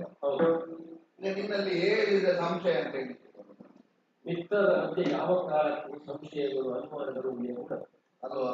ಮುಚ್ಚುಮರೆಯಿಲ್ಲದೆ ಹೃದಯವನ್ನು ವಿಸ್ತರಿಸಬೇಕು. ಅದೇ ಸಂಶಯ ಉಂಟು ಅಂತ ಹೇಳ್ಬೋದಲ್ಲ. ಇದು ನಾನು ಹೇಳುದು ಉಂಟಲ್ಲ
ಸರಿ ಅಂತ ಕಂಡಿದ್ದೆ. ಅನುದಿನವೂ ಭಯ ಪಡ್ತಾ ಇದ್ದವ ನಾನು ವಾಲಿಗೆ. ಈ ಬಿಸಿಯಾರಿಗೆ ಮುಖ ಸುಡಿಸಿಕೊಂಡ ಬೆಕ್ಕು ಮತ್ತೆ ಮಜ್ಜಿಗೆ ನೋಡಿದ್ರು ಓಡುವುದಿಲ್ಲ. ನನ್ನ ಸ್ಥಿತಿ ಹಾಗಾಗಿ ನನಗೆ ತಿನ್ನುವಾಗ, ನಡೆಯುವಾಗ, ನುಡಿಯುವಾಗ, ಮಲಗುವಾಗ ನೆನಪಾಗುವುದೇ ಹಾಗೆ. ಕಾರಣ ನೀನು ಮಹಾವೀರ ಅಲ್ಲ ಅಂತಲ್ಲ, ನೀನು ಮಹಾವೀರ. ನೀನು ಇಲ್ಲಿವರೆಗೆ ನಡೆದು ಬಂದಂತ ದಾರಿಯಲ್ಲಿ ಎಷ್ಟೆಲ್ಲ ಸಾಹಸಗಾಥೆಗಳು, ಒಂದೊಂದು ಗಿಡಗಳನ್ನು ನಟ್ಟುಕೊಂಡು ಬಂದಿದ್ದೀಯ ಅಂದ್ರೆ ವೃಕ್ಷವೆಲ್ಲ ಬೆಳೆದು ಈಗ ಕಾಡಾಗಿ ಹೋಗಿದೆ. ಅಂದ್ರೆ ನಿನ್ನ ಚರಿತ್ರೆಯಲ್ಲಿ ಸಾಹಸದ ವನವೇ ಬೆಳೆದಿದೆ. ಆದ್ರೆ ಇದು ಪ್ರತ್ಯಕ್ಷ ನೋಡಿದ್ದೇನೆ ನಾನು. ಕಣ್ಣುದಿಲ್ಲ ಕೇಳಿ ತಿಳ್ಕೊಳ್ತೇನೆ ಅಂತ ಹೇಳ್ತೀನಿ. ಮಿತ್ರತ್ವ ಅಂದ್ರೆ ಹೇಗೆ? ಮಿತ್ರನಿಗೆ ಕೊಡಬೇಕು, ಮಿತ್ರನಿಂದ ನಾವು ಪಡಿಬೇಕು. ಹಾಗೆ ಮಿತ್ರನಿಗೆ ಉಣಬಡಿಸಬೇಕು, ಮಿತ್ರನಿಂದ ನಾವು ಕೊಡಬೇಕು. ಮಿತ್ರನಲ್ಲಿ ರಹಸ್ಯವಾದ ವಿಷಯವನ್ನು ಹೇಳಬೇಕು, ಮಿತ್ರನಿಂದ ರಹಸ್ಯವಾದ ವಿಷಯವನ್ನು ಕೇಳಬೇಕು. ಈಗ ನನ್ನಲ್ಲಿರುವ ರಹಸ್ಯ ನಿಮಗೆ ಹೇಳದಿದ್ರೆ ನಾನು ಈಗ ಮೈತ್ರಿಗೆ ಏನೋ ಒಂದು ತಪ್ಪಿದಾಗ ಉಳಿದಂತೆ ಎಲ್ಲವನ್ನು ವಿಸ್ತರಿಸಿ ಅದೇ ನೀನು ಕೊಲ್ತೇನೆ ಅಂತ ವಿಶ್ವಾಸದಿಂದ, ಆತ್ಮವಿಶ್ವಾಸದಿಂದ ಹೇಳಿದ್ದೆ ಎನ್ನುವ ಕಾರಣಕ್ಕಾಗಿ ಕೊಂಡದ ಆಳ ಎಷ್ಟು ಅಂತ ನಿನ್ನಲ್ಲಿ ಹೇಳದೆ ನಾನು ಹಾರು ಅಂತ ಹೇಳಿದ್ರೆ ನನ್ನದು ಮಿತ್ರತ್ವ ನನಗೆ ಲಾಭ ಆಗ್ತದೆ ಅಂತ ನಿನ್ನನ್ನು ಪ್ರತಿಭಟನೆ ನನ್ನ ಮೇಲೆ ಕಡೆ ಆಗಿದೆ ಅಂತ ಮತ್ತೊಬ್ಬರ ಮೇಲೆ ಬೆಂಕಿ ಬಿಡಲಿಕ್ಕಾಗ್ತದೆ. ಕ್ರಮ ಇಲ್ವಲ್ಲ ಅಲ್ವಾ? ಅದು ಒಲೆಯಲ್ಲೇ ಉರಿಯುವಷ್ಟೇ ಬೆಂಕಿ ಆಗ್ಬೇಕು ಹೊರತು ಮನೆ ಸುಟ್ಟು ಬೆಂಕಿ ಆಗ್ಬಾರ್ದು. ನನ್ನ ಅಣ್ಣನ ಪರಾಕ್ರಮ ಬಹಳ ದೊಡ್ಡದು. ಬಹಳ ಅಂದ್ರೆ ಹೋಗಲ್ಲಿ ಕಾಣ್ತದ ಈ ಬೆಟ್ಟ, ಹೌದು ಅಸ್ಥಿ ಬಂದ ಬಿಳಿಯದ್ದು ಅಸ್ಥಿ ಬಂದ, ಅದು ಬಿಳಿ ಬೆಟ್ಟ ಅಲ್ಲ, ಅಸ್ಥಿ ಮಂಜ. ಅಸ್ಥಿ ಮಂಜ ಯಾವ್ದು? ಅದು ತುಂದುಬಿಯ ಸ್ಮಾರಕ. ನೀನು ಆಗ ಹೇಳಿದವ. ಹೌದು ಅದೇ ಮಹಿಷಾಕೃತಿಯಲ್ಲಿ ಬಂದವನು ಅದು ಅಟ್ಟೆ. ಇನ್ನು ಉಳಿದಿದೆ ಅಲ್ವಾ? ಇನ್ನು ಉಳಿದಿದೆ ಹಾಗೆ. ಇದು ಊರಿ ಯಾರ ನನ್ನ ಎದುರಿಗೆ ಉಂಟು. ಅವ ಬರುದು ಕೆಲವೊಮ್ಮೆ ಸಾಹಸದಿಂದಲೇ ಸಾಹಸದಿಂದ. ಹೌದು, ಒಂದು ಮೊಣಕಾಲಿನವರೆಗೆ ಒಂದು ಮೊಳ ಪರ್ಯಂತ ಸಾಹಸದಿಂದಲೇ ನರ ಎಲ್ಲ ಉಂಟುತ್ತದೆ ಅವನು. ಕುತ್ತಿಗೆ ಗಂಟಲಿನಲ್ಲಿರುವ ನರ ಎಲ್ಲ ಉಂಟುತ್ತದೆ. ಹೌದಾ? ಕಣ್ಣೆಲ್ಲ ಅಂದ್ರೆ ಅವನು ಬಹಳ ಸಾಹಸದಿಂದ ಇರ್ತಾನೆ. ಬೆವರು ಬರ್ತದೆ. ಅಲ್ಲ, ಕೆಲವರು ಯಾಕಂದ್ರೆ ಸಾಹಸ ಎತ್ತುವುದು ಲೀಲಾಜಾಲವಾಗಿ ಎತ್ತುವುದು ಉಂಟು. ಲೀಲಾಜಾಲ ಆಗಲಿ ಸ್ವಲ್ಪ ಕಷ್ಟ ಕಾಣ್ತದೆ ಅವನಿಗೆ. ಮೊದಲು ಹಾಗೆತ್ತಿದ್ದ ಅಂತ ಆಡಿದವನು ಈಗ ಒಳಗೆ ಎತ್ತುತ್ತಾನೆ, ಮೈಯ ನರಗಳು ಉಪ್ಪಿ ಕಾಣುತ್ತದೆ. ಹೌದಾ? ಸಾಹಸದಿಂದ ಎತ್ತುವ ಅದು ಒಂದು ಉತ್ಸಾಹ. ಉತ್ಸಾಹ ಉತ್ಸಾಹ ಹೌದು. ಕೆಲವರಿಗೆ ಉತ್ಸಾಹ, ಅದು ಯುದ್ಧದಲ್ಲಿ ಅವರಿಗೆ ಉತ್ಸಾಹವೇ ಬೇರೆ. ಎಷ್ಟು ಉತ್ಸಾಹ ಅಂತ ಕೇಳಿದ್ರೆ ಕೆಲವರೆಲ್ಲ ನಡಿಲಿಕ್ಕೆ ಕೊಡದವರು ಅವರ ಕ್ಷೇತ್ರಕ್ಕೆ ಹೋದ್ರೆ ಅವರೊಂದು ಕೆಲಸ ಹೊರಗೆ ನಡಿಲಿಕ್ಕೆ ಕೊಡುದಿಲ್ಲ. ವೇದಿಕೆ ಕೊಡಿದ್ರೆ ಕೆಲಸವೇ ಬೇರೆ. ಸ್ವಕ್ಷೇತ್ರ, ಅವನ ಯುದ್ಧ ಸ್ವಕ್ಷೇತ್ರ. ಸ್ವಕ್ಷೇತ್ರ ಅದ್ರಲ್ಲಿ ಉತ್ಸಾಹವೇ ಬೇರೆ ಅವನು. ಇನ್ನೊಂದು ಏನು, ಪ್ರಾಣ ಇದ್ದದನ್ನು ನಾವು ಈ ಸುಲಭದಲ್ಲಿ ಇರ್ತೇವೆ. ಹೆಣ್ಣಾದ ಮೇಲೆ ಬಹಳ ಕಷ್ಟ. 4 ಜನರೇ ಬೇಕಾಗ್ತದೆ. ಹಾಗಾಗಿ ಸಾಹಸದಿಂದಲೇ ನಿನ್ನಲ್ಲಿ ಹೇಳ್ಲಿಕ್ಕೆ ಆಗ್ತದೆ. ನಾನು ಈ ಸೂರ್ಯ ಉಂಟಲ್ಲ ಅವ ಮಾಡಿದ್ದಾನೆ, ನೀನು ಅದು ಅಸ್ಥಿ ಮಂಜ ಅಲ್ಲ ಹೇಳ್ಲಿಕ್ಕೆ ಸರಿ ಆಗ್ತದೆ. ಹೇಳಿದ್ದು ನಾನು ಹೇಳುವುದನ್ನು ಹೇಳಿ ಮುಗಿಸಿ ಆಯ್ತು. ಹೇಗೆ ಹೇಳಪ್ಪ ಅಂತ ಒಂದದು ಇನ್ನೊಂದು ಅಲ್ಲಿ 7 ವೃಕ್ಷಗಳು ಬರ್ತದೆ. ಸಪ್ತತಾಳ ವೃಕ್ಷಗಳು ವಕ್ರಾಕಾರವಾಗಿ ಅವನ ಬಾಣ ಕೌಶಲ್ಯವನ್ನು ತೋರಿಸುತ್ತದೆ. ಹಾಗಾದ್ರೆ ಕಣ್ಣಿಯೂ ಪ್ರಯೋಗ ಕೌಶಲ್ಯ ಬಹಳ ಉಂಟವನು. ಹೌದಾ? ಬಾಣವನ್ನು ಬಿಟ್ಟು ಒಂದು ತಾಳ ವೃಕ್ಷದ ಇಡೀ ಗರಿಗಳನ್ನೆಲ್ಲ ಕಡಿದ ಅದೇ ಬಾಣದಿಂದ ಬಾಣ ವಡಿಗಳಿದ್ದಲ್ಲ. ಒಂದರದ್ದು 7 ಬಾಣಗಳಿವೆ. ಮತ್ತೆ ಚಿಗುರುತ್ತದೆ. ಕಡಿದಂತೆ ಮತ್ತೆ ಚಿಗುರುತ್ತದೆ. ಆವಾಗ ಒಂದು ದುಂದುಬಿ ಹತ್ಯೆಯನ್ನೇ ಎತ್ತುತ್ತಿದ್ದ, ಮತ್ತೊಂದು ಆ ಮರದ ಗೆಲ್ಲುಗಳನ್ನು ಕಡಿತಿದ್ದ ಗರಿಗಳನ್ನು. ಅಲ್ಲ ನಿನ್ನಲ್ಲಿ ನಾನು ಆಗಲೇ ಹೇಳಲಿಕ್ಕಾಗ್ತದೆ, ಮರ ಕಡಿಲಿಕ್ಕೆ ಅಲ್ಲ ಹೇಳಿಲ್ಲ. ನಾನು ಆಗ ನಿಮಗೆ ನಿನ್ನಲ್ಲಿ ಉಪಯೋಗಿಸಿದ ಪದ ಸರಿಯಲ್ಲ. ಯಾವುದು? ಜಾಣ. ನೀನ್ ಜಾಣ್ಮೆಯ ಮಾತನಾಡುವ. ದೇವರ ಇಷ್ಟು ಮಾಡುತ್ತಿದ್ದಾನೆ, ಅವ ಮಾಡ್ತಾನೆ. ಗೊತ್ತೇನೆ ಅಂತ ಹೊರಟಿದ್ದಿ. ನಾನು ಹೇಗಪ್ಪ ಹೇಳುದು? ಇನ್ನು ನೀನು ಬೇರೆ ಹೇಳಬೇಕು ಸುಗ್ರೀವ. ಅಣ್ಣನ ಸಾಹಸವನ್ನು ಪರಾಕ್ರಮವನ್ನು ಕಣ್ಣಾರೆ ಕಂಡ ನಿನಗೆ ಅಷ್ಟು ಮಾಡಿದ ಅಣ್ಣನ ಮುಂದೆ ಎಷ್ಟು ಅಲ್ಲ ಅದು ಉಂಟು. ಹಾಗಾದ್ರೆ ಅವ ಮಾಡಿದ್ದನ್ನು ನೀನು ಮಾಡ್ಲಿಕ್ಕೆ ಹೇಳಿಕ್ಕೆ ಅವ ಮಂಗ ಮಾಡ್ತಾನೆ, ನೀನು ಸೂರ್ಯ ಅಲ್ಲ. ಅವ ಮಾಡಿದ್ದನ್ನೇ ಮಾಡಬೇಕು ಅಂತ ಮಾಡಿದ ಹಾಗೇನ ಮಾಡಬೇಕು ಅಂತ ಏನು ಇಲ್ಲವಲ್ಲ. ಹಾಗೇನಿಲ್ಲ, ನನಗೊಂದು ಧೈರ್ಯ. ನನ್ನ ಸಂಶಯಕ್ಕೆ ಅನುಮಾನಕ್ಕೆ ಕಾರಣವಾದ ಈ ಎರಡು ವಿಚಾರಗಳಲ್ಲ. ಹೌದು. ಈಗ ಮೊದಲು ತೋರಿಸಿದ್ದು ನೀವು ಎಲುವಿನ ಹಂತರವನ್ನು. ಹೌದು. ಅವ ಕೈಯಿಂದ ಎತ್ತಿದ್ದನು. ಹೌದು. ಏನ ಕೈಯಿಂದಲೇ ಎತ್ತಬೇಕು ಅಂತ ಉಂಟಲ್ಲ. ಆಗಿಲ್ಲ, ನನಗೆ ಧೈರ್ಯ ಉಂಟು. ನೀ ಕಾಲಿಂದ ನೋಡು.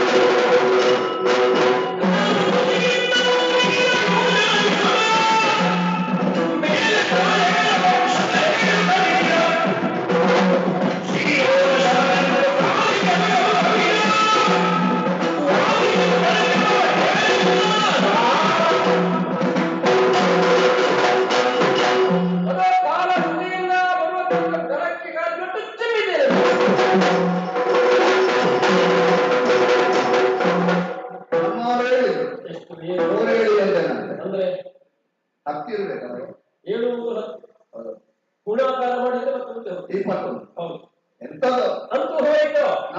ನಮಗೆ ಕಾಣದಷ್ಟು ದೂರ ಹೋಗಿದೆ. ಒಂದು ಕಸ ಹೋಯ್ತು ಇಲ್ವೋ? ಹೋಯ್ತು. ನಿಮಗೆ ಯಾವುದು ಸಹಿಸುವುದಕ್ಕೂ ನೋವನ್ನು ಕೊಡುತ್ತಿತ್ತು ಅದು ದೂರವಾಯ್ತು. ಮತ್ತೆ ಒಂದು ಅದನ್ನು ನೋಡ್ತಿದ್ರೆ ನಮಗೆ ಒಂದು ದಿವಸ ಆದ್ರೂ ಕೆಲವು ಬಂದಿಲ್ಲ. ಯಾವ ಕಾಲಕ್ಕೂ ಬಾರ ಯಾವಲ್ಲ ಅಷ್ಟು ತಗೊಂಡು ಸತ್ತವನ ಅಟ್ಟೆಯನ್ನು ನೋಡುವುದು ಅಂತ ಹೇಳಿದ್ರೆ ಯಾರು ಸ್ಮಶಾನದಿದ್ರು ಮನೆ ಮಾಡುದು ನನ್ನ ಎದುರೇ ಉಂಟದು ಯಾವಾಗ ಅದನ್ನು ನೋಡಿ ನೋಡಿ ನನ್ನ ಇಡೀ ಹೆದರಿಸುವುದಕ್ಕಾಗಿ ಬಹುಶಃ ಏರಿಸಿದ್ದೀರಿ. ಈಗ ನಿನ್ನ ಭಯ ದೂರವಾಯಿತಾ ಇಲ್ವೋ?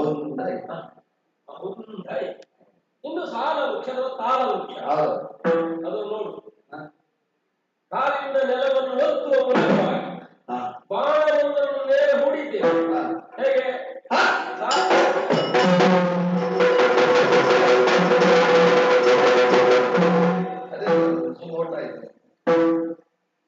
ವೃತ್ತಾಕಾರವಾಗಿದ್ದ ವೃಕ್ಷಗಳು ನೇರವಾಗಿ ನಿಂತು ಅದೇ ಕಾಲಲ್ಲಿ ಒತ್ತುವಾಗ ನೇರ ಅದು ವಕ್ರ ವಕ್ರವಾಗಿತ್ತು. ಬಾಲವನ್ನು ಬಿಟ್ಟಿದ್ರೆ ನೇರವಾಗ್ತದೆ. ಇಲ್ಲಪ್ಪ ಇಲ್ಲಿ ಇಲ್ಲ. ವೃಕ್ಷದ ಮೂಲದಲ್ಲಿ ಯಾವುದೋ ಒಂದಂತಹ ದೋಷ ನಾಟಕವಾಗಿತ್ತು.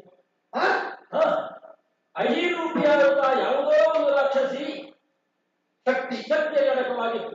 ಹೌದಾ? ಅದೆಲ್ಲರಿಗಂತಹ ನಾನು ಪಾದದಿಂದ ನೆಲವನ್ನು ಒತ್ತಿ ಬಾಣವನ್ನು ಹುಟ್ಟಿದ ವೃಕ್ಷಗಳು ಸರಳ ರೇಖೆಗೆ ಬಂತು. ಬಾಣದ ಮೂಲಕ ಅದರ ಮೂಲೋದ್ಘಾಟನೆ ಆಯ್ತು. ನನಗೆ ಇನ್ನೂ ಹೆದರಿಕೆ ಒಂದೇ. ಧರ್ಮಿ ಎನ್ನುವುದಕ್ಕೆ ಸಮಾಧಾನ ಸಿಕ್ಕಿತು. ನಿನ್ನ ಧೈರ್ಯದ ಬಗ್ಗೆ ನಿನ್ನ ಶೌರ್ಯದ ಬಗ್ಗೆ ಧೈರ್ಯ ಬಂತು. ಇನ್ನೂ ನನಗೆ ಒಂದೇ ಇದೆ. ಎಂತದ್ದು? ಊರಿನಲ್ಲಿಲ್ಲ, ಇನ್ನು ಹೊರಗಿನ ವೃಕ್ಷ ರಕ್ಷಕರೆಲ್ಲ ಬರ್ಲಿಕ್ಕಿಲ್ಲಲ್ಲ. ಯಾಕೆ? ಮರ ಕಡಿತಾರೆ ಅಂತ. ಕಡಿತಾರೆ ದೋಷಪೂರ್ಣವಾದಂತಹ ವೃಕ್ಷ ಬಿಟ್ಟರೆ ಯಾರು ಅದು ಸಾಯಬೇಕಾದ್ರೆ ಸಾಯಬೇಕಾದ್ರೂ ಊರಿಗೆ ಮಾರಕವಾಗಿರುವಂತದ್ದು ಸರಿ ಎನ್ನುವುದರಿಂದ ಹೀಗೆ ಆಯ್ತಾ ಇಲ್ವೋ? ಹೇಗೆ ಗೊತ್ತಲ್ಲ. ನಾನು ಓಡಿಕೊಂಡು ಬರುವಾಗ ಅದೊಂದು ತಂದಿದ್ದೆ. ಯಾವುದು? ನಾನು ಮದುವೆ ಕಾಲದಲ್ಲಿ ಹಾಕಿದ್ದ ಬಾಸಿಂದ ಅದು ಅದೊಂದು ತರ್ತೇನೆ. ನಾನೊಂದು ವ್ಯವಸ್ಥೆ ನಾನು ತರ್ತೇನೆ. ಅದಲ್ವೋ ಯುದ್ಧ ಮಾಡಬೇಕಾದ ನೀನು ನಾನು ಮಾಡಿದ್ರೆ ಅದೆಲ್ಲ ಯಾಕೆ ಆಗುದಿಲ್ಲ? ನಿನ್ನ ವಯಸ್ಸನ್ನು ನೀನೇ ಎದುರಿಸಬೇಕು ಹೊರತು ಇನ್ನೊಬ್ಬರು ಎದುರಿಸುವುದಕ್ಕೆ ಆಗುವುದಿಲ್ಲ. ಹೌದಾ? ನೀನು ಆ ರೀತಿಯಾಗಿ ನಡೆದ ಆಗ್ತದೆ. ಆದ್ದರಿಂದಲೇ ಬಲವನ್ನು ಹೆಚ್ಚಿಸಿಕೊಂಡು ಯುದ್ಧಕ್ಕಾಗಿ ನಿನ್ನ ಸತ್ಯವನ್ನು ನೀನು ಹೊಂದುವುದಕ್ಕೆ ಬೇಕಾಗಿ ಆತ್ಮಬಲವನ್ನು ಒಗ್ಗೂಡಿಸಿ ಯುದ್ಧಕ್ಕೆ ಕರೆಯವನು. ಈಗ ಮುಂದೆ ನೀನು ಅವಶ್ಯವಾದಾಗ ಸಹಾಯಕ ನೀನು. ಮತ್ತೆ ನಾನು ಅದನ್ನು ಸಹಾಯಕ ಬೆಂಬಲ ನಾನಿದ್ದೇನೆ ಇದೆಯಲ್ಲ ಇದ್ದೇನೆ. ಕರಿದೇನೆ ಸರಿ ಅಣ್ಣ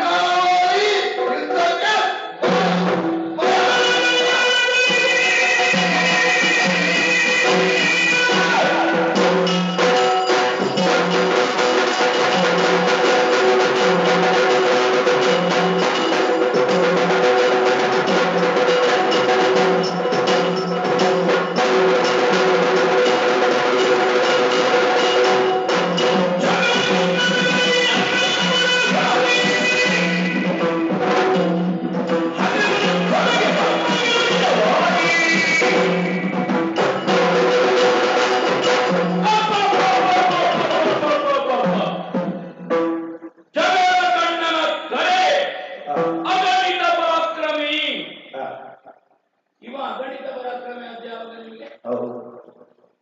ಅಲ್ಲೊಂದು ಜಗಕ್ಕೆ ಕರೆಯಟ್ಟು ಅಗಣಿತ ಪರಾಕ್ರಮ ಯಾರನೋ ಸುಗ್ರೀವ.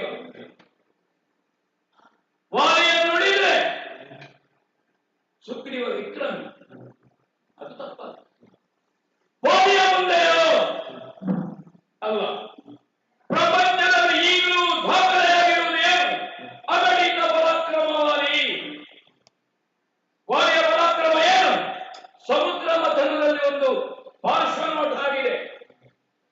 33 ಕೋಟಿ ದೇವತೆಗಳು, 66 ಕೋಟಿ ರಾಜ್ಯದರು ಆಗಲೇ ಇದ್ದಂತಹ ಸಮುದ್ರ ಮಥನವನ್ನು ನಿಂತ ನಿಲುವಿನಲ್ಲಿ ಇದು ಬಾರಿ. ಮೊದಲ ಪದವೇ ಮಾತೃ ಸ್ವರೂಪಿಣಿಯಾಗಿ ಬಂದಂತಹ ಹೆಣ್ಣು ತಾರಾದೇವಿ. ಪಿತೃ ಮಹಾಶಯ ಇಂದ್ರ ಹೇಳಿದ ಮಗ ನಿನಗೆ. ಆ ಕಾಲಕ್ಕೆ ಒಲಿಯ ಪರಾಕ್ರಮ ಏನು? ಇಂದ್ರನೇ ಅನುಗ್ರಹಿಸಿಕೊಟ್ಟಂತಹ ಅವರ ಮಾಲಿಕೆ ಕಾಂಚನ ಮಾಲಿ ವಾಲಿ. ಅಗಣಿತ ಪರಾಕ್ರಮವುಳ್ಳವನಿಗೆ ಮಾಲೆ ಬೇಕೋ? ಯಾಕೆ ಅಗಣಿತ ಪರಾಕ್ರಮವುಳ್ಳವನಿಗೆ ಮಾಲೆ ಬೇಕು? ಗಂಟೆ ಯಾವುದಕ್ಕೆ ಕಟ್ಟಬೇಕು? ಆನೆಗೆ ಕಟ್ಟಬೇಕು. ಅದಕ್ಕಿಂತ ಸಣ್ಣದಕ್ಕೆ ಕಟ್ಟಿದ್ರೆ ಗಂಟೆ ಹೊತ್ತುಕೊಂಡು ಹೋಗಿದ್ದದು. ಇದು ಮಾಲಿ. ಸುಗ್ರೀವರ ಸಹೋದರಿಯ ಎಷ್ಟು ಅನ್ಯೋನ್ಯವಾಗಿತ್ತು ಕಿಷ್ಕಿಂಧೆಯಲ್ಲಿ. ಜನ ಸಂಭ್ರಮಿಸಿದ್ರು. ಒಂದು ಕಪಿಕುಲದಲ್ಲಿ ಒಂದು ಸಾಂಸಾರಿಕವಾದಂತಹ ವ್ಯವಸ್ಥೆ, ಒಂದು ಪ್ರಜಾಪ್ರಭುತ್ವ ಹೀಗಿರುವುದಕ್ಕೆ ಸಾಧ್ಯ ಉಂಟಾ? ಮಾನವರ ಹಾಗಿದ್ದ ಮಂತ್ರಿಮಂಡಲ ಅಂತ ನೀವು ಹೇಳಬೇಡಿ. ನಮ್ಮ ಮಟ್ಟಿಗೆ ಒಂದು ವ್ಯವಸ್ಥೆ ಇತ್ತು, ಆಡಳಿತ ವ್ಯವಸ್ಥೆ. ಮುಖದ ಕಣ್ಣಿನಂತೆ ಇದ್ದ ನಮ್ಮ ಸಹೋದರಿಯ ಕೆಲವೊಮ್ಮೆ ನೆನಪಾಗ್ತದೆ ಇವು. ಹೇಗಿದ್ದವರು ಹೇಗಾದವರು, ಯಾರನ್ನು ದೂರುವುದು ಪರಿಸ್ಥಿತಿ ಹಾಗಾಯಿತು. ಮಾಯಾವಿಯ ಪ್ರಕರಣ ನಮ್ಮ ದ್ವೇಷವನ್ನು ಹುಟ್ಟು ಹಾಕಿತ್ತು ಮತ್ತು ಅದುವೇ ಬೆಳೆಸಿ. ನಾನು ಕಿಷ್ಕಿಂಧೆಯ ಪುರ ಪ್ರವೇಶ ಮಾಡಿ ನೋಡಿದ ದೃಶ್ಯ ಈ ಕ್ಷಣದಲ್ಲಿ ಅವರಿಗೆ ಮರೆಯಲಿಕ್ಕಾಗುತ್ತಾ ಇಲ್ಲ. ಯಾರಲ್ಲಿ ನಮಗೆ ಆತ್ಯಂತಿಕವಾದ ಪ್ರೀತಿ ಇದೆ, ಯಾರಲ್ಲಿ ಆತ್ಯಂತಿಕವಾದಂತಹ ಸಲಿಗೆ ಇದೆ, ಯಾರಲ್ಲಿ ಆತ್ಯಂತಿಕವಾದ ವಾತ್ಸಲ್ಯ ಇದೆ, ಅವರು ಸಣ್ಣ ತಪ್ಪು ಮಾಡಿದ್ರೆ ದುಡ್ಡು ಬರ್ತದೆ. ನಮಗೆ ಆಗದೇ ಇದ್ದವರು ದೊಡ್ಡ ತಪ್ಪು ಮಾಡಲಿ, ನಾವು ಅದನ್ನು ಗಣಿಸುತ್ತಿಲ್ಲ. ಯಾಕೆ? ಅವ ಹೇಗೆ ನಮಗೆ ಅತ್ಯಂತ ಆತ್ಮೀಯ. ಎರಡು ದೇಹದಲ್ಲಿ ಒಂದು ಆತ್ಮ, ಅನಿಯೋಜ್ಯ. ಅವರು ತಪ್ಪು ಮಾಡಿದರೆ ತಕ್ಕ ಕ್ಷಮಿಸಲಿಕ್ಕಾಗುವುದು. ಅನೇಕ ಸಲ ಹೇಳ್ತೇವೆ, ಬಿಸಿಯಾಗಲಿಕ್ಕೆ ಎಷ್ಟು ಹೊತ್ತು ಬೇಕು, ತಣ್ಣಲಿಕ್ಕೆ ಅಷ್ಟು ಹೊತ್ತು ಬೇಡ ಅಂತ. ಆದರೆ ಇದು ಏರಿದ ಬಿಸಿ, ಮನಸ್ಸನ್ನು ತಣಿಸಿಕೊಳ್ಳಿಕ್ಕಾಗಲಿಲ್ಲ. ನೆನಪು ಮಾಡಿದಷ್ಟು ನನ್ನಲ್ಲಿ ಉದ್ರೇಕ ಏರುವುದು. ಛೇ, ಇವ ಮಾಡಿದನಲ್ಲ ವಿಶ್ವಾಸದ್ರೋಹ, ಇವ ಮಾಡಿದನಲ್ಲ ವಿಶ್ವಾಸದ್ರೋಹ. ಈಗೀಗ ನನಗೂ ಆಗಿದೆ. ಈ ಪ್ರಕರಣವನ್ನು ಮುಗಿಸುವಂತೆ ಯಾಕೆ ಸುಖ ಇಲ್ಲ? ನನಗೆ ಮರದ ಕೊರಡು ಹಿಡ್ಕೊಂಡು ಮಲಗಿದಾಗ ಯಾರು ಅಂತ ನಾನು ಹೆಸರು ಕೇಳುವುದಿಲ್ಲ. ಗೊತ್ತಿದ್ದರೆ ಗೊತ್ತು, ನನ್ನ ಬಾಯಿಯಿಂದ ನಾನು ಯಾಕೆ ಹೇಳುವುದು? ಹೂ ಅರಳಿದರೆ ಸೌಂದರ್ಯ, ಹೆಣ್ಣು ತೆರೆದುಕೊಂಡ್ರೆ ಸುಖ, ಹೆಣ್ಣು ಮುದುಡಿದರೆ ಸುಖ ಉಂಟ? ಅದು ಹೇಳುವಂತದ್ದಲ್ಲ. ಅದು ಮುದುಡಿನ ಮುದ್ದೆ. ಮೊದಲೇ ನಾ ಕೈ ಹಿಡಿದವಳು ಕುಡಿತಾಳಲ್ಲ. ನಾನು ಪ್ರಾಮಾಣಿಕವಾಗಿ ಹೇಳ್ತೇನೆ, ನನಗೆ ಅವಳು ಬೇಕು ಅಂತ ನಾ ತಂದದ್ದಲ್ಲ, ಇವಳಿಗೆ ಶಿಕ್ಷೆ.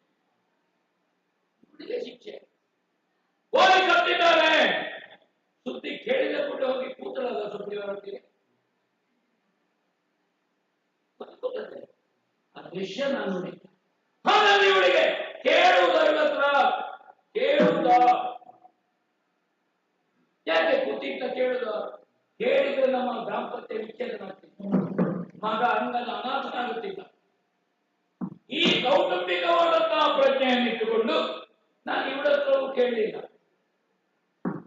ಎಡಬದಿಯಲ್ಲಿ ಇರಬೇಕಾದವಳ ಹತ್ರ ಅವಳಿಗೆ ಶಿಕ್ಷೆ ಯಾವುದು? ಬಲಬದಿಯಲ್ಲಿ ಈಚೆ ಅವಳನ್ನು ತಂದಕ್ಕೆ ಮಾಡ್ತಾರೆ, ಅದು ಶಿಕ್ಷೆ. ಅಂತರ್ಬೋಧನೆ ಆಗುತ್ತಾ ಉಂಟು. ಇದು ಪ್ರಯೋಜನ ಇಲ್ಲ. ಸಾವಿರಗಟ್ಟಲೆ ವರ್ಷ ಆಯಿತು, ಸುಮ್ಮನೆ ತೆರೆದುಕೊಳ್ಳದೇ ಇದ್ದದ್ದು ಮುದುಡಿಕೊಂಡದ್ದು ಯಾಕೆ ಇರುವುದಿಲ್ಲ? ಪ್ರಯೋಜನ ಇಲ್ಲ. ಪ್ರಯೋಜನ ಇಲ್ಲದರ ಜೊತೆಗೆ ನಾವು ಸಂಸಾರ ಮಾಡುವುದಕ್ಕೆ ನಾವು ಊರಿಗೆ ಸಸರಾಗುವುದಲ್ಲ. ಇಲ್ಲಿ ನನ್ನ ವಿಕ್ರಮದಿಂದ ಅಗಣಿತ ಬಲಾಕ್ರಮಿ ಒಬ್ಬ ಮಗ ತುಡಿತೆಂದು ಕೇಳಲಿಲ್ಲ. ಇದು ನನ್ನ ವರ್ಚಸ್ಸು. ನನ್ನ ಕೇಳಬೇಕು ಅಂತ ಅನೇಕರಿಗಿರ್ಬೋದು. ಕೇಳುವ ಎದೆಕಾಲಿಗೆ ಸತ್ಯ ತಾಯಿ ಹೆತ್ತ ಮಕ್ಕಳಲ್ಲಿ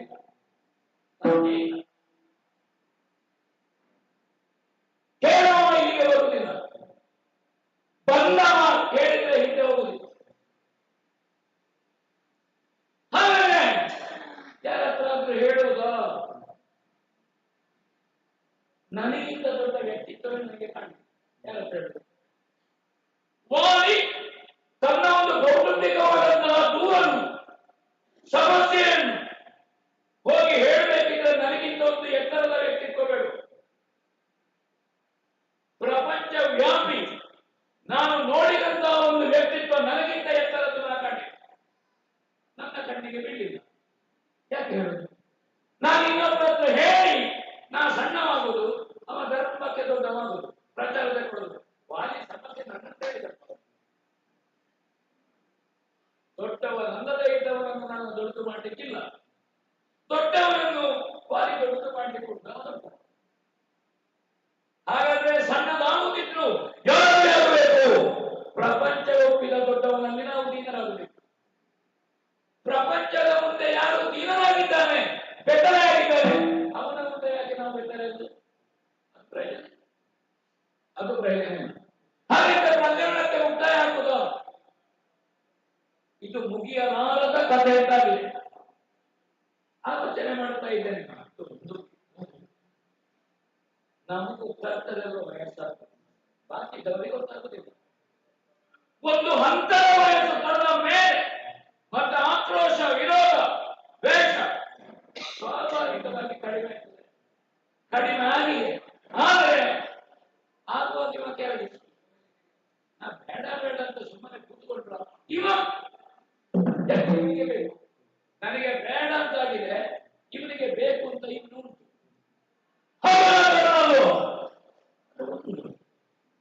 ಅಣ್ಣ ವಾಲಿ ಕೆರಳಿದೆ. ವರ್ಷ ಕೆಲವಾಯ್ತು, ಕೆರಳದೆ ಸುಮ್ಮನೆ ಇರ್ತದೆ. ಅದಕ್ಕೆ ಬೇಕಾಗಿ ಇರುವ ಸಿದ್ಧತೆಯಲ್ಲಿ ಅರಮನೆಯಿಂದ ಹೊರ ಬಂದಿದ್ದೇನೆ. ಹೊರಗೆ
ಉದಯ ಉಂಟು, ಅಸ್ತಮಾನ ಉಂಟು.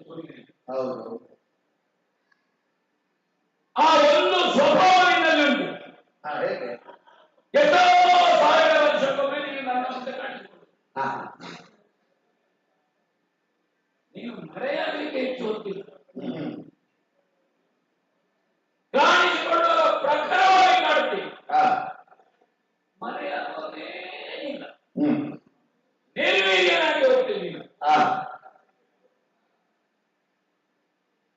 ನನ್ನ ತಮ್ಮನಾಗಿ ಬಡಿದೆ ಅನುಜ. ಹೊರೆಯ ತಮ್ಮ ಸುಗ್ರೀವ ಅಂದ್ರೆ ವಾಲಿ ಬಿಟ್ಟ ಸುಗ್ರೀವ ಅಂತ ಪ್ರಪಂಚದಲ್ಲಿ ಸ್ಥಾಪನೆ, ಅದು ಗೊತ್ತೂ ಆಗಿದೆ. ಕೆಲವು ಸಮಯದ ಆಡಳಿತವನ್ನು ಸಿಂಹಾಸನದಲ್ಲಿ ಕೂತು ಮಾಡಿದ್ದೇನೆ. ನನ್ನ ಮಗ ಬದುಕಿರುವಾಗ ಉತ್ತರ ಕ್ರಿಯೆಯೂ ಆಯಿತು. ಬದುಕಿದ ಅಪ್ಪನಿಗೆ ಅವರ ಕೆಲಸ ನಾನೇ ಮಾಡಿದ್ದೆ, ಒಳ್ಳೆದಾಯ್ತು. ಯಾಕಂದ್ರೆ ನಿನಗೆ ಉತ್ತರ ಕ್ರಿಯೆ ಮಾಡಲಿಕ್ಕೆ ನನ್ನ ಮಗನೇ ಆಗ್ಬೇಕಾಗುತ್ತೆ. ನಿನ್ನ ಹೆಂಡತಿ ಅವತ್ತಲ್ಲಿ ಹುಳ ಹುಟ್ಟಲಿಲ್ಲ, ಇಲ್ಲ ಇಲ್ಲ ಹುಡ್ತದಂತ ನೀನು ಹೇಳ್ಕೊಂಡೆ. ಅಲ್ಲ, ಈಗ ಮತ್ತು ಹುಟ್ಟಲಿಲ್ಲ, ಮತ್ತು ಹುಟ್ಟಲಿಲ್ಲ. ಆದರೆ ನಿನಗೆ ನನ್ನ ಪ್ರೀತಿಯಲ್ಲಿ ಕರೆಯುವುದು ಅದು ವಾಡಿಕೆಯಾಗಿ ಬರುವುದು ಗೊತ್ತಿಲ್ಲ. ಅಣ್ಣ ವಾಲಿ ಅಭ್ಯಾಸ, ವಾಡಿಕೆ ಅಭ್ಯಾಸ. ಅದು ಬಿಟ್ಟು ತಿರುಗಿ ವಾಲಿ ಹೊರಟುದೇ ಇಲ್ಲ. ಇಲ್ಲ ಇಲ್ಲ,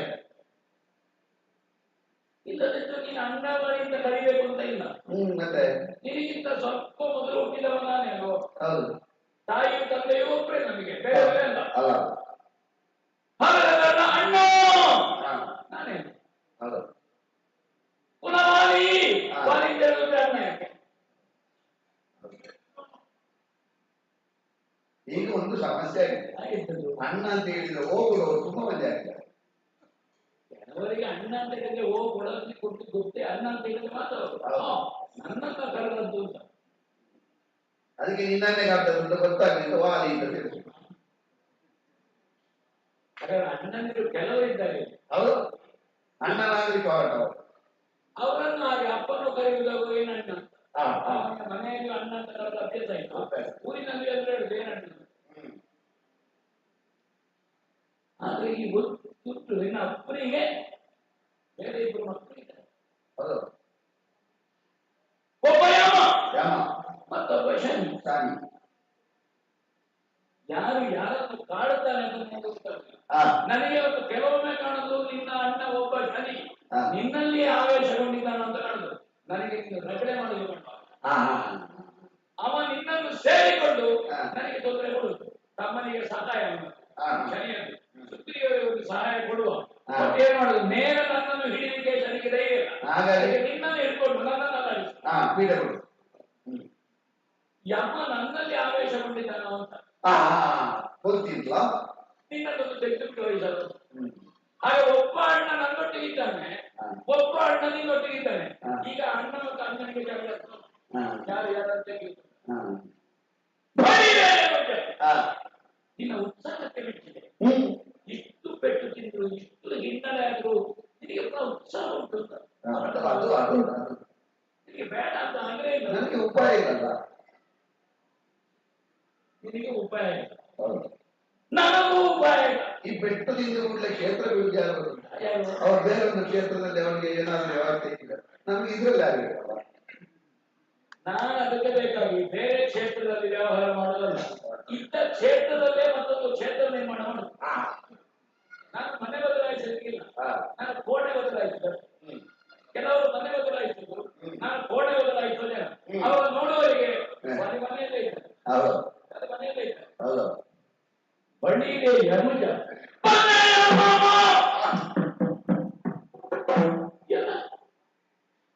ಬಂದಿಯಲ್ಲ ನೀನು, ನನಗೆ ಆಶ್ಚರ್ಯ ಆಗುವುದು. ಈ ಹಿಂದಿನ ಯಾವ ಯುದ್ಧದಲ್ಲಿಯೂ ಒಂದು ಗಳಿಗೆ ನಿಲ್ಲಿಲ್ಲ ಗಟ್ಟಿ. ನನಗೆ ಕಾಣ್ತದೆ ಕೆಲವೊಮ್ಮೆ ನಾವು ಕುಡಿಯುವಾಗಲೇ ನೀನು ಬೀಳುವುದು, ಆ ಕೈ ಎತ್ತುವುದು. ನೀನು ಹೊಟ್ಟಿದಿಂದ ಭಾವಿಸುವ ಮೊದಲೇ ಬೀಳೋದು, ನೀನು ಹೊಟ್ಟಿದಿಂದ ಭಾವಿಸುದು, ನಾನು ಬಿದ್ದಾಗ್ತದೆ.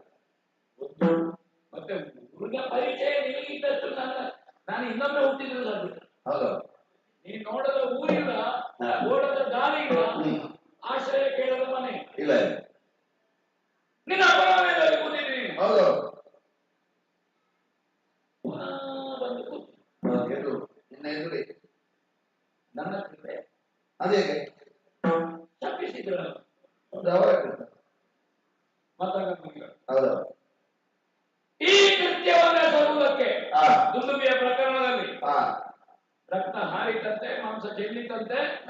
ಅವನಾಗಲಿ ಅವನ ಅನುಚರರಾಗಲಿ ಈ ಪ್ರದೇಶಕ್ಕೆ ಬಂದ್ರೆ ತಲೆ ಸಾವಿರ ಓಡ. ಹೌದು, ಅದು ದೊಡ್ಡಕ್ಕೆ ಬುದ್ಧಿಯೊಳಗೆ ಹೇಳಿದ್ದಾರೆ, ನಮ್ಮವರಿಗೆಲ್ಲ ಕೇಳಿದೆ. ಯಾವ ಪ್ರಸಂಗ ಋಷಿಮುನಿಗಳ ಶಾಪ ಕೊಟ್ಟ ಕೊಟ್ಟೆ ಹೋಗಿ ಕಾಲಿಗೆ ಬೀಳೋದು, ಜಯ ಜಯ ಜಯ ಜಯ ಜಯ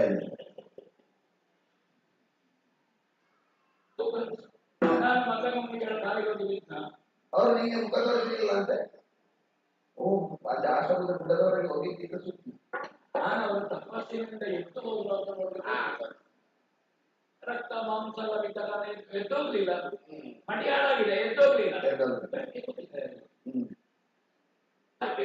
ಇಲ್ಲ ಯಜಮಾನ ಎದ್ದು ಹೋಗ್ಲಿಲ್ಲ, ಅವರು ಎದ್ದು ಹೋಗ್ತಿದ್ರೆ ಅವ್ರಿಗೆ ಬರೆಗೆ ಹೋಗ್ತಿದ್ದೆ, ಹೋಗ್ಲಿಲ್ಲ, ಅಲ್ಲೇ ಕೂತಿದ್ದೆ. ನನಗೂ ಕಂಡಿತ್ತು ಯಾಕೆ ಎಲ್ಲಿಯಾದ್ರೂ ನನ್ನ ತಮ್ಮ ಬಂದು ಕೂತ್ಕೊಳ್ಳೋದಿದ್ರು ನಿಮ್ಗೆ ಆಶ್ರಯ ಹೇಳೋದೆ. ಇನ್ನೊಂದು ಸೇರ್ತುವಾಗ ತೀರ್ಥಸ್ನಾನ ಅಲ್ಲೇ ಆಶ್ರಯ ಜನಿಲ್ಲ. ಎಲ್ಲ ಶಾಸ್ತ್ರ ಎಲ್ಲವೂ ನನಗೆ ಅನುಕೂಲ ಇರಬೇಕು. ನನಗೆ ಅನುಕೂಲ ಇಲ್ಲವೋ ಅದು ಬೇರೆಯವರಿಗೆ ಇರುವುದಿದ್ರೆ ನನಗೆ ಅನುಕೂಲವಾಗಿರ್ಬೇಕಲ್ಲ. ಹಾಗೆ ನಾ ತೆಗೆದದ್ದು ನಾ ಮಾಡಿದ್ದು ನಾ ಮುಟ್ಟಿದ್ದು ಕೇಳಲಿಕ್ಕಿಲ್ಲ, ಕೇಳಿಲ್ಲ ಅವನಿಗೆ ಬಿಷ್ಟಿದೆ ನೀವು ಮುಗಿತು. ನಿನ್ನದೊಂದೇ ಶಾಸ್ತ್ರ, ಬುದ್ಧಿಗೆ ಶಾಸ್ತ್ರ. ನನ್ನದು ಒಂದೇ, ನಾ ತಿಳ್ಕೊಂಡು ಕೈ ನೋಡಲಿಕ್ಕೆ ಹಾಗೆ ಕೂತ್ಕೊಳ್ಳಿ. ಎಲ್ಲೆಲ್ಲಿಯೋ ಕೂತ್ಕೊಂಡು ನೀನು ಯಾಕೆ ಕಷ್ಟ ಬರುದು?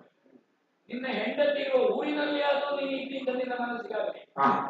ಹಾಗಾದ್ರೆ ನಮ್ಮ ಅರಮನೆಗೆ ಬೀಸಿ ಸುತ್ತು ಬಂದ ಗಾಡಿ ಋಷಭಕ್ಕೆ ಬಂದು ಸುತ್ತಾಕಿ ಹೋಗ್ತದೆ. ಹಾಗಾದ್ರೆ ಒಂದು ಸಂದು ಗಾಡಿ ಸಂದು, ಈ ಸಂದು ಮೈಲಿಗೆ ಅಂತ ಇದ್ದಾಗೆ ಈಗೊಂದು ಗಾಳಿಯ ಸಂಸ್ಪರ್ಶ ಉಂಟು. ಈಗ ಸುತ್ತಾಕಿ ಬರುವಾಗ ಅಲ್ಲದಿದ್ರೆ ತಮ್ಮ ಸುಗ್ರೀವ ಅಣ್ಣ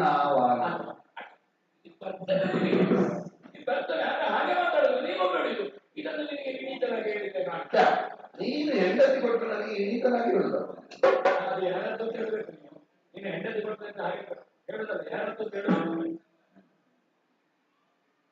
ಸಮಸ್ಯೆ ಬರ್ತದೆ, ನಿನಗೆ ಸಮಸ್ಯೆ ಬರ್ತದೆ. ಸಂಸಾರ ಮಾಡಿ ಗೊತ್ತು,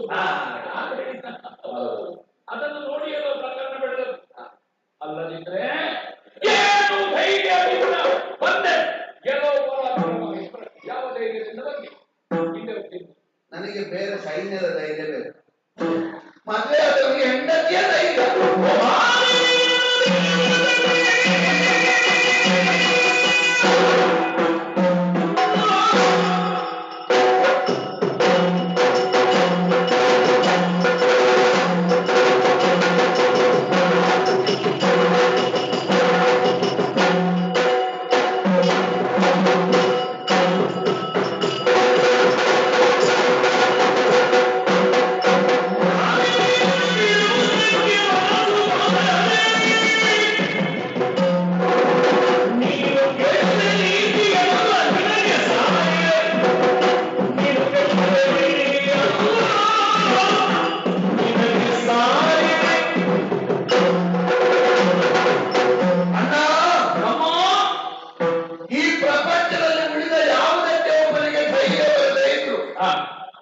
ಕೈಕಾಲ ಮುರಿದುಕೊಂಡವ್ರೆ ಅವನ ಹೆಂಡತಿಯ ಮೈ ಮೇಲೆ ಒಬ್ಬ ಕೈ ಹಾಕ್ತಾನೆ ಅಂತ ಆದ್ರೆ ಕನಿಷ್ಠ ಪ್ರಯತ್ನ ಮಾಡ್ತಾನೆ.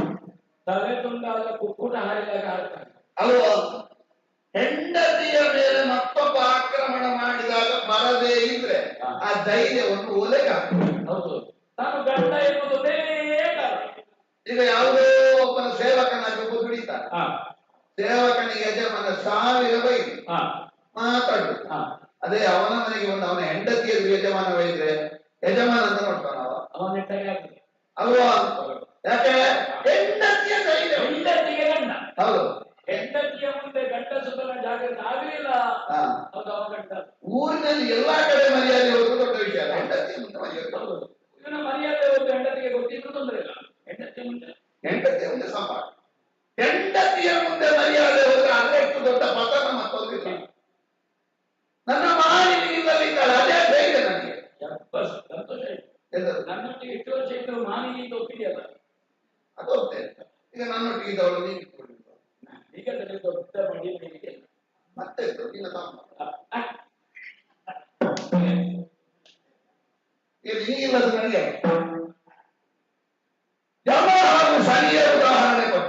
ಇನ್ನ ಜೀವಮಾನದಲ್ಲಿ ಆಗುದಿಲ್ಲ ನಮ್ಮನ್ನು ಕೊಲ್ಲಲಿಕ್ಕೆ.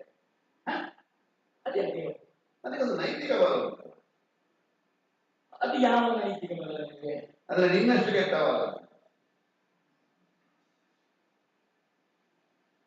ನೀನು ಮಹಾ ಕೆಟ್ಟವಲ್ಲ, ಮಹಾ ಕೆಟ್ಟವಲ್ಲ. ಶನಿ ಯಮ ಬಿಡು. ನಿನಗೆ ಬಂದ ರೋಗಕ್ಕೆ ಮದ್ದು ಕೊಡಲಿಕ್ಕೆ ಒಂದು ಅಶ್ವಿನಿ ದೇವತೆಗಳ ನನ್ನಲ್ಲಿ ಆವೇಶ ಹೊಂದಿದ್ದಾರೆ. ನಿನ್ನ ರೋಗ ಉಂಟಲ್ಲ ಈ ಸಲ ನಿಲ್ಲಿದ್ದೇನೆ ಮತ್ತೆ.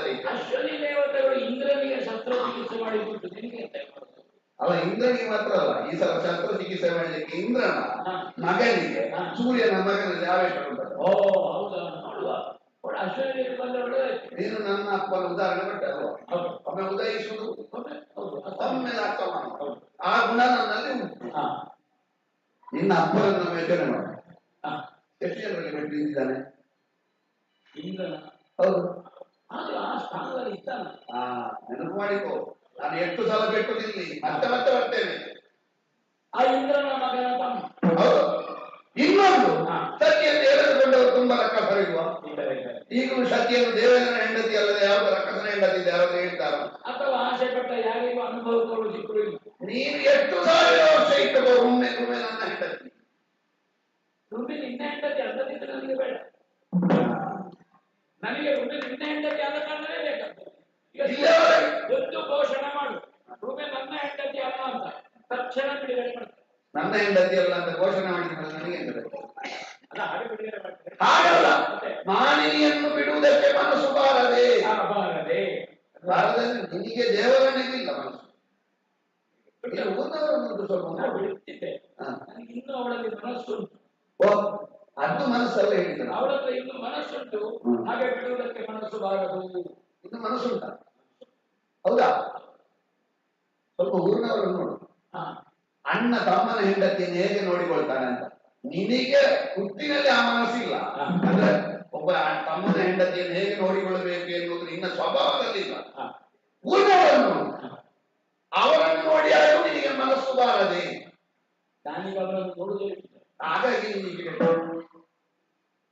ಲೋಕದಲ್ಲಿ ಎಷ್ಟು ಸಲ ಒಬ್ಬ ನೀತಿವಂತ ಪೆಟ್ಟು ತಿಂದ್ರು, ಪೆಟ್ಟು ಕೊಟ್ಟವನೇ ಕೆಡುವುದಲ್ಲದೆ ನೀತಿವಂತ ಕೇಳಲಿಕ್ಕಿಲ್ಲ, ನೀತಿಯು ಕೇಳಲಿಕ್ಕಿಲ್ಲ. ನೋಡು, ನನಗೆ ಯಾವ ವಿಭಾಗದಿಂದ ಆದ್ರೂ ಅದಿಲ್ಲ. ಕಾಲಿಗೆ ಅಲ್ಲ, ನೀನು ಕೊಡುವುದಿಲ್ವೋ? ನೀನು ಯಾವ ಭಾಷೆಯಲ್ಲಿ ನಿನಗೆ ಸಾರಿ ಹೇಳಬೇಕು ಆ ಭಾಷೆಯನ್ನು ಫಸ್ಟ್ ಊರಿನವರಿಗೆ ಕೇಳಬೇಕು, ನಿನಗೆ ಮಾತ್ರ. ಮಾನೀಯನ್ನು ನಾನು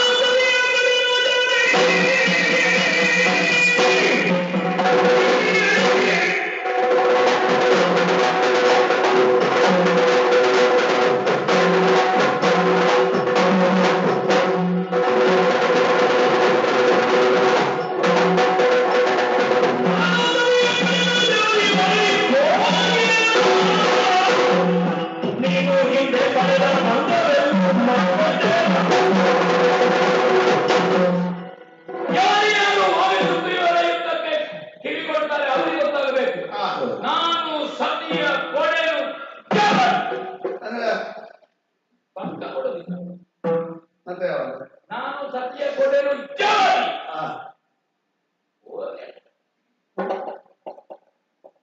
ನಾನು ಸತಿಯ ಕೊಡೆನು ಜವದಿ ಹೋಗಿರ.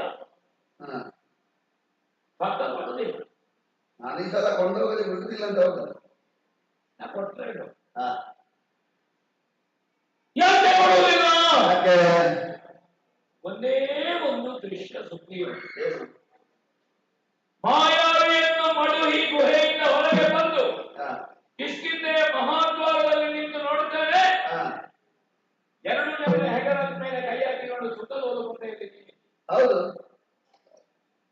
ನಾನು ಇರುವಲ್ಲಿವರೆಗೆ ಅತ್ತಿಗೆ ಅಂದ್ರೆ ತಾಯಿಗೆ ಸಮಾನ ಅಂತ ಪಾದಕ್ಕೆ ಬಿದ್ದು ನಮಸ್ಕಾರ ಮಾಡ್ತಾ ಇದ್ದೆ. ಹೌದು. ನಾ ಸತ್ತ ಸುದ್ದಿ ಕೇಳಿದೆ ಕೊಡ್ತೇನೆ, ಕಾಲು ಮುಟ್ಟಿ ನಮಸ್ಕಾರ ಮಾಡುವ ಹೆಗಲಿಗೆ ಕೈ ಹಾಕಿ. ಹೌದು, ನಾನು ನಮಸ್ಕಾರ ಮಾಡುವಾಗ ಮಗ ಅಂತ ಅವಳು ಆಶೀರ್ವಾದ ಮಾಡ್ತಿರ್ಲಿಲ್ಲ, ಅವಳು ಕೂತ್ಕೊಂಡಿಲ್ವ? ಅದಕ್ಕಾಗಿ ನೀನು ಸುಗ್ರೀವ ಸಮುದ್ರ ಮಧ್ಯದಲ್ಲಿ ಸಿಕ್ಕಿದ ತಾರೆ ದೇವೇಂದ್ರ ನಾನು ಕೊಟ್ಟ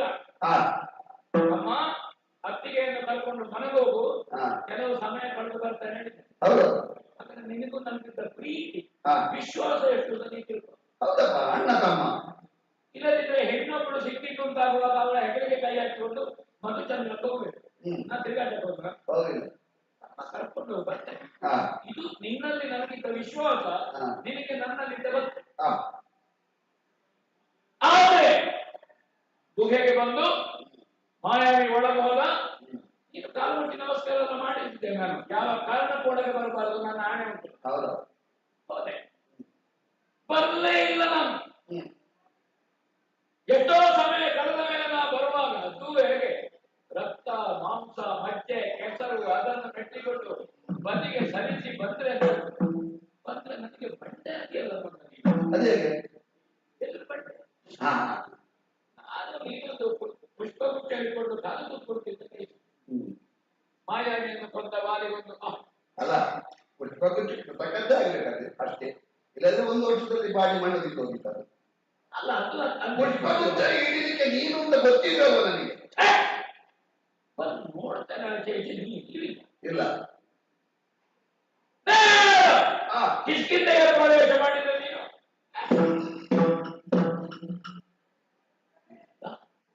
ಸ್ವಾರ್ಥಿ ಕಾಯ್ತಾ ಇದ್ದಿ, ಯಾವಾಗ ಅಣ್ಣ ಸಾಯ್ತಾನೆ ಯಾವಾಗ ಅಣ್ಣ ಸಾಯ್ತಾನೆ ಅಂತ ಉತ್ತರ ಕ್ರಿಯೆ ಮಾಡಿದೆಯಂತೆ. ಕೊಟ್ಟೊಳಗೆ ಕೊಟ್ಟಿ. ಇದು ನಾ ಪಡೆದ ಬಂದ, ಹಿಂದೆ ಪಡೆದ ಬಂದ. ನೀನೀಗಾಗಲೇ ಏನು ಶಾಸ್ತಿ ಕಾಲಿಗೆ ಬಿದ್ದು ನೀನು ನಾಟಕ ಮಾಡಿದಿ. ನಾಟಕ ಪಟುತ್ವ ನಿನ್ನನ್ನು ನೋಡಿ ಕಲಿಯಬೇಕು ಪ್ರಪಂಚ. ಬಂದ ತಕ್ಷಣ ಬೆಳಿಲಿಕ್ಕೆ ಬಿಟ್ಟಿಲ್ಲ. ಮುಸ್ತುಡಿ ಹೊಡೆದು ಮಂದ ಅಂತ ಬೈಯುವುದು, ಬೈಲಿಕ್ಕೆ ಉಪಾಯ.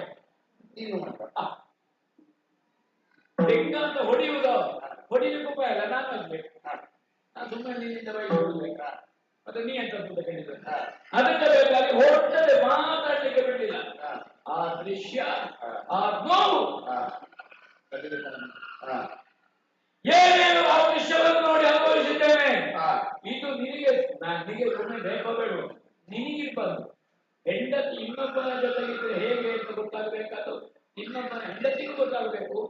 ಮತ್ತೊಬ್ಬ ಅನುಭವಿಸಿದ ಇದು ಒಂದು ಏಟಿನಲ್ಲಿ ಎರಡು ಬಿದ್ದಾಗ ಅದಕ್ಕೆ ಪಕ್ಕ ಕೊಡುವ ಆಲೋಚನೆ ಇಲ್ಲ. ನನಗೆ ಕೊಡಬೇಕು ಅಂತ ಕಾಣುವುದಿಲ್ಲ. ಇದಕ್ಕೆ ವಿಘ್ನ ಸಂತೋಷ ಅಂತ. ನಿನಗೆ ಬೇಕೋ ಬೇಡ, ನಿನಗೆ ಬೇಕು ಅಂತಲ್ಲ, ನನಗಿರುವಾಗ ಆ ಕಾಲದಿಂದ ಇರಿಸಿಕೊಂಡಿದ್ದಿ ಅಂತ ಆದ್ರೆ ಎಂತಲ್ಲ ಅರ್ಥ? ವಿಘ್ನ ಸಂತೋಷ ಅಂತ. ನನ್ನ ಮೇಲಿನ ಬರೇ ದೇಶಕ್ಕೆ ಅವರನ್ನು ಇರಿಸಿಕೊಂಡಿದ್ದಿ ಎಂದಾದ್ರೆ ಅವರನ್ನು ಅದರಲ್ಲಿ ಆನಂದ ಕಾಣುವವನು ಇಲ್ಲಿಯವರೆಗೆ ಏನು ಓಡಿ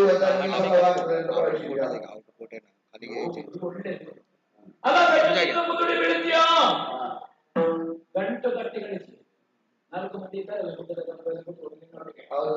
ಬೆಂಬಲಿಗರು. ಹೌದೌದು, ಅವರು ಹುಡುಕಿ ತೆಗಿಬೇಕು. ಸುಗ್ರೀವ ಯಾರಿದ್ದಾರೆ? ಆ 4 ಜನರನ್ನು ಕರೆಸುವುದು ನನ್ನನ್ನು ತಗೊಂಡು ಮುಂಗೆಲ್ಲ ಇನ್ನವರು ಯಾರು ಬರೋದಿಲ್ಲ. ಇನ್ನ ಹೆಣ ಹೊಲಿಸಲಿಕ್ಕೆ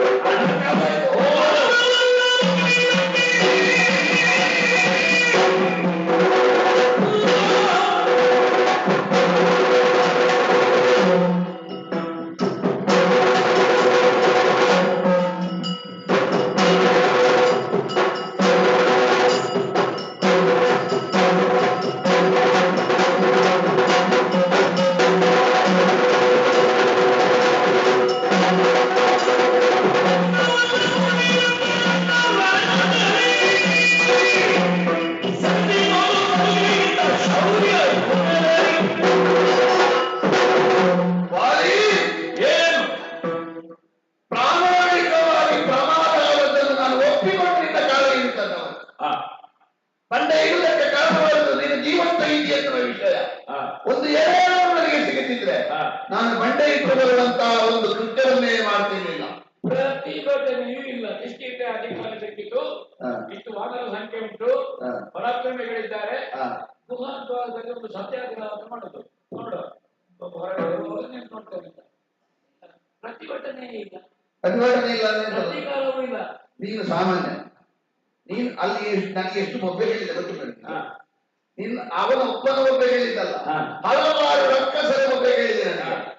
ಆ ರಕ್ಕಸರ ಬೊಬ್ಬೆಯನ್ನು ಗ್ರಹಿಸಿ ನಾನು ಒಳಗೆ ಎತ್ತಿದ್ದಾರೆ ಅಂತ ನನಗೆ ತೀರ್ಮಾನ ಮಾಡ್ಲಿಕ್ಕೆ ಆಗಲಿಲ್ಲ. ಇನ್ನೊಂದು, ನೀನು ಸಾಮಾನ್ಯ ಅಲ್ಲ.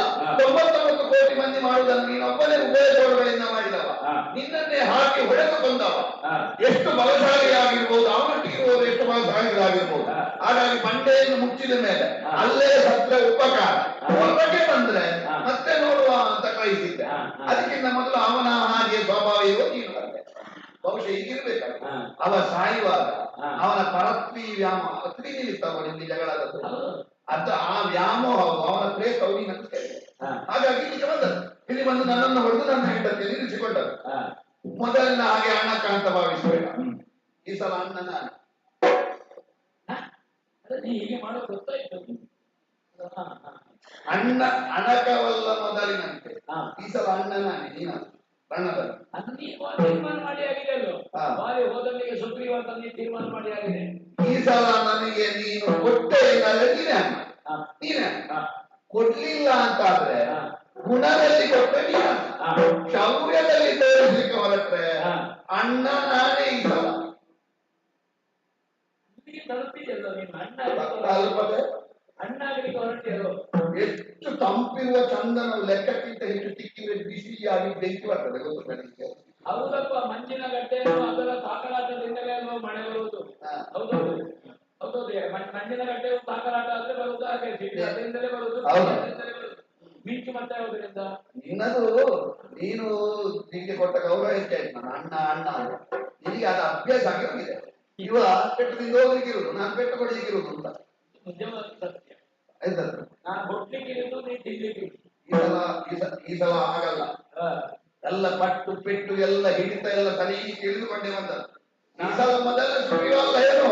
ನಾನು 4 ಕೊಡುವಾಗ 2 ಹಿಂದೆ ಕೊಡುವ ಧೈರ್ಯ ಉಂಟಾ? 4 ಕೊಟ್ಟರೆ 2 ಹಿಂದೆ ಕೊಡುವ ಧೈರ್ಯ ಉಂಟಾ? ಹಿಂದೆ ಕೊಡುವುದು ಬಿಡು. ನೀನು ಯಾರೆಲ್ಲ ನೀನು ಬರುವಾಗ ಇಷ್ಟು ಒಂದು ಧೈರ್ಯದಿಂದ ಈ ಸಲ ವಾಲಿಯೇ ಗೆಲ್ಲುವುದು, ಈ ಸಲ ವಾಲಿಯೇ ಗೆಲ್ಲುವುದು ಅಂತ ಯೋಚನೆ ಮಾಡಿದ್ದಾರೆ ಕೆಲವೆಲ್ಲ. ಹಾಗೆ ಮಾಡಿಕೊಂಡು ಈ ಸಲ ನಾನೇ ಗೆಲ್ಲುವುದು ಎನ್ನುವುದಾಗಿ ಸಂಭ್ರಮಾಚರಣೆ ಮಾಡಿ ರಾಜ್ಯದಲ್ಲಿ ವಾಲಿ ಯುದ್ಧಕ್ಕೆ ಹೊರಟ್ರೆ ವಾಲಿ ಗೆಲ್ಲುವುದು ಅಂತ ಆಲೋಚನೆ ಮಾಡಲಿಕ್ಕೆ ಇಲ್ಲ. ಅದು ವಾಲಿಯೇ, ಅದು ಯಾರು ಹೇಳಲಿಕ್ಕೆ ಇಲ್ಲ. ವಾಲಿ ಯುದ್ಧಕ್ಕೆ ಹೊರಟ ವಾಲಿ ಗೆಲ್ಲುವುದು ಅಂತ ಹೇಳಿಕೆ ಬೇಡ. ವಾಲಿ ಯುದ್ಧಕ್ಕೆ ಹೊರಟ ಗೆಲುವು ನಮ್ಮಲ್ಲಿ, ಗೆಲುವು ನಮ್ಮಲ್ಲಿ. ವಾಲಿ ಯುದ್ಧಕ್ಕೆ ಹೊರಟಿರುವ ಸುಗ್ರೀವ ಗೆದ್ದು ಗೆದ್ದ. ವಾಲಿ ಯುದ್ಧಕ್ಕೆ ಹೊರಟ್ರೆ ಗೆಲುವು ನಮ್ಮಲ್ಲಿ. ಇಲ್ಲಿಯವರೆಗೆ ನಡೆದು ಬಂದ ಪದ್ಧತಿ, ಇಲ್ಲಿಯವರೆಗೆ ನಡೆದು ಬಂದ ಪದ್ಧತಿ. ಜೀವಮಾನ ಪೂರ್ತಿ ಬ್ರಾಹ್ಮಣರಿಗೆ ಗೌರವ ಕೊಡ್ತಿದ್ದವ. ಜಮದಗ್ನಿ ಆಶ್ರಮದಲ್ಲಿ ಜಾರಿ ಇದ್ದದ್ದು ಗೊತ್ತಿಲ್ಲ ನಿನಗೆ? ಹೌದು, ಈ ಸಲ ಜಾರಿ. ಹೌದು. ಅವ ನನಗೆ ಅವನ ಕೈಯಿಂದ ಪೆಟ್ಟು ತಿನ್ನವ ಯಾರಿದ್ದಾನೆ, ಅವ ನನ್ನ ಕೈಯಿಂದಲೂ ಅಮುಕಿಸಿಕೊಂಡಿದ್ದಾನೆ.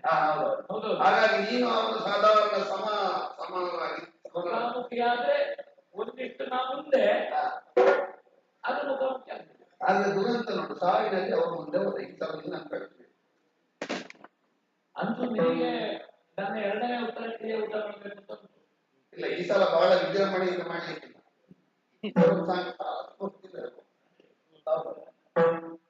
ಮುಟ್ಟಿ ಹಿಡಿದಿದ್ದೇನೆ ಸುಗ್ರೀವ.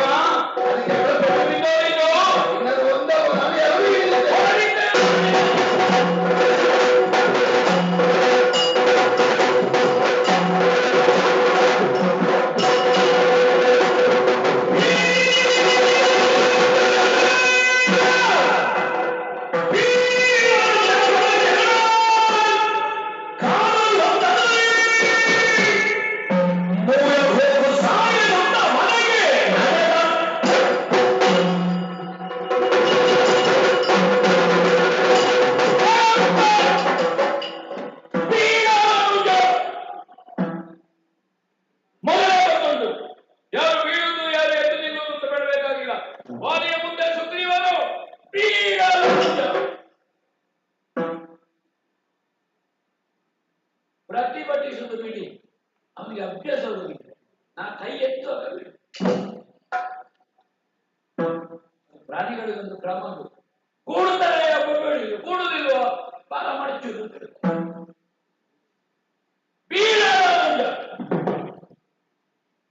ಸಂಭ್ರಮ ಅಂತ ತಿಳಿಬೇಕು. ಬೀಳಲನುಜ ಬೀಳುದು ಸುತ್ತಿ ವಾಲಿ ಬದುಕಿರುತ್ತ ಸುಗ್ರೀವ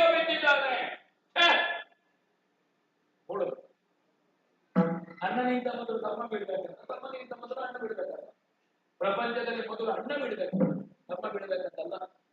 ಅಷ್ಟ ಪ್ರತಿಯೊಂದು ಅವ ಬೀಳು ಎತ್ತಿದ ಮುಷ್ಟಿಯ ಬಿಗು ಓಡಿ ಮೇಲೆ ಮಾಡುವ ಬೀಳುದು, ನನ್ನ ಬಿಗು ಸಡಿಲ.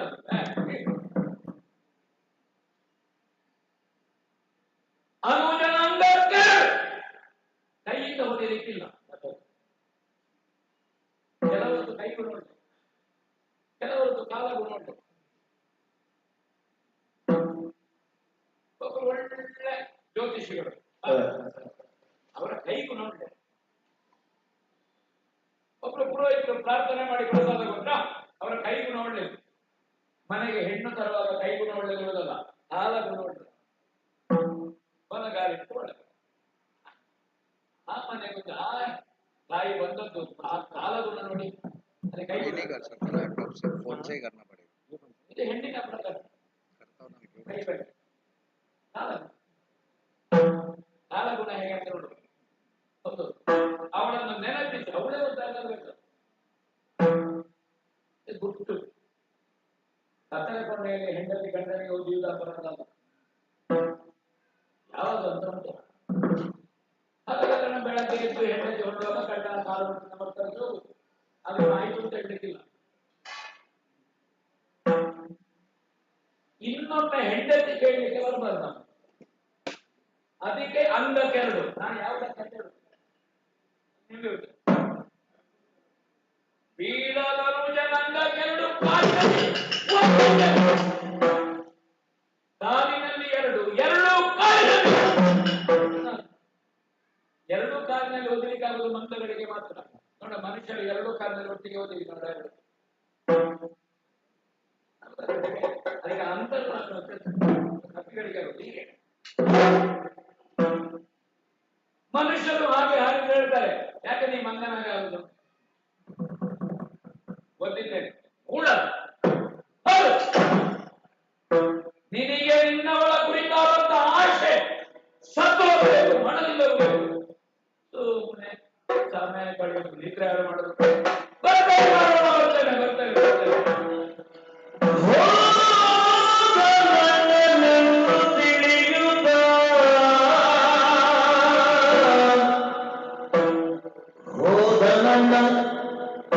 ಅಣ್ಣ ಹೋದ, ಅಣ್ಣ ಒಂದು ಹೋದ.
ಅವ ಹೋಗುವಾಗ ಕೇಳ್ತಾ ಉಂಟು, ಶಿಳ್ಳೆ ಎಲ್ಲ. ಇದು ನಾನು ಇದ್ದದ್ದಕ್ಕ ಅವಾಗ ಇರ್ತದ್ದಕ್ಕ ಆಧರಿಸಿ ಭೂಮಿಯಿಂದ ಎದ್ದಿದ್ದೇನೆ. ಕೆಲವೊಮ್ಮೆ ಅಲ್ಲಿ ಆ ಕಡೆಯ ಪರ್ವತದಲ್ಲಿ ನಮ್ಮ ಮಾತಂಗ ಮಹರ್ಷಿಗಳು ಅವರ ಶಿಷ್ಯರಿಗೆ ಪ್ರವಚನ ಮಾಡೋದೆಲ್ಲ ಕೇಳ್ತೇವೆ. ದೇಹ ಅಂದ್ರೆ ಬಹಳ ನಶ್ವರ, ಅದರಲ್ಲಿ ಕೋಟಿ ಕೋಟಿ ರೋಮ ಇರುವುದು, ಕೀಲುಗಳು 68, ಅದು ಅಷ್ಟು ಒಂದೊಂದು ಕೀಲು ಕೂಡ ಎಷ್ಟು ಉಂಟು ಅಂತ ತೋರಿಸಿಕೊಳ್ಳುವ ಹಾಗೆ ಹೊಂದಿದ್ದಾರೆ. ಅದರ ನೋವನ್ನು ಸಹಿಸುವುದಕ್ಕಾಗಲೇ ಭೂಮಿಯಿಂದ ಆಧರಿಸಿದ್ದಿದೆ. ಅಪ್ಪ ಜೀವ ಒಂದು ಉಳಿಸಿ ಹೋಗಿಲ್ಲ.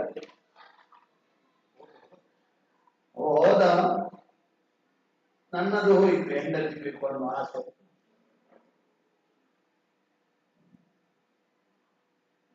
ಅವನ ಕರ್ಕೊಂಡು ನಿಜವಾಗಿ ನನ್ನ ಅಣ್ಣ ಒಳ್ಳೆಯ ಜೀವ ಬಿಟ್ಟು ಹೋದನಲ್ಲ, ಅಲ್ಲ ನನ್ನ ಜೀವ ಬಿಟ್ಟು ಹೋದ. ನಾವು ಯಾವತ್ತೂ ಮನೆಯ ಒಳಗಿನ ಸಮಸ್ಯೆಯನ್ನು ಮೂರನೆಯವನಲ್ಲಿ ಹೇಳಬಾರದು. ಹೇಳಿದ್ರೆ ಅವ ಚಂದ ನೋಡುವುದಲ್ಲದೆ ನಮಗೆ ಉಪಕಾರ ಮಾಡ್ತಾನೆ ಅಂತ ಭಾವಿಸಿದ್ರೆ ನಮ್ಮಷ್ಟು ದೊಡ್ಡ ಮಂಗಗಳು ಮತ್ತೊಂದು. ಮೊದಲೇ ನಾನು ಮಂಗ ಈ ವಿಷಮುಖದಲ್ಲಿ ಇದ್ದೆ, ನನ್ನ ಒಟ್ಟು ಮಂಗ ಮಾಡಿರ್ತಾವ. ನನ್ನನ್ನು ಈ ರೀತಿಯಾಗಿ ಮೋಸಗೊಳಿಸಿ ಹೋಗ್ಲಿಲ್ಲ ಅಣ್ಣವಾದ ಇವ ನನ್ನನ್ನು ಕಳಿಸ್ತಾ ಹೋಗ್ಲಿಲ್ಲ. ಅವ ನನ್ನನ್ನು ಮೋಸ ಮಾಡಿ ಚಂದ ನೋಡಿ ಹೋಗ್ತಾರೆ ಅಂತ ಭಾವಿಸ್ತಾರೆ. ಅವ ಚಂದ ಒಂದು ಅರಬಿಂದ ತುಟಿಯಲ್ಲಿ ನಗೆ ಹೇಳ್ತಾ ಸ್ವಲ್ಪ ಅಪರಾಧಿ ಪ್ರಯತ್ನ. ಹಾ, ಹೀಗಿತ್ತು. ಆಗ ಸ್ವಾಗತ ಅಭಿನಂದನೆ ಎಲ್ಲ ಮಾಡಿದ್ದಾರೆ. ಈ ಸಲ ಧನ್ಯವಾದ ಭಾಷಣ ಮಾಡಿದ್ರಲ್ಲ, ಧನ್ಯವಾದ ಭಾಷಣ ಮಾಡಿದ್ರೆ ಮುಗಿಸ್ಲಿಕ್ಕೆ ಆಗುದಿಲ್ಲ. ಒಂದು ಧನ್ಯವಾದ ಭಾಷಣ ಮಾಡಿದ್ರೆ ವಿಶ್ವನಾಯಕ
ಅಲ್ಲ, ಅದಕ್ಕಿಂತ ಹೆಚ್ಚು ಗೌರವ ಕೊಡುವ ರಾಮಹರಿ ಅಂತ ತೊಡಗಿತ್ತು. ಹೌದೌದು, ರಾಘವ ಮಹಾವೀರ ಅಂತ ಇತ್ತು. ಹೌದೌದು, ಈಗ ವಿಶ್ವ ನೀ ಬೆಳತಿ ಅಂತಲೋ ಅಲ್ಲ, ನೀನು ನಾನು ಯೋಚಿಸಿದಕ್ಕಿಂತ ತುಂಬಾ ದೊಡ್ಡದಿದ್ದಿ ಅಂತ ಗೊತ್ತಾಗ. ಅಂದ್ರೆ ಒಂದು ಕೊಲೆ ಮಾಡಿದ ಅವನು ಕೊಲೆಗಾರ ಅಂತ ಕರೀತಾರೆ, ಒಂದು 10 ಕೊಂದ್ರೆ ಅವನನ್ನು ಹಂತಕ ಅಂತ ಕರೀತಾರೆ, ಒಂದು 100-200ಕ್ಕಿಂತ ಹೆಚ್ಚಾದ್ರೆ ಅವನನ್ನು ಸಾರ್ವಭೌಮ ಅಂತ ಕರೀತಾರೆ. ನಿಮ್ಮ ಊರಿನಲ್ಲಿ, ನನ್ನ ಊರಿನಲ್ಲಿ ಅಲ್ಲ, ಇದು ಲೋಕದ ಕ್ರಮ ಹೀಗೆ ಅಂತ ಈಗ ಗೊತ್ತಾಯ್ತು. ಆಯ್ತು, ನಿಮ್ಮ ಲೋಕದ ಹಾಗೆ ಆಗುವಂತ ನಾನು ಲೋಕದ ಒಳಗಿರುವಾಗ ಸಾರ್ವಭೌಮನಾಗುವ ಸರ್ವ ಲಕ್ಷಣಗಳು ಹೌದಪ್ಪ. ಅಂದ್ರೆ ಈಗ ಆ ಪೀಠದಲ್ಲಿ ಯಾರೋ ಇದ್ದಾನೆ ಅಂತ ಕೇಳಿದ್ದೇನೆ ನಾನು, ನಿನ್ನ ವಿಷಯವನ್ನೆಲ್ಲ ಸಂಗ್ರಹಿಸಿದಾಗ ಗೊತ್ತಾಯ್ತು. ಆ ಸಾರ್ವಭೌಮನಾಗುವುದಕ್ಕೆ ನೀನು ಸರಿಯಾದ ಸೋಮನ ಕಟ್ತಾ ಇದ್ದೀನಿ. ನೀನು ಮಾತಾಡೋ ಒಂದೊಂದು ವಾಕ್ಯವನ್ನು ನಾನು ವಾಕ್ಯ ಅಂತ ಯೋಚಿಸಿದಲ್ಲ, ಮತ್ತೆ ಇದು ನನ್ನ ಬದುಕಿನಲ್ಲಿ ಮುಂದೆ ನಾನು ಬಿಡುವ ಒಂದೊಂದು ಶ್ವಾಸಕ್ಕೂ ವಿಶ್ವಾಸ ಅಂತ ಭಾವಿಸಿದ್ದಾರೆ. ಸರಿ, ಈಗ ನಿನಗೆ ನಾನು ಬೇರಾಗಿ ಕಾಣ್ತಾ ಇದ್ದೇನೆ. ಈಗ ವಿಶ್ವಾಸ ಅಂತ ಭಾವಿಸಿದ್ದದ್ದು ನನ್ನ ಶ್ವಾಸವನ್ನೇ ವಿಗತ ಬಿಡುತ್ತಾರೆ. ಇದು ವಿಗತ ಶ್ವಾಸ ಆಯ್ತು. ಯಾಕೆ? ರಾಮಚಂದ್ರ ಅಲ್ವಾ, ಬಹಳ ದೊಡ್ಡವಲ್ವಾ, ಮಾತು ಒಂದೇ, ಬಾಣದ ಗುರಿ ಒಂದು ಬಾಣದಲ್ಲಿ ಕೊಲ್ತೇನೆ ಅಂತ ಹೇಳಿದ್ದೆ ಅಲ್ವಾ. ಅದು ತಂಬಿಗಳು ಯಾವುದು ಅಲ್ಲ ಆ ಹುಲ್ಲು ಒಂದು ಬಾಣ ಅದೊಂದು ಪ್ರತ್ಯೇಕ ಉಂಟು ಅಲ್ಲ ಗೊತ್ತಿಲ್ಲ ನನಗೆ. ಒಂದು ಬಾಣ ಅಂತ ಹೇಳಿದ್ರೆ ನೀನು ಅದೇ ಬಾಣವನ್ನು ಎಲ್ಲಿಯಾದ್ರೂ ತರಲಿಲ್ಲ ಅಂತ ಬಿಡದೆ ಇಟ್ಟದ್ದ ಅಲ್ಲದೆ ವಿಶ್ವಾಸವನ್ನು ನಂಬಿಸಿದ್ಯಲ್ಲ. ನಾನು ಭಗವಂತ ಹೇಳಿದೆ ಸೂರ್ಯ ವಂಶಜಾತನಾದ ನೀನು, ವಂಶ ಸೂರ್ಯ ಜಾತನಾದ ನಾನು, ಸೂರ್ಯ ಶಿಷ್ಯನಾದ ಹನುಮಂತ, ಮೂರೂ ಜನ ಸೇರಿ ಒಂದು ತ್ರಿವೇಣಿ ಸಂಗಮ ಆಯಿತು. ಹೌದು, ತ್ರಿವೇಣಿ ಸಂಗಮದಲ್ಲಿ ನನಗೆ ಚಂದಕ್ಕೆ ಒಂದು ಪಿಂಡ ಬಿಟ್ಟಿದೆ. ಅದಲ್ಲೆಲ್ಲ ಬಿಡುವುದಕ್ಕೆ ಇರುವುದು ಅದು. ಮತ್ತೆ ಬಿಡುವುದು ತ್ರಿವೇಣಿ ಸಂಗಮದಲ್ಲೆಲ್ಲ ಬಿಡುವುದಕ್ಕೆ ಮತ್ತೆ ಈಗ ಬಿಡ್ಲಿಲ್ಲ ಅಂತ ಅದರ ಧ್ವನಿ. ಪಿಂಡ ಬಿಡುವುದು ತ್ರಿವೇಣಿ ಸಂಗಮದಲ್ಲಿ ಅಲ್ಲ ಅಂತಲ್ಲ. ಅಲ್ಲ ನೀನು ಬಿಡ್ಲಿಲ್ಲ ಅಂತ ನೀನು ಹೇಳ್ತೀನಿ, ನನಗೆ ಬಿಟ್ಟದ್ದು ಗೊತ್ತಾಗಿದೆ. ನಾನು ಸಾಯಿಲ್ಲ, ಬದುಕಿ ಸತ್ತಿದ್ದೆ. ಯಾವುದು ಹೊಸ ಶಬ್ದ ಪ್ರಯೋಗ. ಸೂರ್ಯ ವಂಶದವರು ನಾವು ಪ್ರಪಂಚದಲ್ಲಿ ಒಳ್ಳೆಯವರು ಮತ್ತು ಕೆಟ್ಟವರು ಅಂತ ಇರುವುದು ಸಾಮಾನ್ಯರಲ್ಲಿ ಮಾತ್ರ. ಅರ್ಥ ಆಗಲಿಲ್ಲ. ದೊಡ್ಡವರಲ್ಲಿ ಆಗಿಲ್ಲ, ಅವ್ರು ಎಂತ ಇದ್ರು ಒಳ್ಳೆ ಸೂರ್ಯ ವಂಶದವರಲ್ವಾ. ರಾಯರಾಡಿದ ನುಡಿಯು ತಪ್ಪಲ್ಲ, ನಿನ್ನನ್ನು ತಪ್ಪಿರ್ಲಿಕ್ಕೆ ನೀನು ಸರಿ ಹೇಳಿದ್ದೀನಿ, ನನಗೆ ಅರ್ಥ ಆಗಿದೆ. ಈಗ ಬೇರೆ ಸರಿ ಹೇಳಿ ನನಗೆ ಬಹುಶಃ ಅರ್ಥ ಆಗಲಿಲ್ಲ. ನನ್ನದೇ ತಪ್ಪಿರಲಿಲ್ಲ. ಹೇಗೋ ನನಗೆ ಹೆಂಡತಿಯನ್ನು ಪಡೆಯುವ ಯೋಗ್ಯತೆ ಇಲ್ಲ. ಅದನ್ನು ನೀನು ನೇರ ಹೇಳಲಿಕ್ಕೆ ದಾಕ್ಷಿಣ್ಯ ಬಿಟ್ಟಿಲ್ಲ. ಅದಕ್ಕೆ ಒಂದು ಹೊಸ ದಾರಿ, ಹೊಸತಲ್ಲ ಹಳೆಯದೇ. ನಿನ್ನಲ್ಲಿ ಒಬ್ಬ ಗಂಡ ಬೇಕು ಅಂತ ಹೇಳಿಕೊಂಡು ಬಂದಿದ್ದಂತೆ. ಯಾರು? ಅವರು ಶೂರ್ಪನಖಿ ಪಂಚವಟಿ. ನೀನು ಅವಳಿಗೆ ಏನ್ ಮಾಡಲಿಲ್ಲ, ನೀನೆಂತದ್ದು ಬರೆದು ನಿನ್ನ ತಮ್ಮನಲ್ಲಿ ಕಳುಹಿಸಿದ್ದೇನೆ. ಲಾಂಛನ ತಂದರೆ ರಾಗವನ ಗುರುತು ಗುರುತು ತೋರಿಸಿದಾಗ ಕಿವಿ ಮೂಗು ಕತ್ತರಿಸಿದ ಕರ್ಣನಾಥ. ಅವಳ ಕಿವಿ ಮೂಗು ಕತ್ತರಿಸಿ ಅವಳಿಗೆ ಇನ್ನು ಗಂಡನೇ ಬೇಡ ಅಂತ ಆಗಿ ಮಾಡಿದ್ರು. ಸುಗ್ರೀವನಿಗೆ ಏನು ಕತ್ತರಿಸಿಲ್ವಲ್ಲ. ಲಕ್ಷ್ಮಣನ ಬಳಿಗೆ ಅಲ್ಲ, ವಾಲಿಯ ಬಳಿಗೆ ಕಳಿಸಿ ಎಷ್ಟು ಕತ್ತರಿಸ್ತಾನೋ ಅಷ್ಟು ಕತ್ತರಿಸಿ ಇನ್ನು ಜೀವಮಾನದಲ್ಲಿ ಹೆಂಡತಿ ಬೇಡ ಅಂತ ಕಾಣಿತು. ಒಂದು ಬೇಸರ, ನನಗೆ ಹೆಂಡತಿ ನಿನಗೆ ಬೇಡ, ನಿನಗೆ ಹೆಂಡತಿ ಪಡಿಬೇಕಾದ ಯೋಗ್ಯತೆ ಇಲ್ಲ ಅಂತ ನೀನೇ ಹೇಳ್ತಿದ್ರೆ ವಸಿಷ್ಠರ ಶಿಷ್ಯ ನೀನು ಹೇಳಿದ್ದನ್ನು ಪ್ರಮಾಣ ಅಂತ ಭಾವಿಸಿ ಸುಮ್ಮನೆ ಇರ್ತಿದ್ದೆ. ಹೆಂಡತಿ ಸಿಗಲೇಬೇಕು ಅಂತ ಹೇಳಿದೆ. ನಾನು ಹೆಂಡತಿ ಬೇಡ ನನಗೆ ಅಂತ ಹೇಳ್ತಿದ್ದೆ. ನೀನು ಹೋಗಿ ಹೋಗಿ ನನ್ನನ್ನು ಶೂರ್ಪನಕ್ಕೆ ಸಾಲನೆ ಸೇರಿಸಿದ್ಯಲ್ಲ ರಾಮ. ಹೇಗೋ ಮತ್ತೆ ನನ್ನ ಕಿವಿ ಮೂಗಿಂದ ಕತ್ತರಿಸಲಿಕ್ಕೆ ಉಂಟಾ? ನನಗೆ ಹೆಂಡತಿಯೇ ಬೇಡ. ಮೂಗೆ ಹೋಯಿತು ಅಂತಲ್ಲ, ಇನ್ನು ಮೂಗಿದ್ದು ಬೆಳೆದಿದೆ ಅಂತದ್ದು. ಮೂಗು ಹೋಯ್ತು, ಕನ್ನಡಿ ತೋರಿಸಿದೆ. ಇನ್ನು ಸಾಕು, ಇನ್ನು ಸಾಕಯ್ಯ ನಿನ್ನ ತಳಿ.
ಅಸಮಂಜಸ ಅನ್ನುವುದಾಗಿ ಹೆಸರನ್ನು ಪಡೆದುಕೊಂಡಾಗ ಇದ್ದ ಮಕ್ಕಳನ್ನೆಲ್ಲ ದುಡಿದ, ಆಳಲು ದುಡಿದ. ಬೇರೆಯವರ ಮಕ್ಕಳನ್ನು, ಹೌದು, ಮನೆಯ ಮಕ್ಕಳನ್ನ. ನಿನಗೆ ಬಹುಶಃ ಹೆಂಡತಿಯನ್ನು ಕಳೆದುಕೊಂಡ ದುಃಖ, ಒಟ್ಟು ಮನಸ್ಸು ವ್ಯೂಹರವಾಗಿದೆ, ಒಟ್ಟು ಮಾನಸಿಕ ಸ್ಥಿತಿ ಅರ್ಥವ್ಯರ್ಥವಾಗಿದೆ. ಅದಕ್ಕೊಂದು ಮನರಂಜನೆ ಬೇಕು ನಿಮಗೆ. ನಾನೊಬ್ಬ ಸಿಕ್ಕಿದೆ. ಈಗ ಮಾನಸಿಕ ಅಸ್ವಸ್ಥರಿಗೆಲ್ಲ ಮನೋರಂಜನೆ ಬೇಕಾಗ್ತದೆ. ಅಲ್ಲ, ಒಂದು ಅರ್ಥವ್ಯರ್ಥ, ಅಸ್ವಸ್ಥ, ಅರ್ಥವ್ಯರ್ಥ, ಸ್ವಲ್ಪ ಆಚೀತಾಗಿದೆ. ಹೆಂಡತಿ ಇರಲ್ಲ, ಆ ಅರ್ಥವ್ಯರ್ಥ ಸರಿಯಾಗಬೇಕಾದ್ರೆ ಒಂದು ರಂಜನೆ ಬೇಕು. ನಾನೊಬ್ಬ ಸರಿ ಮಂಗ ಸಿಕ್ಕಿದೆ. ಈಗ ರಂಜನೆ ಕೊಡುವವರೆಲ್ಲ ಮಂಗಗಳು. ಅಲ್ಲ ನಾನು ಹೇಗೂ ಮಾತಾಡುವ ಹೌದು ಹಂಗ ಮಾಡಿದಂತೆ ಹೌದೌದು ಮತ್ತು ಮಂಗ ಮಾಡಿದ ನಾನು ನಂಬಿದೆ. ನೀನು ಹೇಳುವ ಚಂದ ಅದನ್ನು ಕೇಳುವಾಗ ಉಂಟಲ್ವಾ ಒಂದು ಮಾತಾಡುವಾಗ ನನ್ನನ್ನು ಲಕ್ಷ್ಮಣ ಅಂತ ಹೇಳಿದ್ದು ಅಂದ್ರೆ ಅಷ್ಟು ಲಕ್ಷಣವಾಗಿ ಮಾತಾಡುವ ಲಕ್ಷಣ ಅಂತ ಹೇಳಿ ಇದ್ದ ಲಕ್ಷಣ ಎಲ್ಲ ತೆಗೆದೆ ನನ್ನದು. ಲಕ್ಷಣವಾಗಿ ಮಾತಾಡುವ ಲಕ್ಷ್ಮಣ ಅವನ ಅಣ್ಣ. ಹಾಗಾಗಿ ಲಕ್ಷಣವಾಗಿ ಮಾತಾಡಿಸಿ ನನ್ನನ್ನು ವೈದ್ಯ ಅಂತ ನಿಲ್ಲಿಸಿದೆ. ನಿನ್ನ ವೈದ್ಯ ಅಂತ ಅವ ಎಷ್ಟು ಸಮಯದೆಲ್ಲ ಕೊಟ್ಟು ಸೇರಿಸ್ಕೊಟ್ಟು ಅವಶ್ಯಕ ಆಯ್ತಾ? ಹೌದು. ನಾನು ಯೋಚಿಸಿದ್ದು ಸರಿಯಾಗಿ. ಹೇಗೆ? ನೀವು ಸಂಪಾದಿಗಳಲ್ಲಿ ಅಟ್ಟಾಡುವಾಗ ನಾನು ಹನುಮಂತನನ್ನು ಕಳುಹಿಸಿದ್ರೆ ಹಿಂದೆ ಅದು ನನ್ನ ವಿರೋಧಿಗಳಿರ್ಬೇಕು ಅಂತ ಭಾವಿಸಿ ಹೆದರಿಕೆಯಿಂದ ಕಳುಹಿಸಿ ಅದಕ್ಕೆ ಒಟ್ಟು ರೂಪದಿಂದ ಬಂದದ್ದು. ನಾನು ಮೊದಲು ಯೋಚಿಸಿದ್ದೇ ಸತ್ಯ. ವಾಲಿಗಿಂತ ದೊಡ್ಡ ವಿರೋಧಿ ಅವ 4 ಪೆಟ್ಟು ಕೊಟ್ಟು ಹೋದ. ನೀನು ನನ್ನನ್ನು ಕೊಂದು ಆನಂದ ನೋಡ್ಲಿಕ್ಕೆ ಬಂದವ. ಹೌದೌದು. ಚಂದ ನೋಡಿದೆ. ಚಂದ ಆಯ್ತು ನಿನಗೆ? ನನ್ನನ್ನೊಂದು ಹೊಂಡಕ್ಕೆ ಹಾಕಿ ಆಳ ನೋಡಿ ನಿನಗೆ ಚಂದ ಆಯ್ತಾ? ಇನ್ನು ಸಾಕು ನಿನ್ನ ತಗ. ಮಂಜುಳಾಕರ ನಮ್ಮಲ್ಲಿ ಇದ್ದಾನೆ. ನೀನನ್ನು ತಂದ ಮಾರುತಿ. ಆ ಮಾರುತಿಯಲ್ಲಿ ನೀನನ್ನು ಕೆಳಗೆ ಕಳಿಸುವ. ಅಂತೂ ತರುವುದು ಕಳಿಸುವುದಲ್ಲ ಮಾರುತಿ ಆ ಮಾರುತಿಯಲ್ಲೇ ಹೋಗುವುದು. ಇನ್ನು ತಮ್ಮಯ್ಯ ನನಗೆ ನಿನ್ನ ಸಹವಾಸವೂ ಬೇಡ, ನನ್ನ ಹೆಂಡತಿಯೂ ಬೇಡ. ಶ್ರೀಮದ್ರಮಾರಮಣ ಗೋವಿಂದ. ಏನು ಹೇಳುವುದರಿಂದಲೂ ಪೂರ್ವದಲ್ಲಿ ಸ್ವಲ್ಪ ಹಿರಿಯಲ್ಲ.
ಹೋಗುದಿಲ್ವ ನೀವು?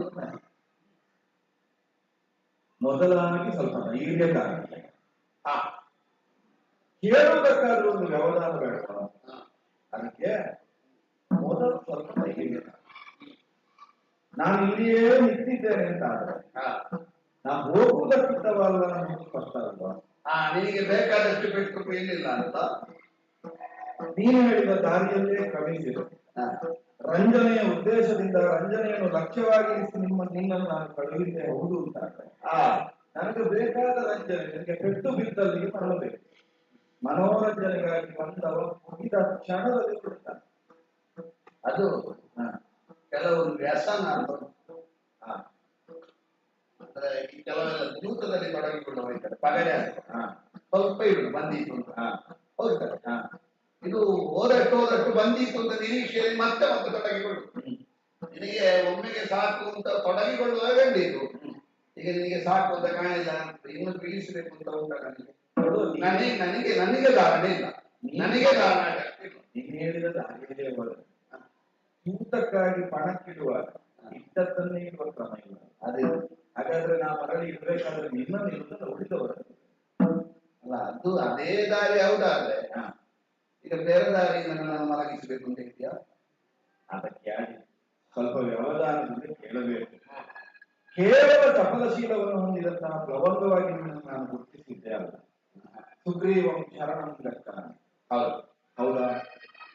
ವಾಗ್ದಾನವನ್ನು ಕೊಡುವ ಕಾಲಕ್ಕೆ ಕೈಯಲ್ಲಿ ಅಗ್ನಿ ಸಾಕ್ಷಿ ಉಂಟು ಅಂತ ನಿನ್ನ ಕೈಯನ್ನು ಮುಟ್ಟದೆ ಅಗ್ನಿಯನ್ನೇ ಸಾಕ್ಷಿಯಾಗಿ ಇರಿಸಿಕೊಂಡು ಯಾರ ಕರ್ತವ್ಯವನ್ನು ಮಾಡಿ. ಹೌದು, ಮಾಡುವ ಕಾಲಕ್ಕೆ ಆಗಿದ ಮಾತೆಯನ್ನು ಕೃತಾರ್ಥೋವ ಅಕೃತಾರ್ಥ, ನಿನ್ನಿಂದ ನನಗೆ ಪ್ರಯೋಜನ ಲಭ್ಯವಾಗದೇ ಉಳಿಯಲಿ ನಿನ್ನ ಸತ್ಯವನ್ನು ನಾನು ಸ್ವೀಕರಿಸ್ತಾ ಇದ್ದೇನೆ. ಹೌದು. ಹಾಗಾದ್ರೆ ನಿನ್ನಿಂದ ಯಾವ ಪ್ರತಿಫಲವೇ ಆಗಲಿ, ನನ್ನ ಎಷ್ಟಿಂತದ ಪ್ರತಿಫಲವಾಗಲಿ, ಮನೋರಂಜನೆ ಅಂತ ನೀನು ಹೇಳಿದ ಯಾವ ಪ್ರತಿಫಲವೇ ಆಗಲಿ, ಅದರ ಅಪೇಕ್ಷೆಯಿಂದ ಸತ್ಯವನ್ನು ಬಯಸಿದ್ದಲ್ಲ ಎನ್ನುವುದು ಸ್ಪಷ್ಟ.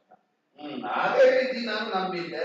ಈಗ ಬೇರೆ ರಾಮ ಅಂತ ಹೇಳುವುದಾನೆ. ರಾಮ ಬೇರೆ ಆಯ್ತಾ ಅಂತ ನಿನಗೆ ಆಗಬೇಕಾದ್ದು ಹಾಗಾದ್ದು ನನಗೆ ಆರಾಮ ಕೊಡುವ ರಾಮ ಅಥವಾ ಈಗ ನನ್ನ ಬದುಕಿಗೆ ವಿರಾಮ ಕೊಡ್ತೀಯ ಅಂತ ನಿನಗೆ ಬೇರೆ ರಾಮ ಕಾಣುವುದಲ್ಲ, ರಾಮನೇ ಬೇರಾಗಬೇಕು.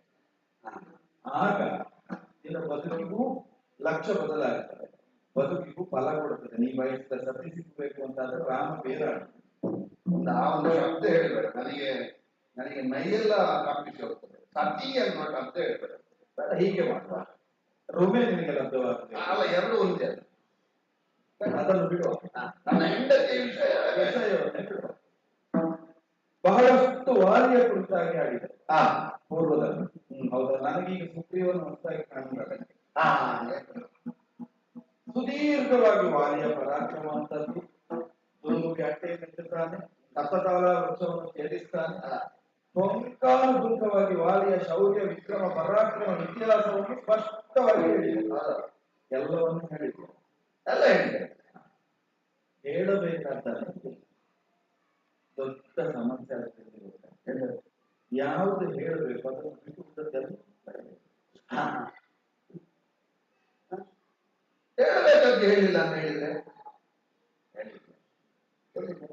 ವಾಲಿಯ ನಿನ್ನ ಕಂಡ ಮೇಲೆ ನನಗೆ ತಿಳಿದ ಸತ್ಯ ಏನು? ಆಡವೇದವಾದಿಯದಾದೆ ಅಲಂಕಾರೇಶು ರೂಪೇಶು ಗತಿ ವಿಗತಿ ಸರ್ವದರಲ್ಲೂ ಸಾದೃಶ್ಯವನ್ನು ಕಂಡೆ. ವಾಲಿ ಯಾರು, ಸುಗ್ರೀವ ಯಾರು ಎಂಬ ಪ್ರತ್ಯೇಕತೆಯನ್ನು ಗುರುತಿಸತಕ್ಕ ಸಾಧ್ಯ ಆಗಲಿಲ್ಲ. ಮತ್ತೆ ನಿಮ್ಮ ಮಂಗಗಳಿಗೆ ಇಂಥದ್ದೇ ಮಂಗ ಅಂತ ತಿಳಿಯಬಹುದು. ನಾಡಾಡಿಗಳಾದ ನಮಗೆ ನಿನ್ನೆ ಬಂದ ಮಂಗವೇ ಇಂದು ಬಂದರೆ ಅದೇ ಮಂಗವೋ ಬೇರೆ ಅಂತ ತಿಳಿಯುವುದಕ್ಕೆ ಆಗುತ್ತಿಲ್ಲ. ಅದು ಈ ದನಗಳನ್ನು ಓಡಿಸಿಕೊಂಡು ಹೋಗುವ ದನ ಮೇಯಿಸುವವರಿಗೆ ಗೊತ್ತಾಗ್ತದೆ ಯಾವ ದನ ಯಾವುದು. ಹೌದಾ? ಹೊರಗಿನವನಿಗೆ ಯಾವ ದನ ಯಾವುದು ಅಂತ ಗೊತ್ತೇ ಆಗುತ್ತೆ ಅಲ್ವಾ? ಸಾದೃಶ್ಯವನ್ನು ಕಂಡೆ, ರೂಪ ಸಾದೃಶ್ಯ. ಎಲ್ಲಿಯವರೆಗೆ ಕೇಳಿದ್ರೆ ಸ್ವರದ ಸಾದೃಶ್ಯ. ನೀನು ಮಾತಾಡಿದ್ದು ಅವ ಮಾತಾಡಿದ್ದು ಭೇದ ತಿಳಿಯುವುದು. ಹೌದಾ? ಗತಿ ವಿಗತಿ ನಿನ್ನ ಬಾಹುಗಳ ಚಲನ ಅವನ ಬಾಹುವಿನ ಚಲನ. ಆದ್ರೆ ಒಂದುಂಟು, ಏನು? ನನ್ನ ಹೆಸರು ಸುಗ್ರೀವ, ಅವನು ಸ್ವರ ಬೀಳುವುದೇ ಇಲ್ಲ. ಅಂತೂ ನೀನು ನಿರೀಕ್ಷಿಸುವ ಅವನ ಸ್ವರ ಬೀಳಬೇಕು ಅಂತ. ಸ್ವರ ಬೀಳಬೇಕು ಅಂತ ಹೇಳಿದ್ರೆ ಅವ ಸತ್ತಿ ಕೊಡುವುದಿಲ್ಲ ಅಂತ ಹೇಳ್ತಾನೆ. ನಾ ಬಯಸುವುದು ಅದನ್ನಲ್ಲ, ಅವನೇ ಬೀಳಬೇಕು. ನನಗೆ ಸ್ವರ ಬಿಟ್ಟರೆ ಅವನೇ ಬೀಳಬೇಕು. ನೀನು ಹೇಳಬೇಡ, ನನಗೆ ಸಾಕಾಗಿದೆ. ಯಾವುದು? ಅದೇ ಪ್ರಮಾಣೀಕರಿಸಿನಲ್ಲಿ ಆಡಿದ ಮಾತ್ರ ತಪ್ಪುವುದಲ್ಲ. ಈಗ ಸಾದೃಶ್ಯ ಅಂತ ಹೇಳಿ, ಸಾದೃಶ್ಯ ಇದ್ರೆ ಏನಾಯ್ತು? ಅದು ಹೇಳಬಾರ್ದು ಅಂತ ಹೇಳದೆ ಉಳಿದದ್ದಲ್ಲ. ನಾನು ಅದು ಪ್ರಧಾನ ವಿಷಯ ಅಂತ ನನಗೆ ಕಲ್ಪನೆಗೆ ಬರಬೇಕು. ನನಗೆ ಪ್ರಧಾನವಾದದ್ದು ಎಲ್ಲಿ ಗೊತ್ತಾ? ಎಲ್ಲಿ? ನೀವು ಬಯಲು ಸಂಘರ್ಷಕ್ಕೆ ತೊಡಗಿದಾಗ ಒಬ್ಬ ಕೆಳಗೆ ಬಿದ್ದ, ಮತ್ತೊಬ್ಬ ಮೇಲಿಂದ ಬಡಿಯುವುದಕ್ಕೆ ತೊಡಗಿದ. ಕೆಳಗೆ ಬಿದ್ದವ ಸುಗ್ರೀವ ಅಂತ ತಿಳಿಯುವುದಲ್ಲ? ಹೇಗೆ ಮತ್ತೆ ನಾನು ಸೋಲುತ್ತೇನೆ, ನಾನು ಮಹಾಪರಾಟ. ಏನಾಗ್ತದೆ?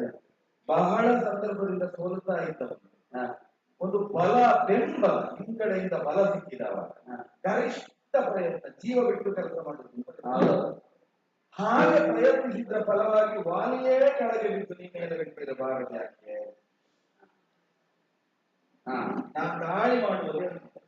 ಆಯ್ತು ಆಯ್ತು, ಸಂಘರ್ಷ ಮುಗಿದಲ್ಲಿಗೆ ನಿನ್ನ ಈಗ ತಿಳಿದ ಹಾಗೆ ಎರಡೂ ಕಾಲಿಂದ ತುಳಿದ ತುಳಿದವನು ನೇರವಾಗಿ ಅರಮನೆಯ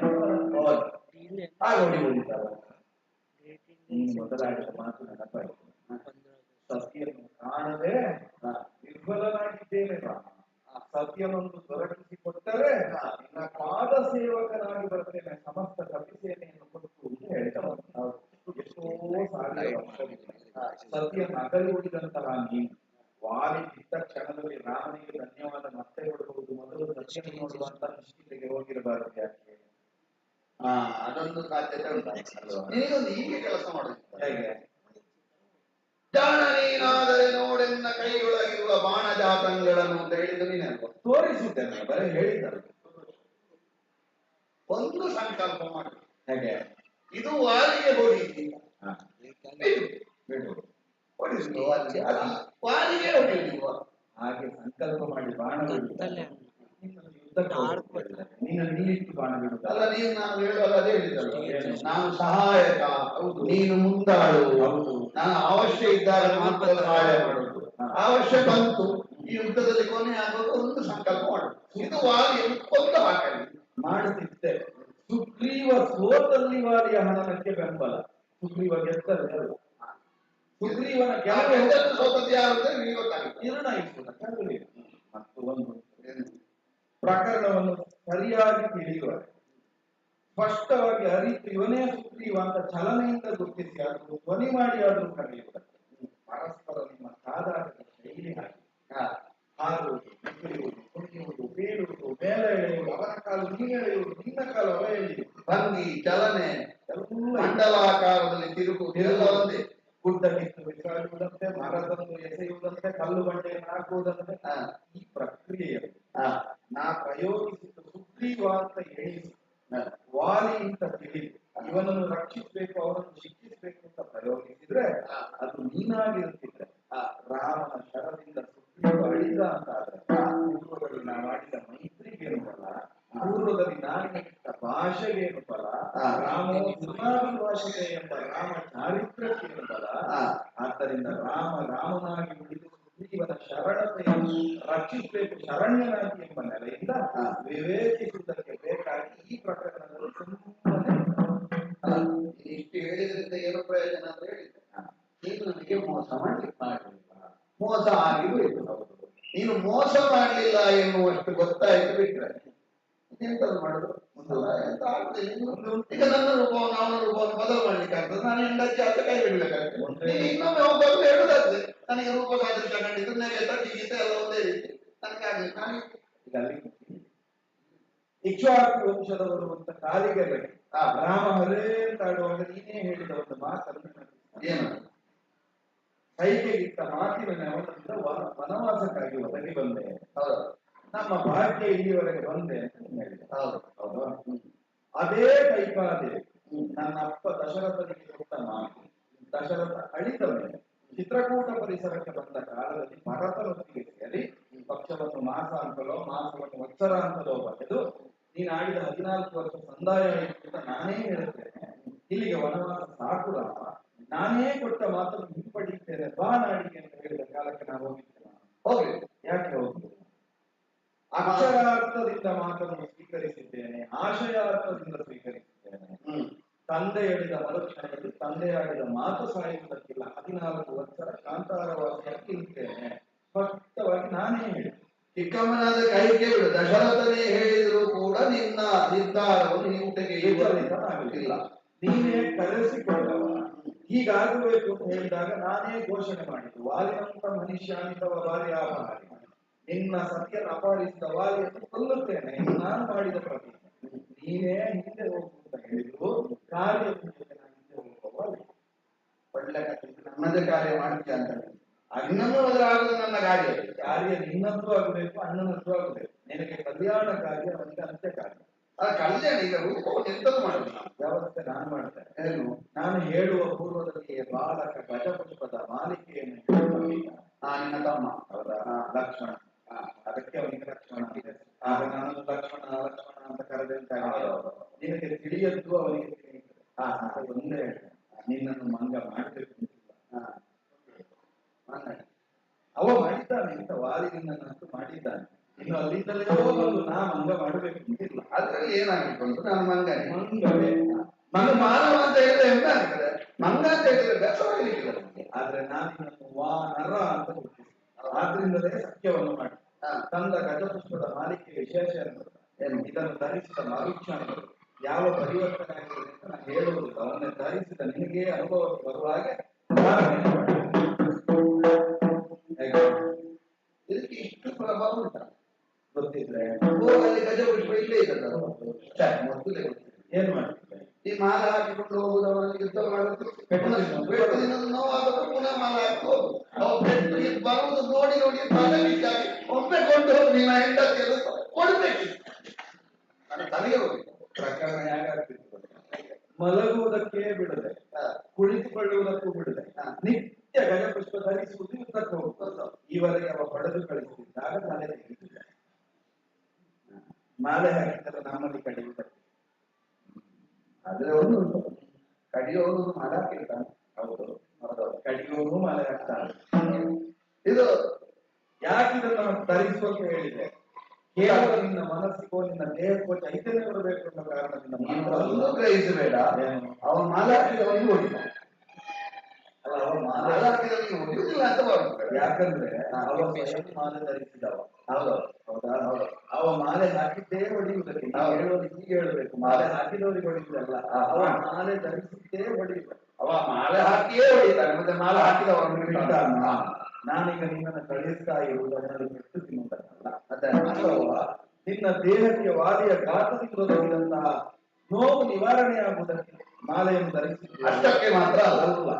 ಈ ಮಾಲೆಯ ವಿಶೇಷ ಏನು ಅಂತ ಹೇಳಿದ್ರೆ, ಲಾಂಛನವಾಗಿ ಅದೇ ಲಕ್ಷ್ಮಣನ ಲಕ್ಷಣವಾಗಿ ನಿನ್ನ ದೇಹದಲ್ಲಿ ನೆಲೆಗೊಳ್ಳುತ್ತದೆ. ಎಷ್ಟೇ ಸಂಗ್ರಾಮದಲ್ಲಿ ನಾವು ಪೂರ್ವದಲ್ಲಿ ಮಾಡಿದಾಗ ನೀ ಹಾರಲಿ, ಕುಣಿಯಲಿ, ಮಗುಚಲಿ, ಹಾರಲಿ, ಏನೇ ಮಾಡಲಿ, ಆ ಪುಷ್ಪದ ಒಂದು ಪುಷ್ಪದ ಹೆಸರಾದರೂ ದಳವಾದರೂ ನಿನ್ನ ದೇಹವನ್ನು ಅಂಟಿಕೊಂಡಿರುತ್ತದೆ. ಯಾವ ಮಾಲೆಯೋ ಪುಷ್ಪವೋ ಪುಷ್ಪದ ಹೆಸರು ಅಲಂಕೃತನಾದವನು ದೇವ, ಮಾಲಾರಹಿತನಾದವನು ಮಾಲೆ. ಈ ಸ್ಪಷ್ಟ ಕಲ್ಪನೆ ನನಗೆ ಲಭ್ಯವಾಗುವುದು. ಮಾಲೆ ಅವನಲ್ಲಿ ಉಂಟು, ಅದು ಬೇರೆ ಮಾಲೆ, ಅದು ಗಜಪುಷ್ಪದ ಮಾಲೆ. ಅದರ ಬಣ್ಣವೇ ಹೌದು. ರತ್ನಮಾಲೆಗಳು ಇನ್ನಲ್ಲಿ ಉಂಟು, ಆಭರಣ ಅಂಗದಗಳು ಸಾಮರಸ್ಯದಲ್ಲಿ ಉಂಟು. ಆದ್ರೆ ಇದು ಪುಷ್ಪ ಮಾಲೆ. ಇದನ್ನು ಧರಿಸಿದವ ಸುಗ್ರೀವ ಅನ್ನೋ ಕಲ್ಪನೆ ಲಭ್ಯ ಆಗ್ತದೆ. ಇನ್ನು ವಂದಿಸಬೇಕಾಗಿಲ್ಲ, ಈಗ ನೀವು ಹೆಚ್ಚು ಕೊಟ್ಟುಕೊಳ್ಳುವುದಕ್ಕಿಲ್ಲ, ಈಗಲೇ ಕರೀತದೆ.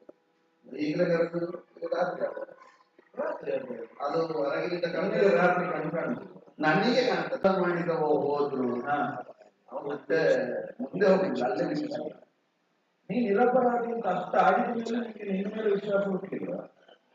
ಅಲ್ಲ, ಈಗ ನಾವು ಹೇಳುದು ಜ್ಞಾತ ಅಜ್ಞಾತ ದೋಷ ಅಂತಿಲ್ವ? ಹೌದು, ನಮಗೆ ಗೊತ್ತಿತ್ತು ಉಂಟಲ್ಲ, ಗೊತ್ತಿಲ್ಲ ಹೇಳಲಿಕ್ಕೆ ಆಗ್ತದ? ಗೊತ್ತಿಲ್ಲ ಜಾಗದಾದ್ರೆ ಮೊದಲು ನಿನಗೆ ಕಲ್ಪನೆ ಹುಟ್ಟಬೇಕಂತಾದ್ರೆ ಈಗ ನಾನು ಬೇರೆ ದಾರಿಯನ್ನು ಅನುಸರಿಸಿದ್ನೋ ಏನೋ, ಇಷ್ಟು ಹೇಳಿದ ಮೇಲೆ ಇದೇ ದಾರಿಯಲ್ಲಿ ನಿನ್ನ ಕೈಯನ್ನು ನಾನು ಹಿಡಿದು ಮುಂದೆ ನಾನು ನಡೆಯುತ್ತ ನಿನಗೆ ಮಾರ್ಗದರ್ಶನವನ್ನು ಮಾಡುತ್ತಾ ಮಾಡುತ್ತಾ ಮಾಡುತ್ತಾ ಕಲ್ಲಾದ್ಯೋ ನೀನು? ಇಲ್ಲ, ಕಲ್ಲನ್ನು ಕಟ್ಟಿಕೊಂಡು ಬಂದ್ಯೋ? ಇಲ್ಲ. ಜ್ಞಾತ ಅಜ್ಞಾತ ಹೇಳುವಾಗ ನನಗೂ ಜ್ಞಾತ ಅಜ್ಞಾತ ದೋಷಗಳಿದ್ರೆ ನಾನೂ ಕಲ್ಲಾಗಬೇಕು. ಹೌದು, ನಾ ಕಲ್ಲಾಗಲಿಲ್ಲ, ನೀನು ಕಲ್ಲಾಗ ಕೊಡಲಿಲ್ಲ. ಹಾಗಾದ್ರೆ ನಮ್ಮದು ಅಪರಾಧ ಇಲ್ಲ. ನೀ ಕುರಿತ ದಾರಿ ಧರ್ಮದ್ದು, ನೀ ಕೇಳಿದ ಬೇಡಿಕೆ ನೀತಿಯದ್ದು, ನೀನು ಆಡುತ್ತಿರುವ ಮಾತು ಸತ್ಯ. ಈಗ ಸ್ವಲ್ಪ ಇನ್ನವಲ್ಲ ಉಂಟು, ಅದಕ್ಕಿಂತ ಹೆಚ್ಚು ನನಗೆ ಒಳಗಿದ್ದೊಳಗೆ ಎಲ್ಲಿಯೋ ಇತ್ತು. ಅವಾಗ ನೀನ್ ತಪ್ಪು ಮಾಡಿದ್ವಿ, ನೀನ್ ನನಗೆ ವಿಶ್ವಾಸ ತಪ್ಪಿದ್ರು ಅಂತ ಕಂಡ 4 ಮಾಸ. ಈಗ ಆ ಸಂಶಯವು ನಿನ್ನನ್ನು ಮಂಕ ಮಾಡಬೇಕು ಅಂತ ಅವ ಮಾಡಿದ. ಅವ ಹೇಳಿದ ಕ್ಷಣದಲ್ಲಿ ತಪ್ಪು ನನ್ನಂತೆ ತಪ್ಪೇ ಪೆಟ್ಟು ತಿನ್ನುವುದಕ್ಕಿಂತ ಇದು ಕೆಲವೊಮ್ಮೆ ಸುಳ್ಳೆ 4 ಸಲ ಹೇಳುವಾಗ ನನಗೆ ಸತ್ಯವಂತ ಅದಕ್ಕಿಂತಲೂ ಹೇಳುವ ಶೈಲಿಯಲ್ಲಿ ಸುಳ್ಳು ಸತ್ಯ. ವಾಲಿಯ ಶೈಲಿ ಅಂತ ಅವ ಸುಳ್ಳನ್ನೇ ಆಡಿದ್ರು ಸತ್ಯವೆಂದು ಭ್ರಮಿಸುವಾಗ ನೀ ಭ್ರಮೆಗೊಳಗಾದದ್ದಕ್ಕೆ ಆಕ್ಷೇಪ ಇಲ್ಲ. ಭ್ರಮೆಯ ಕೋಟೆ ಕಳಚಿದೆ. ನೀನೊಬ್ಬ ನೀತಿ ಶುದ್ಧ ಸತ್ಯವಂತ ಧರ್ಮಿಷ್ಠ ಎಂಬುದು ಕಷ್ಟ ಆಯಿತು. ನೋಡಿ, ನಮ್ಗೆ ಲಾಭ ಆದದ್ದು ಏನು, ಈ ದಾರಿಯಲ್ಲಿ ಬಂದದಕ್ಕೆ ಕೆಲವು ಜನರು ಈ ಕಡೆ ಬಂದಿದ್ದಾರೆ. ಹೌದಾ? ಈ ದಾರಿಯಲ್ಲಿ ನೀ ಬಂದದ್ರಿಂದ ಅಲ್ಲ, ನಾನು ನೀನು ಜೊತೆಯಾಗಿ ಬಂದದ್ದು. ನಾವು ಸರಿ ಇದ್ದೇವೆ ಅಂತ ಖಂಡಿತ ಕೆಲವು ಅವ್ರು ಮಂಗ ಮಾಡಿದವರೆಲ್ಲ ಈ ಕೆಲವು ನಿನ್ನ ಸಂಸ್ಕಾರಕ್ಕೆ ಒಳಪಟ್ಟಿದ್ದಾರೆ.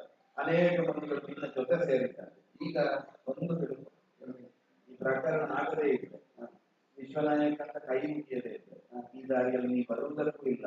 ಅಷ್ಟು ಮಂದಿ ನಿಮ್ಮನ್ನು ಸೇರುವುದಕ್ಕೂ ಆಗಬೇಕಾದ ಒಳಿತಿಗೆ ರಾಮನ ಬದುಕಿನ ಲಕ್ಷ್ಯ ಈ ಸೇರಿದ ಮೇಲೆ ಇನ್ನು ಮುಂದೆ ನಿಮಗೆ ಅದೇ ಲಕ್ಷ್ಯ.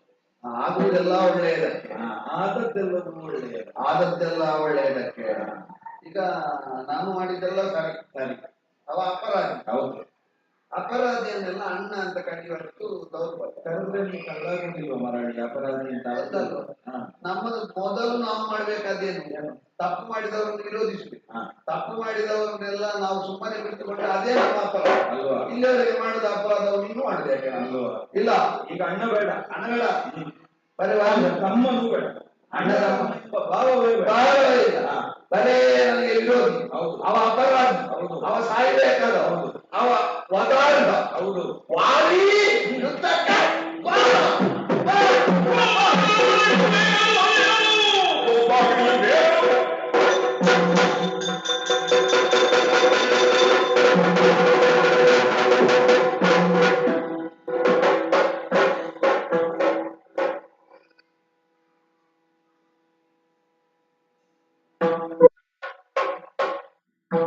ಅವಸರ ಯಾರಿಗೂ ಇಲ್ಲ. ನಾ ಅವಸರ ಮಾಡಿದ್ದೇನೆ, ಯಾರಿಗೂ ಅವಸರ ಇಲ್ಲ. ಯಾರಿಗಾಗಿ ಜನ ಆದ್ರೆ ಆಯ್ತು. ಏನು ನಂತರ ಹೊತ್ತಿದು ಓದಿ ಸುಗ್ರೀವನ ಧ್ವನಿ ಹೋಗುವ ಕಾಲಕ್ಕೆ ಬಂದ ಬುದ್ಧಿ ಇದು. ನಾಳೆ ಉದಯಿಸುವ ಸೂರ್ಯನನ್ನು ಒಂದು ಸುಗ್ರೀವ ಸತ್ತು ವಾರಿ ನೋಡಬೇಕು, ಇಲ್ಲದ್ರೆ ವಾರಿ ಸತ್ತು ಸುಗ್ರೀವ ನೋಡಬೇಕು. ಇಬ್ರು ನೋಡ್ಲಿಕ್ಕಿಲ್ಲ. ಈ ತೀರ್ಮಾನಕ್ಕೆ ಬಂದಿದ್ದೇನೆ, ಕಾಲಕ್ಕೆ ಬಿಟ್ಟಿದ್ದೇನೆ, ಮಲ್ಲಂಗರಿಂದ ಎದ್ದಿದ್ದೇನೆ. ಸುಗ್ರೀವನನ್ನು ಉತ್ತರಿಸುವುದಕ್ಕೆ ಮಲ್ಲಂಗರಿಂದ ಕೆಳಗೆ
ಸ್ವಾಮಿ ಅಂತಃಪುರ ನಮ್ಮದು. ಯಾರಿಗೆ ಎಷ್ಟು ಅವಸರವೂ ಇರಬಹುದು, ನಮ್ಮ ಅಂತಃಪುರದೊಳಗೆ ನಮಗೆ ಅವಸರ ಇಲ್ಲ. ಅಷ್ಟು ನಡೆಯುತ್ತಿರುವಳು ನೀನು, ಆ ಕಾರಣದಿಂದ ಅವಸರ ಕಂಡಿದ್ದೆ. ನಾನು ಮಾತನಾಡುವುದನ್ನ ಕೇಳುವಷ್ಟು ತಾಳ್ಮೆ ನಿಮ್ಮ ಉಂಟು ಅಂತ ಆದ್ರೆ ನಾನು ಮಾತಾಡುವುದನ್ನೇ ಕೇಳುವುದು. ಈಗ ಮಾತನ್ನೇ ಆಡುದು. ಹೌದು. ಮಾತನ್ನೇ ಹಾಡು. ಹೆಂಡತಿ ಬಂದು ಮಾತಾಡ್ತಾನೆ ಅಂತ ಹೇಳೋದು ಕೇಳೋಣ ಗಂಡನ. ಹೆಂಡತಿ ಹೇಳಿದ್ದನ್ನೆಲ್ಲ ನಾ ಕೇಳೋದಿಲ್ಲ, ಹೆಂಡತಿ ಹೇಳಿದ್ದನ್ನು ಕೇಳಿದ್ರೆ ಬೊಬ್ಬೆಯನ್ನ ಕೇಳಿ ಹೊರಟು ನಿಂತವನು ಅದು ಸುಗ್ರೀವ. ಅರ್ಥ ಆಯ್ತು. ಸುಗ್ರೀವನ ಬೊಬ್ಬೆ ಕೇಳಿ ಹೊರಟಲಿಕ್ಕೆ ಆಲೋಚನೆ ಮಾಡಲಿಕ್ಕೆ ಉಂಟಾ? ಆದ್ರೆ ನಾ ಬರ್ಬೇಕು ಅಂತ ಬೊಬ್ಬೆ ಹೊಡಿದವ, ಬೇರೆ ಎಂತ ಧ್ವನಿ ಇಲ್ಲ, ಬೊಬ್ಬೆ ಮಾತ್ರ ಇರುವುದಾದ್ರೆ ಆ ಬೊಬ್ಬೆ ಇವತ್ತು ಮಾತ್ರ ಕೇಳೋದಲ್ಲ. ನನಗೆ ಕೇಳಿ ಸಾಕಾಗಿದೆ. ಇನ್ನು ಎಲ್ಲರಿಗೆ ಅಂತಃಪುರದ ಬಾಗಿಲಿಗೆ ಬಂದು ಬೊಬ್ಬೆ ಹೊಡಿದ್ರೆ ಅವನಿಗಂತೂ ಮಲಗಲಿಕ್ಕೆ ಇರ್ತದಿಲ್ಲ, ಸುಖವೂ ಇಲ್ಲ, ಬಾಕಿದ್ದವರು ಸುಖ ಪಡೆಯುವುದನ್ನು ನೋಡುತ್ತಾರೆ. ಆದರೆ ಇಷ್ಟು ದಿನದ ಬೊಬ್ಬೆಯ ಹಾಗೆ ಈ ದಿನದ ಬೊಬ್ಬೆ ಮಾತ್ರವಲ್ಲ, ಇಷ್ಟು ದಿವಸ ಅಂತಃಪುರದ ಬಳಿಗೆ ಬಂದು ಬೊಬ್ಬೆ ಹೊಡಿಲಿಲ್ಲ, ಅವರಿಗೆ ತಡಿಲಿಕ್ಕೆ ಆಗುದಿಲ್ಲ, ಬಾಕಿದ್ದವರಿಗೆ ಕೂಡುದಿಲ್ಲ ಅಂತ. ಹಾಗಿದ್ದರೆ ಇವತ್ತ್ಯಾಕೆ ಈ ಬದಲಾವಣೆ? ಯಾಕೆ ಸ್ವಾಮಿ? ಅದು ಕೆಲವೊಮ್ಮೆ ಹುಚ್ಚು ಹರಪಾದ್ರೆ ಉಂಟಲ್ಲ, ಹುಚ್ಚು ಏನೆಲ್ಲ ಮಾಡ್ತದೆ ಅಂತ ಹೇಳಲಿಕ್ಕೆ ಬರುವುದಿಲ್ಲ. ಹುಚ್ಚು ಯಾವುದರದ್ದು ಅಂತ ಹೇಳುದು, ಅವನಿಗೆ ಹುಚ್ಚು ತಡಿಲಿಕ್ಕೆ ಬರೀ ಹುಚ್ಚಾದರೆ ತೊಂದರೆ ಅಲ್ಲ. ಆ ಹುಚ್ಚಿನೊಂದಿಗೆ ಒಂದಿಷ್ಟು ಬಲವು ಸೇರಿಕೊಂಡು ಅಲ್ಲ, ಅದಕ್ಕೆ ನಾನು ಈ ಸಲ ಹುಚ್ಚು ಬಿಡಿಸಬೇಕು. ಹೊರಟವರು ಹುಚ್ಚು ಬಿಡಿಸುವುದಕ್ಕೆ ಈಗ ನಾನು ಆಡುವ ಮಾತುಗಳಿಗೆ ಹುಚ್ಚು ಅಂತ ನೀವು ಭಾವಿಸಬಾರದು. ನೀ ಹುಚ್ಚು ಮಾತಾಡುವುದು ನಾ ಹೇಳಿದ್ರೆ ನಾನು ಹುಚ್ಚು ಒಟ್ಟಿಗೆ ವ್ಯವಹಾರ ಮಾಡ್ತಾರೆ, ಸಂಸಾರ ಮಾಡ್ತಾರೆ ಅಂತ ಒಪ್ಪಿಕೊಂಡಾಗ ಅಲ್ವೋ ಸ್ವಾಮಿ? ಮಲಗಿ ನಿದ್ರಿಸುತ್ತಿದ್ದೆ ನಾನು, ಅಂತರಂಗ ಕಂಪಿಸಿ ಅಂತರಂಗ ಕಂಪಿಸಿತು, ಎಚ್ಚರ ನಿದ್ರೆಯಲ್ಲಿಯೇ ಕಂಪಿಸಿತ್ತು, ಎಚ್ಚರ ನಿದ್ರೆಯಲ್ಲಿ ಕಂಪಿಸಿದ್ದು ಗೊತ್ತಾಗ್ತದೆ. ಕಂಪನಾದರೆ ಎಚ್ಚರ ಅಲ್ಲ, ಎಚ್ಚರ ಆದ್ಮೇಲೆ ಕಂಪನವೋ ಅಂತರಂಗ ಕಂಪಿಸಿದ ಪರಿಣಾಮವೇ ಎಚ್ಚರ ಆಯಿತು. ಆ ನಿದ್ರೆಯಲ್ಲಿ ಕಂಪಿಸ್ತದಲ್ಲ ಅಂತರಂಗ, ಅದಕ್ಕೆ ಹೊಸ ಅನುಭವ. ಹೌದು ಸರ್, ನಿಮಗೂ ಹೊಸ ಅನುಭವ. ಅಲ್ಲ, ನಿದ್ರೆಯಲ್ಲಿ ಕಂಪಿಸ್ತದೆ ಹೇಳುವುದು ಹೊಸ ಅನುಭವ. ಈ ದಿನದ ಎಚ್ಚರದಲ್ಲಿ ಕಂಪನ ಉಂಟು, ನಿದ್ರೆಯಲ್ಲಿ ಕಂಪನ ಒಂದು ಕನವರಿಗೆ ಹೇಳುವುದು. ನಾನು ಮಾತ್ರ ಕಂಪಿಸಿದ ಹೊಸ ಅನುಭವ, ನನಗೆ ಕಿಷ್ಕಿಂದೆಯೇ ಕಂಪಿಸಿದ ಅನುಭವ ಆಗ್ತದೆ. ಅದು ನಿದ್ರೆಯಲ್ಲೇ ಎಚ್ಚರದಲ್ಲಿ ಎಚ್ಚರ ಸ್ವಾಮಿ ತಡೆಯಬೇಕು ಅಂತ ನಿಮ್ಮನ್ನು ನಿಲ್ಲಿಸಿದ್ದೇನೆ. ಈ ಮೊದಲು ನಿಮ್ಮನ್ನು ಹೀಗೆ ತಡೆದು ನಿಲ್ಲಿಸಿದವರಲ್ಲ. ನನ್ನನ್ನು ನೀ ಬಿಟ್ಟರೆ ಪಕ್ಕ ತಡೆಯುವ ಧೈರ್ಯ ಯಾರಿಗೂ ಇಲ್ಲ. ಯುದ್ಧಾಕಾಂಕ್ಷೆಯಿಂದ ಹೊರಟು ನಿಂತದ್ದು ಯಾರಾದರೂ ತಡೆದ್ರೆ ನನಗೆ ತಡೆಯುವುದಿಲ್ಲ. ಹೌದು, ನೀ ತಡೆದ ಕಾರಣ ತಡೆದದ್ದು ಯಾಕೆ?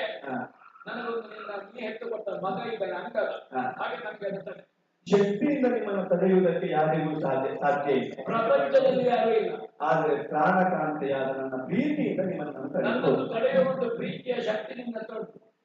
ಅದೇ ಪ್ರೀತಿಯಿಂದ ಆಡುವುದು ಸ್ವಾಮಿ. ಒಳ್ಳೆಯದು, ನೀತಿ ಅಲ್ಲ, ತಡೆಯುವುದು ನೀತಿ ಅಲ್ಲ ಅಂತ ಅಲ್ಲ. ಮತ್ತೆ ತಡೆದದ್ದು ನೀತಿ, ತಡೆದದ್ದು ನೀತಿ. ನೀವು ಹೋಗುವುದು ನೀತಿ ಅಲ್ಲ. ಹೋಗುವುದು ನೀತಿ ಅಲ್ಲ ಅಂದ್ರೆ ಯಾಕೆ ಅಂತ ಬೇಕು. ನೀವು ಆಡಿದಿರಲ್ಲ, ನಾನು ನಿಮಗೆ ಹೆತ್ತು ಕೊಟ್ಟ ಮಗ ಅಂಗದ. ಹೌದು, ಅದೇ ಅಂಗದ ಆಡಿದ ಮಾತು ನನ್ನ ಹೃದಯದೊಳಗೆ ಇನ್ನೂ ಅನುಸ್ಮರಿಸುತ್ತದೆ. ಅಂಗ ಹೇಳಿದ ಮಾತು ನಿಮಗೆ ನೆನಪು ಗೊತ್ತುಂಟು. ಆ ಮಾತಿನ ಕಾರಣದಿಂದಲೇ ಈಗ ನೀವು ಹೋಗುವುದು ನೀತಿ ಅಲ್ಲ ಅಂತ ನಾನು ಆಡುತ್ತಿರುವುದು. ಈಗ ನಾವು ಹೋಗುವುದು ಬೇಡ ಅಂತ ನಿಮ್ಮ ಹತ್ರ ಹೇಳುವುದಕ್ಕೆ ಅಂಗದ ಬೇಡಲ್ಲ. ನೀವು ಹೋಗುವುದು ಬೇಡ ಅಂತ ಅಂಗದ ಹೇಳಿದಲ್ಲ, ಅಂಗದ ಹೇಳಿದ ಮಾತು. ಎಲ್ಲಿಗೆ ಹೋಗಬೇಕು ಬೇಡ ಅಂತ ಹೇಳಿಕ್ಕೆ ಮಗ ತಯಾರಾದ ಅಂತ ತಾಯಿಯ ಹೇಳಲಿಕ್ಕೆ. ನೀವು ಹೋಗುವುದು ಬೇಡ ಅಂತ ಅಂಗದ ಹೇಳಿದಲ್ಲ, ಮತ್ತೆ ಅಂಗದ ಹೇಳಿದ ಬೇರೆಯ ಮಾತು. ಈಗ ನೀವು ಹೋಗುವುದನ್ನ ತಡೆಯುವ ಅಂಗದ ಹೇಳಿದ ಮಾತಿನ ಪರಿಣಾಮದಿಂದ ಈಗ ನೀವು ಹೋಗುವುದನ್ನ ನಾವು ಹೋಗುವುದು ಈಗ ಬೇಡ ಅಂತ ನಿಮಗೆ ಹೇಳಲಿಕ್ಕೆ ಪ್ರೇರಣೆ. ಹೌದು, ನಿಮ್ಮ ತಮ್ಮನಾದಂತ ಸುಗ್ರೀವನ ಕುರಿತಾದಂತಹ ಮಾತು. ಹೌದಾ? ಋಷ್ಯಮುಖಾಂಗದಲ್ಲಿ ಒಡ್ಡೋದ್ರೆ ಕೊಡುವಂತಹ ಸುಗ್ರೀವ ಪ್ರತಿನಿತ್ಯ ಹೇಳುವುದು ವಾನರೇಶ್ವರರೆಲ್ಲ ಕೇಳಿ ನೀನು ಹಾಗೆ ಶಬ್ದ ಪ್ರಯೋಗ ಮಾಡಿದ ಅಂತ ಹೇಳುದು. ಋಷ್ಯಮುಖದಲ್ಲಿ ಒಡ್ಡಲ್ಲ ಮತ್ತೆ ಇದೆ. ಹೌದು, ಅವನಿಗೂ ಕೊಟ್ಟೋದ ಅದನ್ನು ನೀ ಹೇಳುದ? ಅವ ಹೇಳಿ ನಾನು ಹೇಳ್ತೇನೆ. ಋಷ್ಯಮುಖದಲ್ಲಿ ಬಂಡೆ ಮೇಲೆ ಕುತ್ಕೊಳ್ಳೋದವ, ಒಡ್ಡೋದ್ರೆ ದಿಷ್ಟಿದೇರಿ ಹೋಗಿ. ಹೌದು, ಋಷ್ಯಮುಖದಲ್ಲಿ ಸುಗ್ರೀವ ಒಡ್ಡೋಳಗಂತ ಪದ ಪ್ರಯೋಗ ಮಾಡಬೇಡ. ಒಡ್ಡೋದಕ್ಕೆ ನಾವು ಸಾಕ್ಷಿ ಆದವರು. ಸ್ವಾಮಿ, ಇಷ್ಟು ದಿನ ಕೇಳಿ ಎಂದು ಹೇಳುತ್ತಿದ್ದವ ಈಗ ಕೇಳುವುದಕ್ಕೆ ಕುರಿತು ಪಡೆದಿದ್ದಾನೆ, ಹೇಳುವುದಕ್ಕೆ ಮತ್ತೊಬ್ಬ ಬಂದಿದ್ದಾನೆ. ಅಲ್ಲಿ ಇರುವವರು ಹೇಳುವುದಲ್ಲ, ಬೇರೊಬ್ಬ ಯಾರೋ ಬಂದವ ಹೇಳ್ತಿದ್ದಾನೆ. ಯಾರದು? ಸುಗ್ರೀವನು ಒಬ್ಬನ ಮಾತಿಗೆ ಕಿವಿ ಕೊಡ್ತಾನೆ ಅಂದ್ರೆ ಯಾರವ? ಸೂರ್ಯವಂಶ ಜಾತನಾದಂತಹ ರಾಮನಾಮಕನಾದ ದಶರಥನ ಮಗ. ದಶರಥೋತ್ಪಲ ರಾಮ ಪಟ್ಟಾಭಿಷೇಕ ಅಯೋಧ್ಯೆ ದಶರಥ ಬಹಳ ಅಧ್ಯಯನ ಮಾಡಿದವಲ್ಲ. ಅಯೋಧ್ಯೆ ಬಗ್ಗೆ ನಮಗೆ ಗೌರವ ಉಂಟು. ದಶರಥನ ಮಗನ ಬಗ್ಗೆ ಗೊತ್ತುಂಟು. ದಶರಥೋತ್ಪಲ ರಾಮ ದಾಶರಥಿ ಆ ಮಗ ಕಾಡಿಗೆ ಬಂದದ್ದು ನಿಮಗೆ ಗೊತ್ತುಂಟು. ಹೌದಂತೆ, ಸುದ್ದಿ ಕೇಳಿದ್ದೇನೆ. ಕಾಡಿಗೆ ಒಬ್ಬ ತಮ್ಮ ಮತ್ತೊಬ್ಬರ ಹೆಂಡತಿಯೊಟ್ಟಿಗೆ ಕಾಡಿಗೆ ಬಂದಿದ್ದಾನೆ ಅಂತ ಸುದ್ದಿ ಉಂಟು. ತಮ್ಮ ಮತ್ತು ಹೆಂಡತಿಯೊಂದಿಗೆ ಬಂದ ರಾಮನ ಹೆಂಡತಿಯನ್ನು ರಾವಣ ಅಪಹರಿಸಿದ. ಇವನಿಗೊಂದು ಊರಿನಲ್ಲಿ ಹೆಣ್ಣು ಹೆಡ್ಲಿಕ್ಕಿಲ್ಲ ಅಂತ, ಹೆಣ್ಣಲಿಕ್ಕಿಲ್ಲ ಅಂದ್ರೆ ಹೆಣ್ಣು ಮಕ್ಕಳು ಅಂತ ಹೇಳ್ಲಿಕ್ಕಿಲ್ಲ ಅಂತ ಪ್ರಾಯ ಯಾವಾಗ ಬರ್ತದೆ ಅಂತ ಕೇಳಿ ತೊಡಗಿದ್ದೇವೆ. ಒಬ್ಬ ಇವನನ್ನು ನಿಯಂತ್ರಿಸಬೇಕು ಅಂತ ನನಗುಂಟು. ಆ ಕಡೆಗೆ ತಾನೆ ರಾವಣ ಬೇರೆ ಹೆಣ್ಣು ಸಿಗ್ಲಿಲ್ಲ. ರಾಮನ ಹೆಂಡತಿಯನ್ನೇ ಅಪಹರಿಸಿದ ಹೆಂಡತಿಯನ್ನು ಅನ್ವೇಷಿಸುತ್ತಾ ರಾಮ ತನ್ನ ತಮ್ಮನೊಂದಿಗೆ ಪಂಪಾ ನದಿಯ ತೀರಕ್ಕೆ ಬಂದು ನಿಂತನಂತೆ. ಸೀತೆಯನ್ನು ಹುಡುಕುತ್ತಾ ರಾಮ ತಮ್ಮನೊಂದಿಗೆ ಲಕ್ಷ್ಮಣನೊಂದಿಗೆ ಬಂದು ಪಂಪಾ ತೀರಕ್ಕೆ ಬಂದ. ಅದನ್ನು ಸೀತೆ ಸಿಗಲಿಲ್ಲ, ಆದರೆ ಸುಗ್ರೀವ ಸಿಕ್ಕಿದ. ಸುಗ್ರೀವನ ಹುಡುಕಿ ಬಂದದ್ದು ಸೀತೆಯನ್ನು ಹುಡುಕಿ. ಸೀತೆಯನ್ನು ಹುಡುಕಿ ಬಂದ, ಸುಗ್ರೀವ ಸಿಕ್ಕಿಲ್ಲ. ಹೌದು, ಸುಗ್ರೀವ ಆತನನ್ನ ಕಂಡಾಗ ಹನುಮಂತನನ್ನ ಕರೆಸಿ ತನ್ನಲ್ಲಿಗೆ ಕರೆಸಿಕೊಂಡನಂತೆ. ಯಾರನ್ನು ಕಂಡು ಪರಿಹಾರ ಆಗಲಿಕ್ಕೆ ಅದಕ್ಕಿಂತ ದೊಡ್ಡ ಸಮಸ್ಯೆ ಅವನಷ್ಟು ಹೇಳು. ಹೇಗೋ ನಿನ್ನ ಹೆಂಡತಿಲ್ಲ, ನನ್ನ ಹೆಂಡತಿ ಗೌರವಿಸಿಕೊಳ್ಳುವ. ಆದ್ರೆ ಇಲ್ಲೇನಾಗಿ ಸಾಲ ಮಾಡಿದ ಅದಕ್ಕಿಂತ ಸಾಲ ಮಾಡಿ ಹೇಗೋ ನೀವು ಸಂಗ್ರಹ ಮಾಡ್ತೀರಲ್ವ, ನನ್ನ ತಗೊಳ್ಳಿಕ್ಕೆ ಹೌದು ಹೌದು ಸ್ವಾಮಿ. ಆದರೆ ಇಲ್ಲಿ ಏನಾಗಿದೆ, ಪ್ರಪಂಚದ ಯಾರ ಮುಂದೆ ಹೋಗಿ ಸುಗ್ರೀವನ ಕಷ್ಟವನ್ನು ಹೇಳಿಕೊಳ್ಳುತ್ತೆ ಹೋಗುವಂತಾದರೆ ವಾಲಿಯ ವಿರುದ್ಧ ನಿಲ್ಲುವ ಧೈರ್ಯವನ್ನು ಯಾರೂ ಮಾಡುವುದಿಲ್ಲ. ಸತ್ಯ ತಾಯಿಯ ಅದು ನಿಮ್ಮಿಂದ ಸ್ಥಾಪಿತವಾದಂತಹ ಪರಾಕ್ರಮದ ವೈಭವ. ಆದರೆ ಬಂದವನು ಮಾನವಾಧಿಪನಾದಂತಹ ಸುಗ್ರೀವನ ಕಷ್ಟವನ್ನು ಕೇಳಿದ ಕಾಲಕ್ಕೆ ಅವನ ಆಡಿದ ಮಾತನ್ನು ಹೇಳುವುದಕ್ಕೆ ಈ ಕಾಲಕ್ಕೆ ನಾಲಿಗೆ ಬರುತ್ತದೆ. ರಾಮ ಬಂದಿದ್ದಾನೆ, ಸುಗ್ರೀವನಿಗೆ ಅಭಯ ಕೊಟ್ಟಿದ್ದಾನೆ. ಬರೀ ಅಭಯವನ್ನು ಮಾತ್ರ ಕೊಟ್ಟದಲ್ಲ, ಅಭಯವನ್ನು ಕೊಟ್ಟ ದಾರಿ ಯಾವುದು ಗೊತ್ತು? ಆತನ ಹೆಂಡತಿಯನ್ನ ಅಪಹರಿಸಿದ ನಿಮ್ಮನ್ನ ಒಂದು ಅವನ ಹೆಂಡತಿಯನ್ನ ಬಿಡಿಸಿಕೊಡುತ್ತೇನೆ ಅಂತ ಆಡಿದ್ದಾನೆ. ಅವ ಹೇಳಿದ ಮಾತನ್ನು ಅವನು ಕೊಂದು ಕೊಡುತ್ತೇನೆ ಅಂತ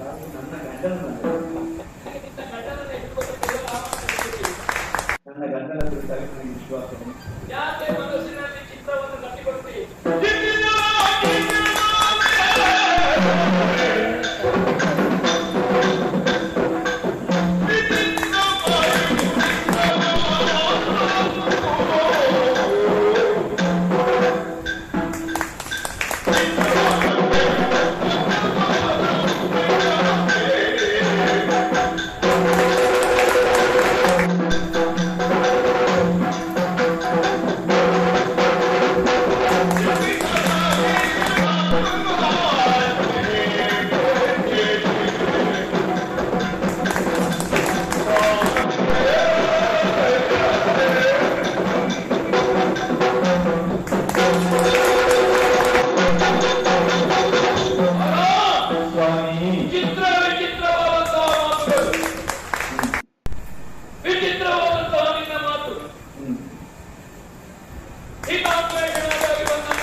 ಈಗ ಸೂರ್ಯ ಸುತನಿಗೆ ಸೂರ್ಯ ವಂಶೀಯ ಜೊತೆಯಾಗುತ್ತಾರೆ. ಮಿತ್ರ ಜಾತಕ್ಕೆ ಅಯ್ಯೋವನೇ ಒಟ್ಟಿಗೆ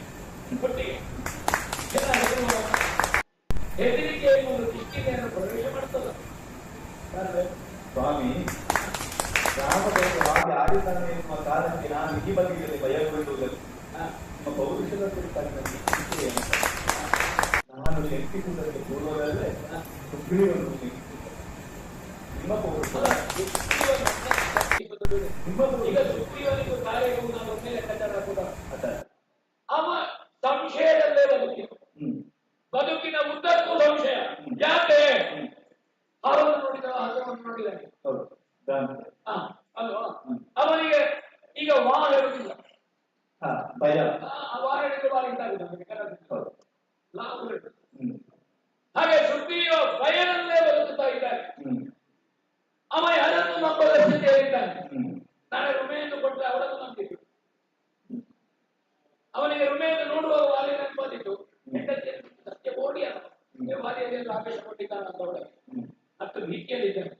ನಮ್ಮ ಹೋಗ ಆದರೂ ನಿನಗೆ ರಾಮ ಹೇಳಿದ್ದಾನೆ, ನಿಮ್ಮನ್ನು ಕೊಂದು ಇವತ್ತು ಮಾತಿಗೆ ನೀ ಭಯಪಟ್ಟಿ. ಸಾವಿರ ವರ್ಷದ ನಮ್ಮ ದಾಂಪತ್ಯ ನಾವು ಹೋಗದ ನಾಡಿಲ್ಲ, ಕದ್ದುಕೊಂಡು ಹೋದವ ರಾವಣ ಅಂತ ಮಾತಾಡಿದ್ದು. ಏನು ರಾವಣನನ್ನ ಕಥೆಯಲ್ಲಿ ಅವನನ್ನ ತಂದು ನಮ್ಮ ಮಗನ ಕಂಕುಳಲ್ಲಿ ಅವನು ಹಿಡ್ಕೊಂಡಾಗ ಭಾರತದಲ್ಲಿ ಸುತ್ತಿ ನರಕು ಸಮುದ್ರದಲ್ಲಿ ಸ್ನಾನ ಮಾಡಿ ಅವನಿಗೆ ಉಪ್ಪು ನೀರು ಕುಡಿಸಿ ನಾನು ಅನುಷ್ಠಾನ ಪೂರೈಸಿ ಮತ್ತೆ ಅವನನ್ನು ಯಾರಪ್ಪ ಬಂದದ್ದು ಅಂತ ಕೇಳಿದ ಜನ.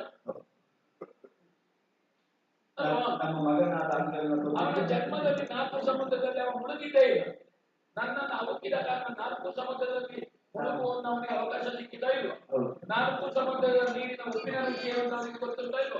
ಅವನನ್ನು ಹೊಯ್ಗೆಯನ್ನು ಹೊರಡಿಸಿ ಬಿಸಿಲಿನಲ್ಲಿ ಒಣಗಿಸಿ ರಾವಣನಿಗೆ ಆಯುಷ್ಯ ವೃದ್ಧಿ ಮಾಡಿದ್ದು ಬ್ರಹ್ಮದೇವರ ಅನುಗ್ರಹವೋ ಅಲ್ಲ, ಬಾರಿ ಉಪ್ಪು ನೀರು ಕುಡಿಸಿದ್ದಾಳೆ. ಹೊಯ್ಗೆಯಲ್ಲಿ ಹೊರಡಾಡಿಸಿದ ರಾವಣ ನಮ್ಮ ತೊಟ್ಟಿಲು ಕಟ್ಟುವ ಹಂತದಲ್ಲಿ ಅವನನ್ನು ಕಟ್ಟಿ ಹಾಕಿ, ಹೌದಾ? ಅದಕ್ಕೆಲ್ಲ ಸಾಕ್ಷ್ಯ ಮತ್ತೆ ಕೈ ಕೂದು ದಮ್ಮಯ ಹೇಳಿ ದಾರ ಪುತ್ರ ಭೋಗಾಚಾದನ ಭೋಜನ ಒಂದು ತುದಿಯಲ್ಲಿ ಬಿಟ್ಟರು. ಮತ್ತೆ ಅವ ತಿರುಗಿ ನೋಡಿದ್ದಾನ, ಸುಮ್ಮನೆ ಅವನಿಗೆ ಬೇಕಾಗಿ ಒಂದು ಒಪ್ಪಂದ ನಿಮ್ಮಿಂದ ಭಯಗೊಂಡೇ ಆತ ಒಪ್ಪಂದ ಮಾಡಿದ್ದಾನೆ. ಅಂತವನನ್ನು ನೋಡಿದ್ದೇನೆ ನಾನು.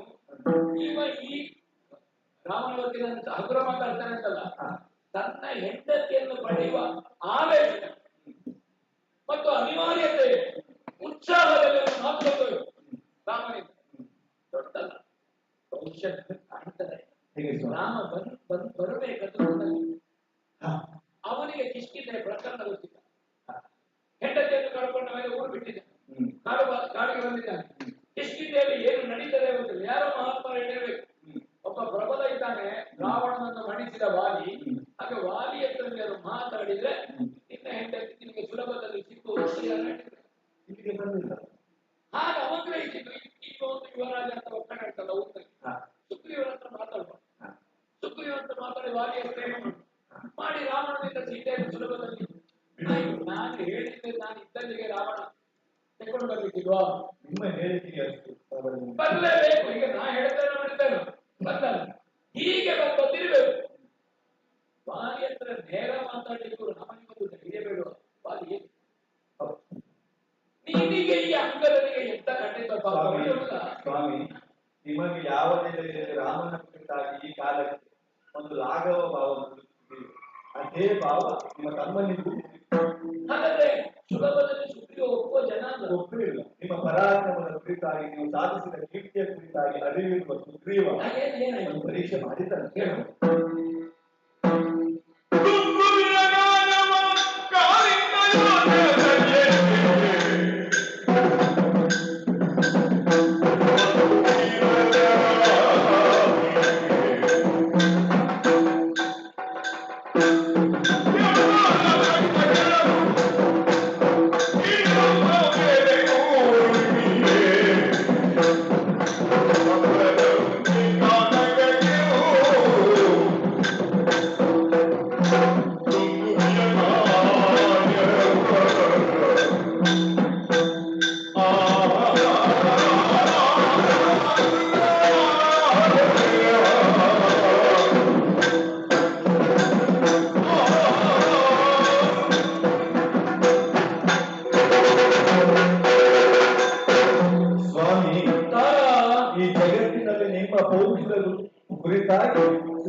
ಮತ್ತೊಬ್ಬರಿಗೆ ಅಷ್ಟು ಗೊತ್ತಿರಲಿಲ್ಲ.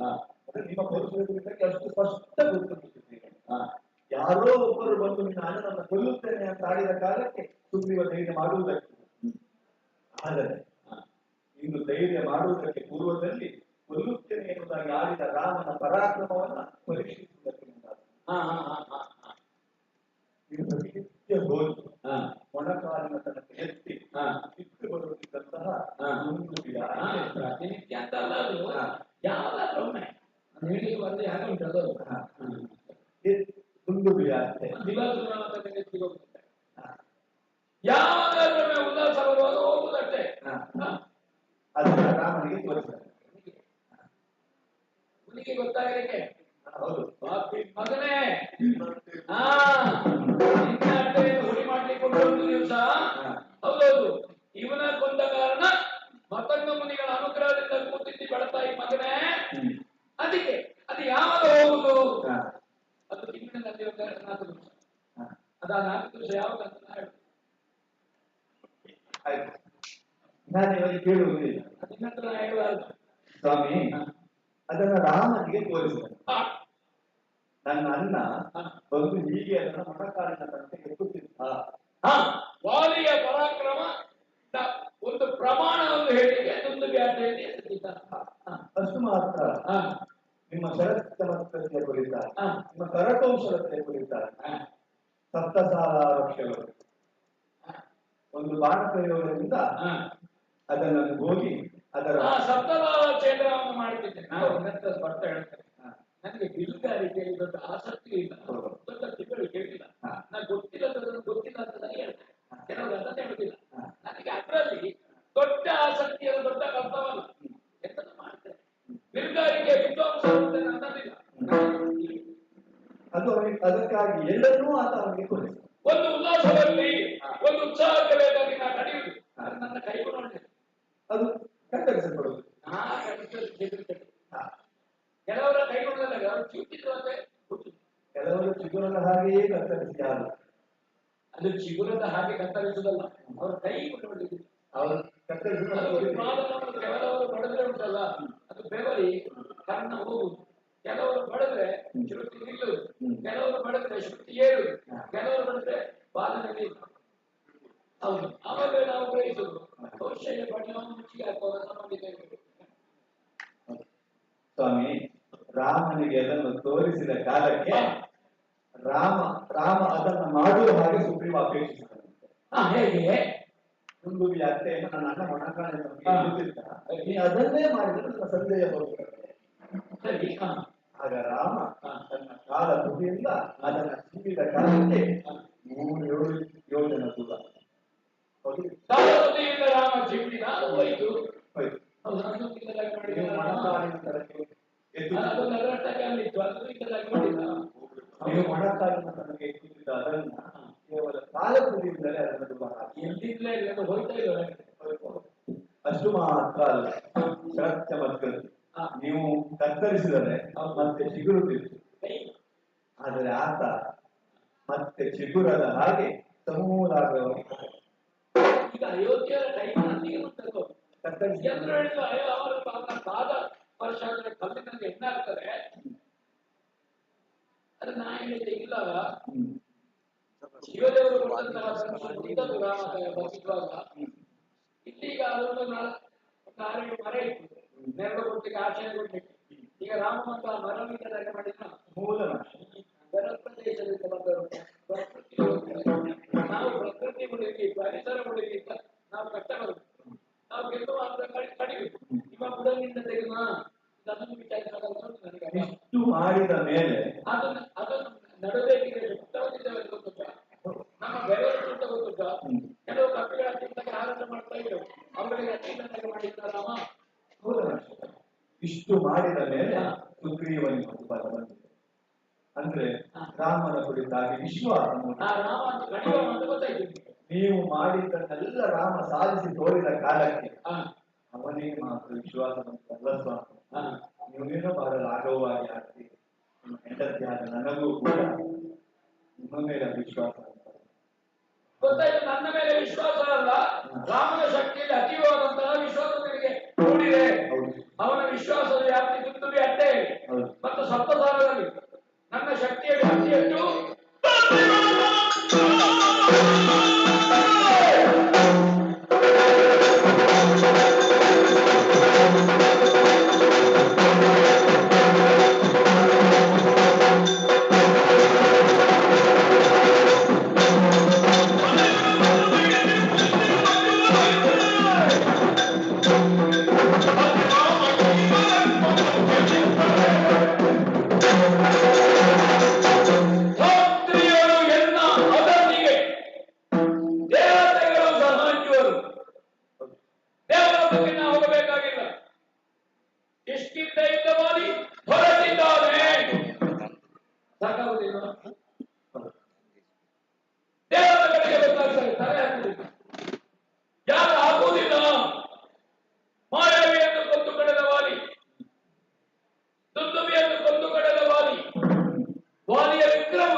ಅಥವಾ ನಾವು ಮನುಷ್ಯರ ಮಾನವರ ವಿರೋಧಿಗಳು ಅದು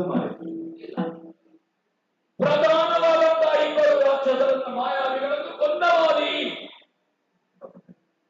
ದೇವತೆಗಳಿಗೆ ನನ್ನ ಬಗೆಗೆ ಅಚ್ಚರು ಅಂದ್ರೆ ಒಂದು ಗೌರವ ಹೆದರಿಕೆ ಕೇವಲ ಭಯ ದಾನವರನ್ನು ಕಡಿತಾರೆ ರಾವಣನ ಜೊತೆಗೆ ನನಗಾದಂತಹ ಒಂದು ಮಿತ್ರತ್ವದ ಬಗೆ ಅವರಿಗೆ ಸ್ವಲ್ಪ ನಾನೀ ರಾವಣನ ಬೆಂಬಲಿಗನೂ ಅಲ್ಲ ಅವನ ಅಭಿಮತ ಅವ ಬದುಕಲಿಕ್ಕೆ ಬೇಕಾಗಿ ನನ್ನ ಹತ್ರ ಬಂಧನ ಮಾಡಿದ ಯಾರು ಬದುಕಲಿಕ್ಕೆ ಬೇಕಾಗಿ ಬಂಧನ ಮಾಡ್ತಾರೆ ಮನೆಯ ಮನೆಯಲ್ಲಿ ಮಾಡಿದ್ದಾನೆ ಮಾಮಕ್ಕೆ ಮಾತ್ರ ಅವ ಎಲ್ಲ ಕಡೆಯಲ್ಲಿ ಮಾಡಿದ್ದಾನೆ ಅವನಿಗೆ ಅದೇ ಅರ್ಥ ಕಾಕವೀರನಲ್ಲಿ ಹಾಗೆ ಅವನ ಅಜಯ್ಯ ಬಂದನಂತೆ ಗುರುಗಳೇ ಏನು ಬೇಕು ನಿಮಗೆ ಗುರುದಕ್ಷಿಣೆ ನನ್ನ ಮೊಮ್ಮಗ ಒಳಗಿದ್ದಾರೆ ಗುರುದಕ್ಷಿಣೆಯಾಗಿ ಕೊಡಿ ಹೌದಾ ದೇವತೆಗಳು ನನ್ನ ಮಿತ್ರನ ಕೇಳಿದ್ದಾರೆ ಸಮುದ್ರ ಪತ್ರದ ಪ್ರಕರಣ ನೀವು ಮುಡಿ ಬಂದ ಯಾರಿಗೂ ಆಗಲಿಲ್ಲ ನನಗಾಯಿತು ದೇವೇಂದ್ರ ಪ್ರಸನ್ನನಾಗಿ ನನಗೆ ಬೇಕೋ ಬೇಡ ಪ್ರಸನ್ನತೆಯ ಜೊತೆ ಆ ಸಂದರ್ಭದಲ್ಲಿ ಲೋಕ ಹೇಳುವಂತಹ ಸೃಷ್ಟಿಕರ್ತರಾದಂತಹ ಮಹಾವಿಷ್ಣುವನ್ನು ನಾನು ಒಂದು ಸಂದರ್ಭದಲ್ಲಿ ಮಾತಾಡ್ತೇನೆ ದೇವೇಂದ್ರ ಹೇಳಿದ್ದಾನೆ ಅವನ ಸುದ್ದಿಗೆ ಹೋಗಬೇಡ ನನಗೊಂದು ಕ್ರಮ ಯಾರ ಸುದ್ದಿಗೆ ಹೋಗಬೇಡ ಅಂತ ಒಬ್ಬ ಹೇಳಿದ ಮೊದಲು ಅವನ ಸುದ್ದಿಗೆ ಹೋಗುದು ಎಲ್ಲಿಗೂ ಕೊಡುವ ದೇವರು ಏನ್ ಬೇಕು ಅವ ಪ್ರಸನ್ನನಾಗಿ ಕೊಡುವವನಂತೆ ನನಗೆ ಕೊಡುವವನಿಗೆ ಕೊಟ್ಟರೆ ಇರುತ್ತೆ ನನಗೆ ಏನೆಲ್ಲರೂ ಕೇಳಲಿಕ್ಕಿದ್ದ ಮಾಡಿದೆ ನಾನು ಏನು ವಾಲಿ ಕೇಳಲಿಕ್ಕಿದ್ದ ವಾಲಿ ಕೊಡ್ಲಿಕ್ಕಿದ್ದ ವಾಲಿ ಕೇಳಲಿಕ್ಕಿದ್ದಲ್ಲ ಯಾರಿಗಾಗಿ ಕೇಳಬೇಕು ಯಾಕಾಗಿ ಕೇಳಬೇಕು ಯಾರತ್ರ ಪುರುಷತ್ವ ಇಲ್ಲ ಯಾರತ್ರ ಪೌರುಷವಾದ ಇಲ್ಲ ಅಂತರನ್ನು ಕೇಳಬೇಕು ನೀವೇನಾಗಬೇಕು ನನಗೆ ದಾರಿದ್ರ್ಯವೂ ಇಲ್ಲ ಬಡತನವೂ ಇಲ್ಲ ಬೇಕಾದ ಸಂಪಾದಿಸುವ ಯೋಗ್ಯತೆ ನಿಮಗೇನೆ ಬೇಕು ಬುದ್ಧಿವಂತ ನಿನ್ನ ಜೀವ ಬೇಕು ವಾಲಿ ತಗ ನಾ ಹೆದರಿದ್ದೆ ಓಡಿದ್ದೇನೆ ಅಪ್ಪಯ್ಯ ಇವ ಜೀವ ಬೇಕು ಕೇಳ್ತಾನೆ ಪರಿಹಾರ ಇದ್ದದ್ದು ಯಾರತ್ತೂ ಕೇಳಲಿಲ್ಲ ತಗ ಭಗವಂತನೇ ಒಂದು ಸಂದರ್ಭದಲ್ಲಿ ನೀನು ಬೇಕಾದ್ರೆ ತೆಕ್ಕೊಂಡ್ರಲ್ಲ ಬೇಡ ಬೇಕಾಗುವಾಗ ಬರ್ತೇನೆ ಹಾಗಾದ್ರೆ ಅಲ್ಲಿ ಸಮುದ್ರ ಮತವನ್ನು ನೋಡಿದ ದೇವರಿಗೂ ವಾಲಿಯ ಜೀವವನ್ನು ಕೊಡುವಾಗ ತೆಕ್ಕೊಳ್ಳುವ ಧೈರ್ಯ ಬಂದಿಲ್ಲ ಅಥವಾ ವಾಲಿಯ ಬದುಕು ಮುಂದಿನ ಪ್ರಪಂಚಕ್ಕೆ ಬೇಕು ಅಂತ ತಿಳ್ಕೊಂಡ್ರೆ ದೇವರೇ ಹೇಳಿದ್ದಾನೆ ವಾಲಿ ಬದುಕಬೇಕು ಅಂತ ರಾಮ ಜೀವನ ಮಾಡಲಿಕ್ಕೆ ರಾಮ ಜೀವ ಇವ ರಾಮ ದಶರಥನ ಮಗ ಕೌಸಲ್ಯ ಗರ್ಭದಿಂದ ಬಂದವ ಅದಕ್ಕೆ ಪ್ರಪಂಚದಲ್ಲಿ ಒಂದು ನಂಬಿಕೆ ಉಂಟು ಪಾಯಸ ಕೊಡುದು ಅಂತ ಪಾಯಸ ಕೊಡುದವರಿಗೆಲ್ಲ ಮಕ್ಕಳಿಗೆ ಯೋಚನೆ ಯುವ ಶಿಕ್ಷಕರು ಋಷಶೃಂಗರು ಎಂತನೋ ಮಾಡಿದ್ರು ದಶರಥನಿಗೆ ಒಂದು ಯೋಗ ಇತ್ತು ಮಕ್ಕಳಿಗೆ ಅಪ್ಪ ತುಳಸಿ ದಳದಲ್ಲಿ ನೀರು ಬಿಟ್ಟಿದ್ದು ಹೊಂದಿದ್ದವ ಆ ಕಾರಣದಿಂದ ನೀನು ರಾಮ ಆ ವಿಕ್ರಮವನ್ನು ಹೇಳಿದ ನನ್ನ ಭೀತಿ ಪಡಿಸುವುದು ಬೇಡ ನೀನು ಭೀತರಾಗುವುದು ಬೇಡ ಸ್ವಾಮಿ ರಾಮ ಈಗ ಮಾಡಿದ್ದಾನೆ ಪ್ರತಿಜ್ಞೆ ಮಾಡಿದ್ದಾನೆ. ಅದಕ್ಕೆ ಸುಗ್ರೀವನನ್ನು ಹೇಳಿದ್ದಾನಂತೆ, ನನ್ನ ಹೆಂಡತಿ ನನಗೆ ಮುಗಿಸಿಕೊಡ್ತಾರೆ, ನನ್ನ ಅಣ್ಣನಾದಂತಹ ವಾಲಿಯನ್ನು ಕೊಂದರೆ ಸಕಲ ಸೈನ್ಯವನ್ನ ಕೂಡಿಕೊಂಡು ನದಿಗೆ ಬಂದು ಬಿಟ್ಟು ಸೀತಾನ್ವೇಷಣೆ ಕ್ಷತ್ರಿಯ ವೈಶ್ಯರಲ್ಲಿ ವಿನಿಮಯ ಈ ಕೊಡಕೊಳ್ಳುವ ವ್ಯವಹಾರ ಮಾಡುವುದು ಯಾರು? ವೈಶ್ಯರು ಕ್ಷತ್ರಿಯ ಅಲ್ವಾ? ವಾಲಿಯನ್ನು ಕೊಂದ್ರೆ ನನಗೆ ಕಿಷ್ಕಿಂದ ಅಧಿಕಾರ ಬರ್ತದೆ, ಸೀತಾನ್ವೇಷಣೆ ನಾನು ಸಹಕಾರ ಮಾಡ್ತೇನೆ. ಹಾಗಾದ್ರೆ ರಾಮನು ಸುಗ್ರೀವನ ಅಲ್ವಾ ಸಹಾಯವನ್ನು ವೈಶ್ಯ ವೃತ್ತಿಗೆ ರಾಮಾಯಣ ವೈಶ್ಯ ವೃತ್ತಿಗೆ ಇರದಂತಹ ರಾಮನಂತರ ನಾನು ನಾಳೆ ರಾಮ ನಿನಗೆ ಹೆಂಡತಿ ನಾನು ಸುಲಭದಲ್ಲಿ ಕೊಡ್ತೇನೆ ಹೋರಾಟ ಹೇಳಿದ ವೈಶ್ಯ ವೃತ್ತಿಯನ್ನು ಅಂಗೀಕರಿಸಿದ ರಾಮ. ಹಾಗಾದರೆ ರಾಮನ ವಿಕ್ರಮವನ್ನು ಆಕ್ಷೇಪಿಸಿದ್ದೇನೆ ಅಂತಲ್ಲ, ರಾಮನ ಈ ನಿಲುವು ನನ್ನಲ್ಲಿ ಪರಿಣಾಮವನ್ನು ಕೊಡುವುದಿಲ್ಲ. ಮತ್ತೆ ಸೂರ್ಯ ವಂಶೀಯರು ಅಡ್ಡದಾಗಿ ಹಿಡಿಯೋರಲ್ಲ, ಅವರ ಪೂರ್ವ ಚರಿತ್ರೆ ಹಾಗೆ. ಯಾಕಂದ್ರೆ ಮನೆಯ ಮಕ್ಕಳೇ ತಪ್ಪು ಮಾಡಿದಾಗ ಮನೆಯಿಂದ ಹೊರಗಾಕಿದ್ದಾರೆ ಅಲ್ವಾ? ಈ ಅಡ್ಡದಾರಿ ಬಂದು ನಿನ್ನನ್ನು ಕೊಡ್ತೇವೆ ಅಂತ ಏಕಪಕ್ಷೀಯವಾಗಿ ತೀರ್ಮಾನ ಮಾಡಲಿಕ್ಕಿಲ್ಲ. ರಾಮ ಏನಿದ್ರು ನನ್ನ ಹತ್ರ ಕರೆದು ಹೇಳ್ಬೇಕು, ಅಥವಾ ನನ್ನ ಹತ್ರ ಬಂದು ಮಾತಾಡಬೇಕು, ಅಥವಾ ರಾಮ ಇರುವಲ್ಲಿ ನನ್ನನ್ನು ಬರ್ಲಿ ಕೇಳಬೇಕು. ಇಷ್ಟು ವಿಷಯ ಮಾಡ್ಲಿಕ್ಕಿಲ್ಲ. ಆದ್ರೆ ಈಗ ರಾಮ ಕೊಡ್ತೇನೆ ಹೇಳಿದ್ದಾನೆ, ಪ್ರತಿಜ್ಞಾಬದ್ಧ ನೀಡಿದ್ದಾನೆ, ಸಪ್ತಸಾಲಾಕ್ಷೇಪನ ನಾನು ಆಕ್ಷೇಪಿಸುವುದಿಲ್ಲ ನಿನ್ನನ್ನು. ಈಗ ನಾವು ಮುಸ್ತಾಕಿ ಮಾಡಬಹುದಾ? ಮುಸ್ತಾಕಿ ಮಾಡಬಹುದಾ? ಸ್ವಾಮಿ ಮುಸುಕು ಹಾಕಿ ಬರಲಿ ಅಂತ ಆಡುವುದಲ್ಲ. ಅಥವಾ ಹೇಳಿ ಹಾಗೆ ನಿನ್ನ ಸೆರಗಿನಲ್ಲಿ ಸುತ್ತಿ ನಾನು ನನ್ನ ಗಂಡ ಹೇಳಿ ಆಗಬೇಕು ಎನ್ನುವ ಯಾವ ಒಂದು ಅಪೇಕ್ಷಿಸುವುದಿಲ್ಲ. ಅದು ಒಂದು ಅಪೇಕ್ಷೆ ಉಂಟು, ಅದೇ ಅಪೇಕ್ಷೆ. ಹೇಗಿದ್ದು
ನನಗೆ ವಿಶ್ವಾಸ ಮೂಡುವುದಕ್ಕೆ ಬೇಕಾಗಿ ನೀವು ಅದೆಲ್ಲ ಪೂರ್ವದ ನಿಮ್ಮ ಚರಿತ್ರೆಗಳನ್ನೆಲ್ಲ ನಮ್ಮನ್ನು ಆಡಬೇಕು. ನಿಮ್ಮಲ್ಲಿ ಇಲ್ಲ, ಹೇಗೂ ನನಗೆ ನಿಮ್ಮ ಕುರಿತಾಗಿ ಅಮಿತವಾದ ವಿಶ್ವಾಸ.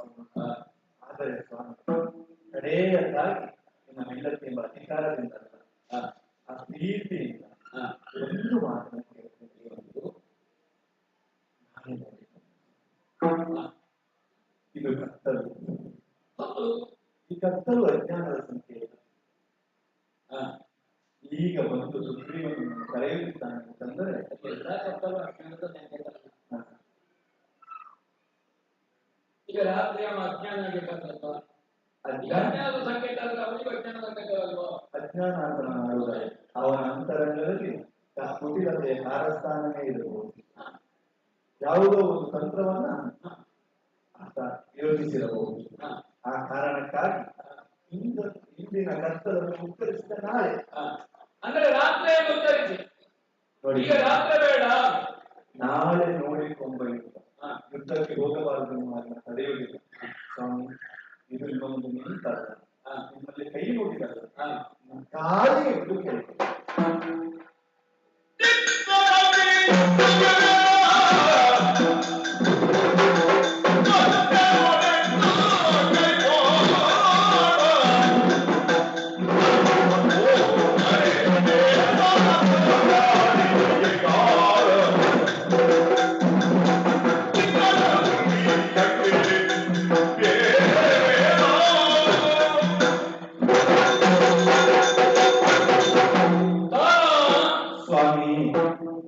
ಕಾಲಿಗೆ ಕುಸಿದು ಬಿದ್ದೀನಿ,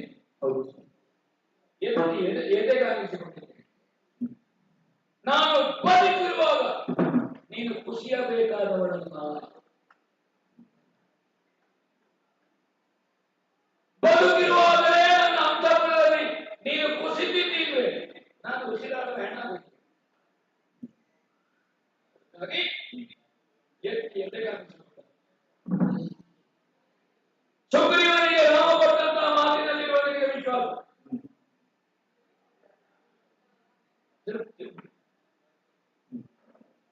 ಅಂಗದ ವಿಷಯ ಸಂಗ್ರಹ ಮಾಡುವ ವಯಸ್ಸಿಗೆ ಬಂದನ ಇಲ್ಲ.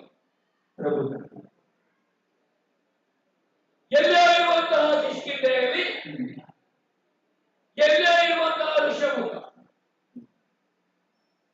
ಏನು ಋಷ್ಯಮುಖಕ್ಕೆ ಇವರು ಮಾತಾಡುವವನಿಗೆ ಅರ್ಥದ ಹೋದದ್ದಲ್ಲ, ಅಥವಾ ಎದುರು ಕೇಳುವಾಗ ದೊಡ್ಡ ಸಂಭಾಷಣೆ ಅಲ್ಲ, ಅವರ ತುಟಿ ಅಂತ ಗ್ರಹಿಸಿದ ಏನ್ ಮಾತಾಡ್ತಾರೆ.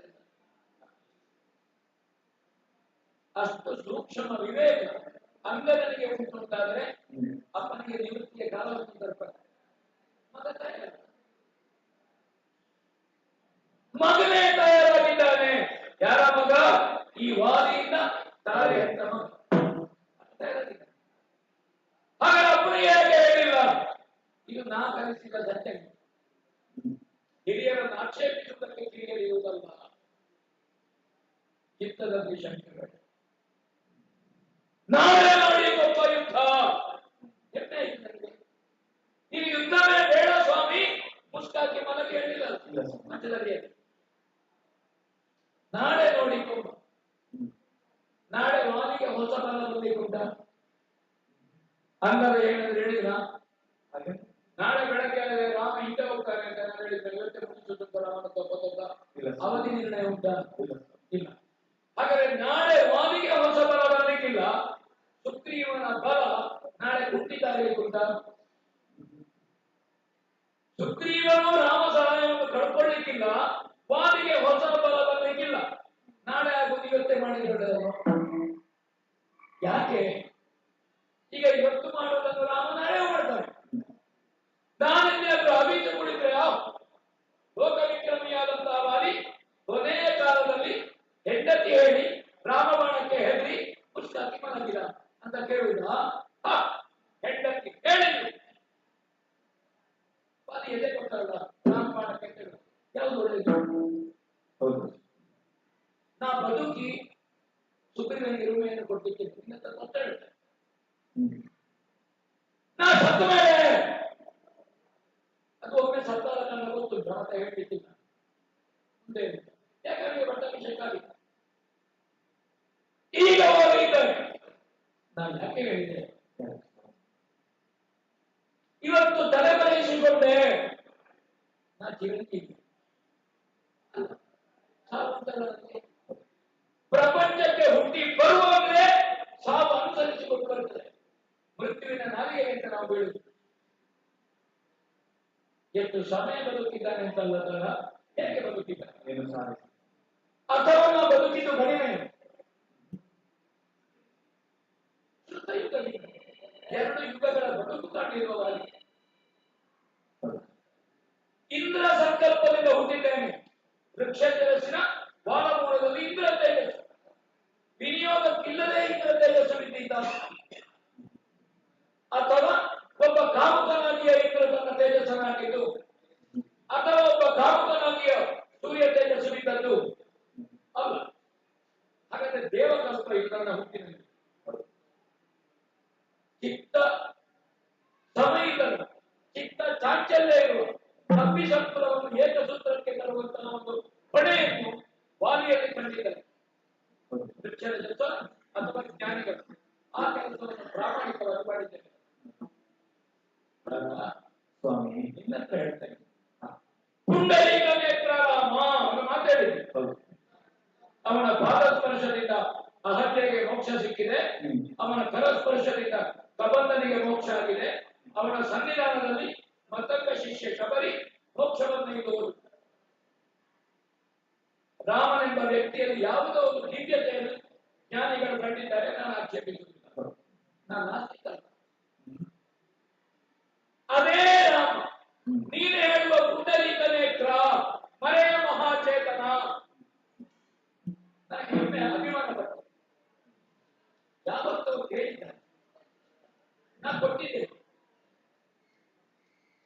ಶಿವ. ಯಾವಾಗ ನಿನ್ನ ಕೈ ಹಿಡಿದಿದ್ದೇನೋ ನೀ ನನ್ನವಳು ಅಂತಾಗಿದ್ದೀಯೋ ಸಮುದ್ರ ಮಂಥನ ಅದೇ ದಿವಸ ಮಹಾವಿಷ್ಣುವಿಗೆ ಪ್ರದತ್ತವಾದಂತಹ ಜೀವ ಇದು. ಈಗ ಬೇಡ, ಬೇಕಾಗುವಾಗ ಬರ್ತೇನೆ. ಹಾಗಾದ್ರೆ ಮೃತ್ಯು ಮಾಲಿನ್ಯ ಮತ್ತು ನಾಳೆ ಒಟ್ಟಿಗೆ ನನ್ನ ಜೀವನ ಪ್ರವೇಶವನ್ನು ಮಾಡಿದೆ. ಹಾಗಾದ್ರೆ ಯಾಕೆ ಬದುಕಿದೆ? ನಿನ್ನ ಮಾಂಗಲ್ಯದ ಗುಣ,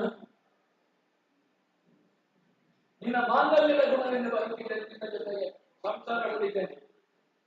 ದೇವರೇ ಅವತ್ತು ನಿರ್ಣಯ ಮಾಡಿದ್ದೇನೆ, ಬೇಕಾಗುವಾಗ ಬರ್ತೇನೆ. ನೀನು ಹೇಳುವ ಪುಂಡಲೀಕ ರಾಮ ಹೌದು ಅಂತಾದ್ರೆ ಅವನಿಗೆ ಬೇಕು ಅಂತ ಕಂಡಿದೆ, ಅವ ಬಂದಿದ್ದ. ತಲೆಮರೆಯಿಸಿಕೊಳ್ಳುವುದ, ಅಡಗಿ ಕುಳಿತುಕೊಳ್ಳುವುದ, ಯಾವಾಗಲೇ ಅವನಿಗೆ ಗೊತ್ತಾಗಿದೆ. ಅವನಿಂದ ಬಳುವಳಿಯಾಗಿ, ಅವನ ಕೊಡುಗೆಯಾಗಿ ನಾ ಬರುತ್ತೇನೆ. ಅವನೇ ಬಂದು ಅವನನ್ನು ತಗೊಳ್ಳುವುದು. ಅವನಿಗೆ ಕೆಟ್ಟ ಜೀವ ಇದು, ಕೊಟ್ಟಾದ ಮೇಲೆ ನ್ಯಾಸವಾಗಿ ನನ್ನ ಬಿಟ್ಟಿದ್ದಾನೆ.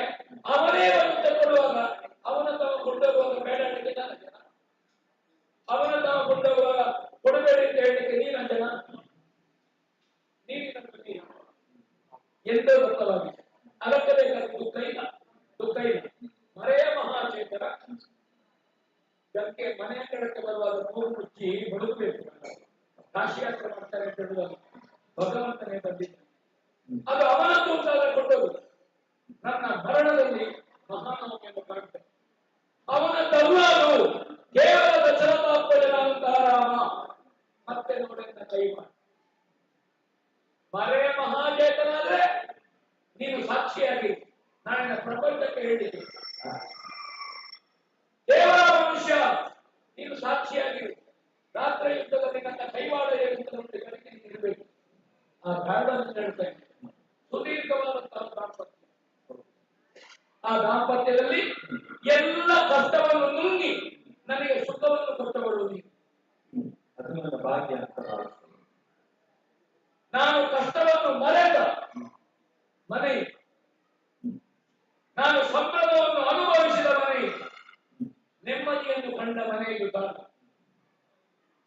ಒಬ್ಬ ಪುರುಷನ ಯಶಸ್ಸಿನ ಹಿಂದೆ ಒಬ್ಬಾಕೆ ಹೆಣ್ಣಿನ ತ್ಯಾಗ ಇದೆ. ತಂದೆಯೇ ನನಗೆ ತಾಯಿ.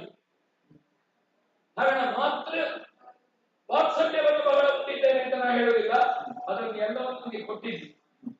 ಮುಂದಿನ ಪ್ರಪಂಚಕ್ಕೆ ಸ್ವಾಮಿಯೇನು ಹೇಗೆ ಬರುತ್ತಿದ್ದಾನೆ ಸಾಕ್ಷಿಯಾಗಿ ನೀನಿರಬೇಕು. ಅದಕ್ಕಾಗಿ ದೇವರು ಇನ್ನೊಂದು ಜನ್ಮ ಕೊಡ್ತಾನೆ ಅಂತ ನನಗೆ ಗೊತ್ತಿಲ್ಲ. ನಾಳೆ ಸೂರ್ಯೋದಯ ಇಬ್ಬರು ನೋಡ್ಲಿಕ್ಕಿಲ್ಲ. ನಾಳೆ ಪ್ರಪಂಚಕ್ಕೆ ಸಾಕ್ಷಿಯಾಗಿರು. ನನ್ನ ಜೊತೆಗೆ ನೀನು ಕೊಟ್ಟಂತ ದಾಂಪತ್ಯಕ್ಕೆ ನಿನಗೆ ಅನಂತ ನಮನಗಳನ್ನು ಸ್ವಾಮಿ ಕುಸಿದುತ್ತಿದ್ದ ನನ್ನನ್ನು ಎದೆಗಾಲಿಸಿಕೊಂಡರು. ಹೋಗುವಾಗಲೂ ನಿನ್ನನ್ನು ಹೃದಯದಲ್ಲಿ ಇಟ್ಟುಕೊಂಡು ಹೋಗ್ತೇನೆ. ಇಂದ್ರಜಾತ ತಾರೆ ತಾರೆ ಅಲ್ಲ, ನೀನು ಶಚೀಂದ್ರ ನನಗೆ ಶಚೀಂದ್ರರು ಆಧರಿಸಬೇಕು. ನಾಡಿನ ಪ್ರಪಂಚ ನಿನ್ನನ್ನು ಪತಿವ್ರತೆಯನ್ನು ಸಾಲಿನಲ್ಲಿ ನಡೆಸಿಕೊಂಡು ಕರೆಯುವುದಕ್ಕಿಲ್ಲ.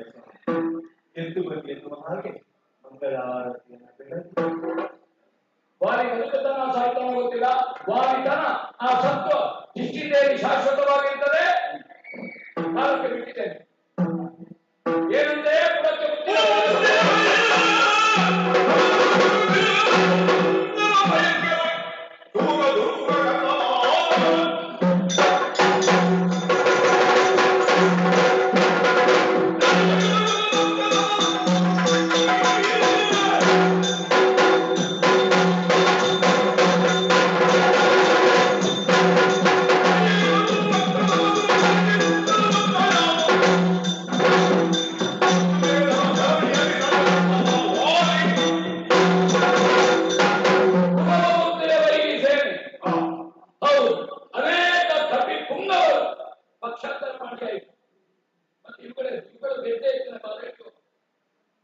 ಇವತ್ತು ಮಧ್ಯಾಹ್ನವಾದಿಗೆ ದೇವಾಲಯ ಅಂತ ಹೇಳಿದವರು ನೋಡಿ. ಈಗ ಮತ್ತೆ ಇವರ ನಂಬುವುದೇ ಹಾಗೆ ಪಕ್ಷಾಂತರ ಮಾಡುವವರು ಮಾಲಕರು ಅಂತ ಈ ದೇಶದಲ್ಲಿ. ಆದರೆ ಗಜ ಗವಯ ಗಂಧವಾದನ ಹರಿಭಯಂಕರ ಸುಷೇಣ ಶತಬಲಿ ಇದ್ದಿರವ ನೀವು ಪ್ರಮುಖರು. ನೀವು ಅಂಗದನ ಇರಿಸಿ. ಹೌದು, ಅವನಿಗೂ ರಕ್ಷಣೆ ಕೊಡಲ್ಲ. ಅವ ಯುದ್ಧ ಭೂಮಿಗೆ ಬರುವುದು ಅದಕ್ಕೆ ಬೇಕಾಗಿ ಅವನನ್ನು ಅರಮನೆಯಲ್ಲಿ ನಿಲ್ಲಿ ಕೇಳಿದ್ದೇನೆ. ಹೊಸ ಸಿದ್ಧತೆ ಬೇಕಾಗಿಲ್ಲ. ದೇವೇಂದ್ರ ಪ್ರದತ್ತವಾದಂತಹ ಕಾಂಚನ ಮಾಲೆಯನ್ನು ಧರಿಸಿ ಯುದ್ಧ ಕ್ಷೇತ್ರಕ್ಕೆ ಬಂದು ನಿಂತಿದ್ದೇನೆ. ಇದಿರಾದಂತಹ ಸುಗ್ರೀವನನ್ನು ಎರಡೂ ಕೈಯಿಲ್ಲವನ ಕಾಲು ಮತ್ತೊಂದು ಕೈಯಿಲ್ಲವನ ಕುತ್ತಿಗೆ ಮೃತ್ಯು ಬಂದ ಸ್ಥಿತಿಯಲ್ಲಿ ಹಿಡಿದು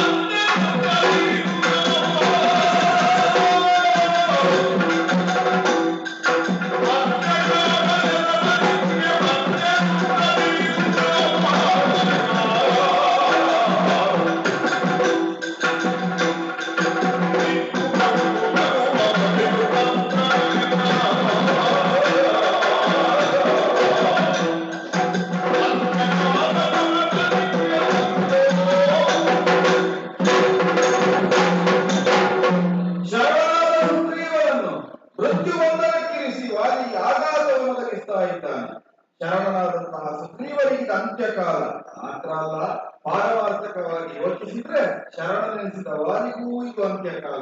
ಎರಡನ್ನು ಲಕ್ಷ್ಯವಾಗಿಸಿ ಕೋದಂಡಕ್ಕೆ ಇಶುವಿಂದ ತೆಗೆದಂತಹ ಮಾರ್ಗಣೆಯನ್ನೇ ಲಕ್ಷ್ಯವಾಗಿಸಿ ವಾಲಿಯ ಉರಪ್ರದೇಶಕ್ಕೆ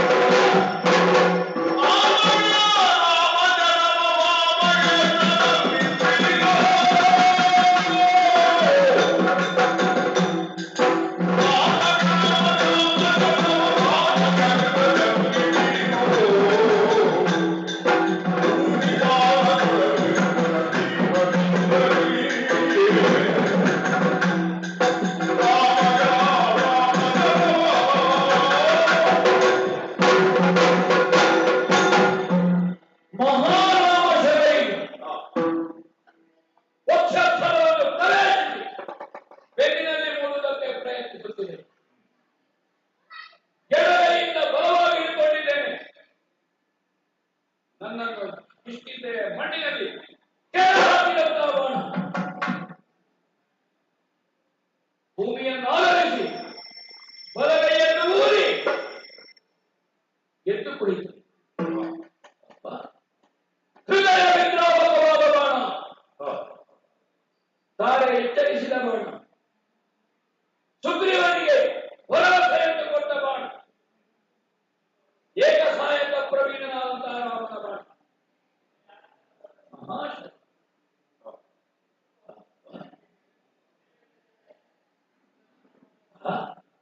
ಕತ್ತೆತ್ತಿ ಕಣ್ಣರಿಸಿ ನೋಡಿದ್ರೆ ಮರದ ಮರೆಯಿಂದ ಬರುವಂತಹ ಎರಡು ಆಕಾರ,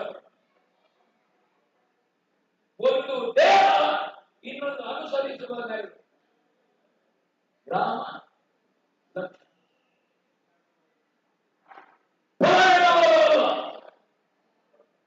ಮರೆಯಲ್ಲಿ ನಿಂತು ಎಸೆದು ಹೋಗುವ ಆಲೋಚನೆ ಇಲ್ಲ. ನನ್ನ ಸಮೀಪವರ್ತಿಗಳಾಗಿ ಬರ್ತಾ ಇದ್ದಾರೆ. ಹಾಗಾದ್ರೆ ಈ ಕೃತ್ಯ ಸಗಿದ ಕುರಿತಾಗಿ ಎಷ್ಟಷ್ಟಿತ್ತು ಕೀಳರಿಮೆ ಇಲ್ಲ ಅಂತ ಹೇಳ್ತಾರೆ. ಕೀಳರಿಮೆ ಇದ್ದವರು ಓಡುದಿಲ್ಲ.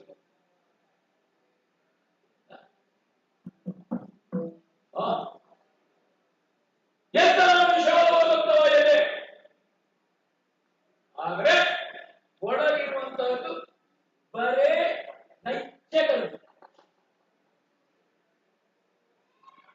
ಹರನಾದ ಎದೆಯಲ್ಲಿರುವಂತಹ ಪ್ರಫುಲ್ಲ ಮನಸ್ಸು ಕಾಣುವುದಿಲ್ಲ. ನೀಲ ನಿಭಾಂತರಿದ್ದ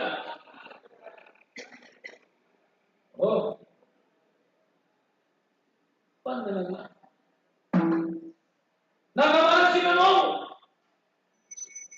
ಅಯೋಧ್ಯೆಯ ಕುರಿತಾದ ಶ್ರದ್ಧೆ, ಸೂರ್ಯವಂಶದ ಉತ್ತರದಾಯಿದ್ದವಳು ರಾಮ ಹೆಸರಾಗಿದ್ದಂತಹ ಈ ಕರ್ಮ,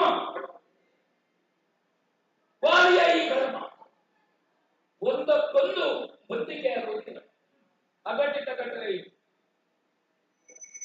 ಆ ಕಾರಣದಿಂದ ಯಾರ್ಯಾರಲ್ಲಿ ನಾವು ಮಾತಾಡಿ ಪ್ರಯೋಜನ ಉಂಟು?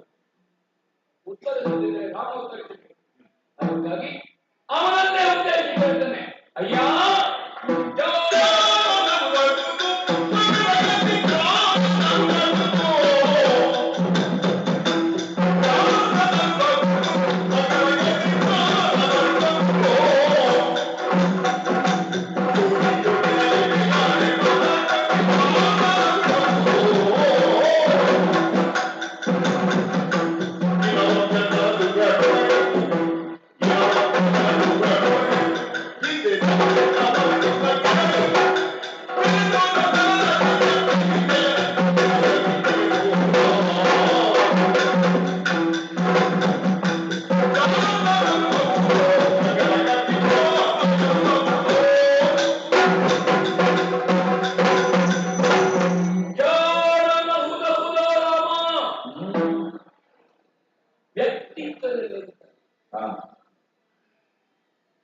ಯಾವ ಭಾವ ವಿಕಾರವಿಲ್ಲದ ಶಾಂತರ ಸಮುಖ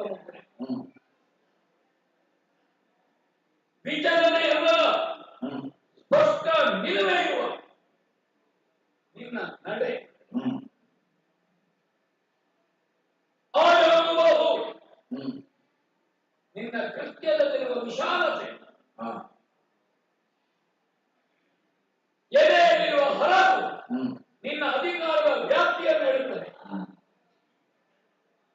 ಅಂಗೋಪಾಂಗ ಸಮನ್ವಯವುಳ್ಳಂತಹ ವ್ಯಕ್ತಿತ್ವ ನಿನ್ನನ್ನು ಕಂಡವರೆಲ್ಲ ನಿನ್ನ ದೇಹಾಕಾರಕ್ಕೆ ಆಕರ್ಷಿತರು. ರಾಮಚಂದ್ರ ಏನು ವ್ಯಕ್ತಿತ್ವ, ಎಂಥವರಿಗೂ ಹುಡುಕಿದರೆ ಶೋಧಿಸಿದರೆ ಗುಣ ಗಣಗಳಲ್ಲದೆ ನಿನ್ನಲ್ಲಿ ನಿರ್ಗುಣವು ಅಥವಾ ಅವಗುಣವನ್ನು ಹುಡುಕಿದರೆ ಹೇಳಲಿಕ್ಕಿಲ್ಲ. ಸರ್ವಗುಣ ಸಂಪನ್ನನಿದ್ದೀನಿ.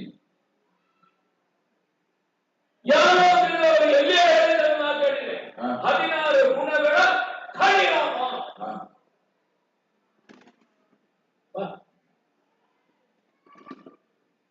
ವಿದ್ಯಾರ್ಥಿಯಲ್ಲಿ ವಸಿಷ್ಠರಿಂದ ಅಕ್ಷರಾಭ್ಯಾಸ, ವಿಶ್ವಾಮಿತ್ರರಿಂದ ಅಮೋಘವಾದ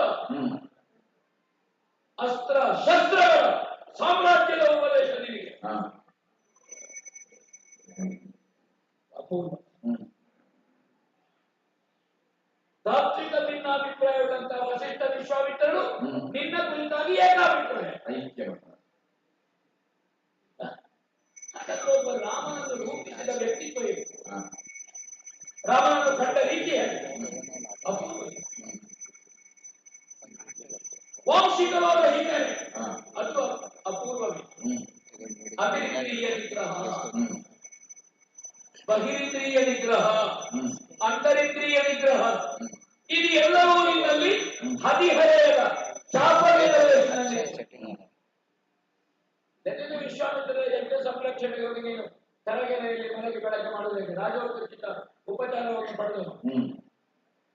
ಯಾವುದೇ ಇಂದ್ರಿಯಗಳಿಗೆ ನೀನು ವಶನಾಗದೆ ಇಂದ್ರಿಯಗಳನ್ನು ನಿನ್ನ ವಿವೇಕದಿಂದ ನಿಯಂತ್ರಿಸುತ್ತಿದ್ದ ವಿವೇಕ ನೀನು. ಅಪೂರ್ವ ಕಲ್ಪಿಸಲಿಕ್ಕೆ ಸಾಧ್ಯ.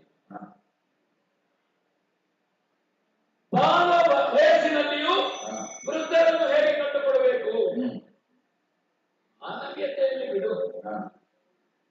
ಬದುಕಲಿಕ್ಕೆ ಬೇಕಾಗಿ ಬ್ರಾಹ್ಮಣರನ್ನು ಋಷಿಮುನಿಗಳನ್ನು ಹಿಂಸೆ ಮಾಡುತ್ತಿದ್ದಂತ ಮಾರೀಚ ಬ್ರಾಹ್ಮಣ ವೇಷಧಾರಿಯಾಗಿ ಬರುವಾಗ ಮಾನವಸ್ತ್ರದಿಂದ ಹಾರಿಸಿ ನಿನ್ನ ಮಾನವೀಯತೆ ಅಂತ ಗೊತ್ತಾಗ್ತದೆ. ಅಂದ್ರೆ ಕಿಷ್ಕಿಂಧೆಗೆ ಬರುವಾಗ ಈ ಎಲ್ಲ ವಿವೇಕವನ್ನು ಕಳೆದು ಕೇವಲ ಜಾಣ್ಮೆಯನ್ನು ಮಾತ್ರ ಇಟ್ಟುಕೊಂಡಿ. ಜಾಣನ ಕುತಗುಟ್ಟು ಅದಕ್ಕೆ ಬುದ್ಧಿವಂತಿಕೆ ಕಲಿತುಕೊಂಡು ಪ್ರವೀಣ ಮುಕ್ಕಾಲ ಮುಹೂರ್ತ ಗಳಿಗೆಯಲ್ಲಿ ಎತ್ತಿದ ಕೋದಂಡವನ್ನು ಕೆಳಗಿಳಿಸುವ ಮೊದಲೇ 14,000 ರಾಕ್ಷಸರು ಕರದೂಷಣ ದ್ವಿಷರನ್ನು ಕೊಂದು ಮುಖದಲ್ಲಿ ಬೆವರುಂಟಾದ ನೋಡಿದ ವೀರ ವೀರ ಶ್ರೀ ಕಾಳಿಕರಾತ್ರ ರಾಮ. ಕಿಷ್ಕಿಂಧೆಗೆ ಬರುವಾಗ ಎಲ್ಲಿಯೋ ಹಿಡಿದು ನೋಡಿ ಮರೆಯೋ ಅಲ್ಲ, ಹೊಸ ಪ್ರಯೋಗವನ್ನು ತೊಡಗಿದೆಯ ಅರಣ್ಯಕ್ಕೆ ಬಂದ ಮೇಲೆ ಯಾಕೆ ನಿನ್ನ ವಾಂಶಿಕ ಹಿನ್ನೆಲೆ ಬರುವುದಿಲ್ಲ. ವಂಶದ ಸತ್ಯಕ್ಕಾಗಿ ಹರಿಶ್ಚಂದ್ರ, ಪ್ರಯತ್ನಕ್ಕೆ ಭಗೀರಥ, ತ್ಯಾಗಕ್ಕೆ ರಘು, ಗೋಪೂಜೆಗೆ ದಿಲೀಪ, ದೇವತೆಗಳಿಗೆ ನೆರವು ಕೊಟ್ಟಿಗೆ ಪುರಂಜನ, ಅಥವಾ ದಶರಥ ದಂಪತಿಗಳು, ವೃತ್ತನಿಷ್ಠೆಗೆ ಅಂಬರೀಷ, ರುಕ್ಮಾಂಗದ, ಯಾರನ್ನು ತೆಗೆದುಕೊಂಡ್ರೆ ಅಯೋಧ್ಯೆ ಅರಸರಿ ಹಸಿದು ಬಂದ ಶಪಥನಿಗೆ ಶೇಷಾತ್ಮವನ್ನು ಕೊಟ್ಟು ಆಗಿ ಹೋದಂತಹ ನಾಡಿ. ಹಾಗೆ ವಾಂಶಿಕವಾದಂತಹ ನಿರ್ವಹಣೆಯಲ್ಲಿ ಕೇವಲ ಸ್ವಾರ್ಥಿಗಳಲ್ಲ, ಅದಕ್ಕೆಲ್ಲ ಋಷಿ ಪತ್ನಿಯನ್ನು ಮಗಳನ್ನು ಭೋಗಿಸಿದವನಿದ್ದಾನೆ, ಕಣ್ಣಿನೇತ್ರರು ಇದ್ದಾನೆ, ಗುರುಗಳಿಗೆ ಶಾಪಕ್ಕೆ ಶಾಪದಲ್ಲಿ ಎತ್ತಿದವನಿದ್ದಾನೆ. ಅಂದ್ರೆ ಅಯೋಧ್ಯೆಯಲ್ಲಿ ಅದ್ಭುತ ಪರಂಪರೆ. ಯಾವ ಪರಂಪರೆ? ಬದುಕಿನ ಪೂರ್ವಾರ್ಧದಲ್ಲಿ ಹರಿಶ್ಚಂದ್ರಾದಿಗಳ ಪರಂಪರೆ, ಬದುಕಿನ ಉತ್ತರಾರ್ಧದಲ್ಲಿ ದಂಡಕನ ಪರಂಪರೆ ಅಂತ ಏನಾದ್ರು ಉಂಟೆ? ಇನ ವಂಶಗಳ ಒಳಗೆ ನೀನು ಉಳಿದವರೆಲ್ಲ ನಿನ್ನ ಕೆಳಗೆ. ಒಂದು ಮನೆತನದಲ್ಲಿ ಹಾಗೆ ಹೋದವರನ್ನು ನಾವು ನೋಡ್ತಾ ಹೋಗುವಾಗ ಸಾಧನೆ ಹೇಳ್ತಾ ಹೋಗುದು. ಈಗ ಹಾಗಲ್ಲ. ಸೂರ್ಯವಂಶ, ಸಾಕೇತ, ಅಯೋಧ್ಯೆ ಮೊದಲು ನಾವು, ಆಮೇಲೆ ರಾಮನ ಹುಟ್ಟಿದ ಈ ಮನೆತನದಲ್ಲಿ ಇಂಥವರೆಲ್ಲ ಮೊದಲು ಹುಟ್ಟಿದ್ದಾರೆ ಅಂತ ಅವರ ಹೆಸರು ಕೆಳಗೆ ಬಂತು. ಅರಸುಗಳೊಳಗೆ ನಿನ್ನ ಕೆಳಗೆ, ರಘುವಿನ ಪರಂಪರೆಯಲ್ಲಿ ರಾಘವ ಅಂತ ಹೇಳಿ ಹೇಳಿಸಿಕೊಂಡವ, ದಶರಥನ ಮಕ್ಕಳಲ್ಲಿ ದಾಶರಥಿ ಅಂತ ಹೇಳಿಸಿಕೊಂಡವ, ಅಂದ್ರೆ ಹೆಂಡತಿಯನ್ನು ಕಳ್ಕೊಂಡು ಹಾಡುಗಾಂಡಾಗಿ ಬಂದಾಗ, ಇಷ್ಟಿಂದೆಗೆ ಬರುವಾಗ ನಿನ್ನ ಈ ಹಿಂದಿನ ಬಿರುದು ಬಾವಲಿ, ನಿನ್ನ ಜ್ಞಾನ, ನಿನ್ನ ವಿವೇಕ, ನಿನ್ನ ಮನುಷ್ಯತ್ವ ಎಲ್ಲ ಮರೆಯಾಗಿ ಹೋಯಿತು. ಹೋಯಿತು ಮಾತ್ರ ಅಲ್ಲ, ನೀನು ಮರೆಯಲ್ಲಿ ನಿಂತಿ. ಹೇಗೆ ಮರೆಯಲ್ಲಿ ನಿಂತಿ?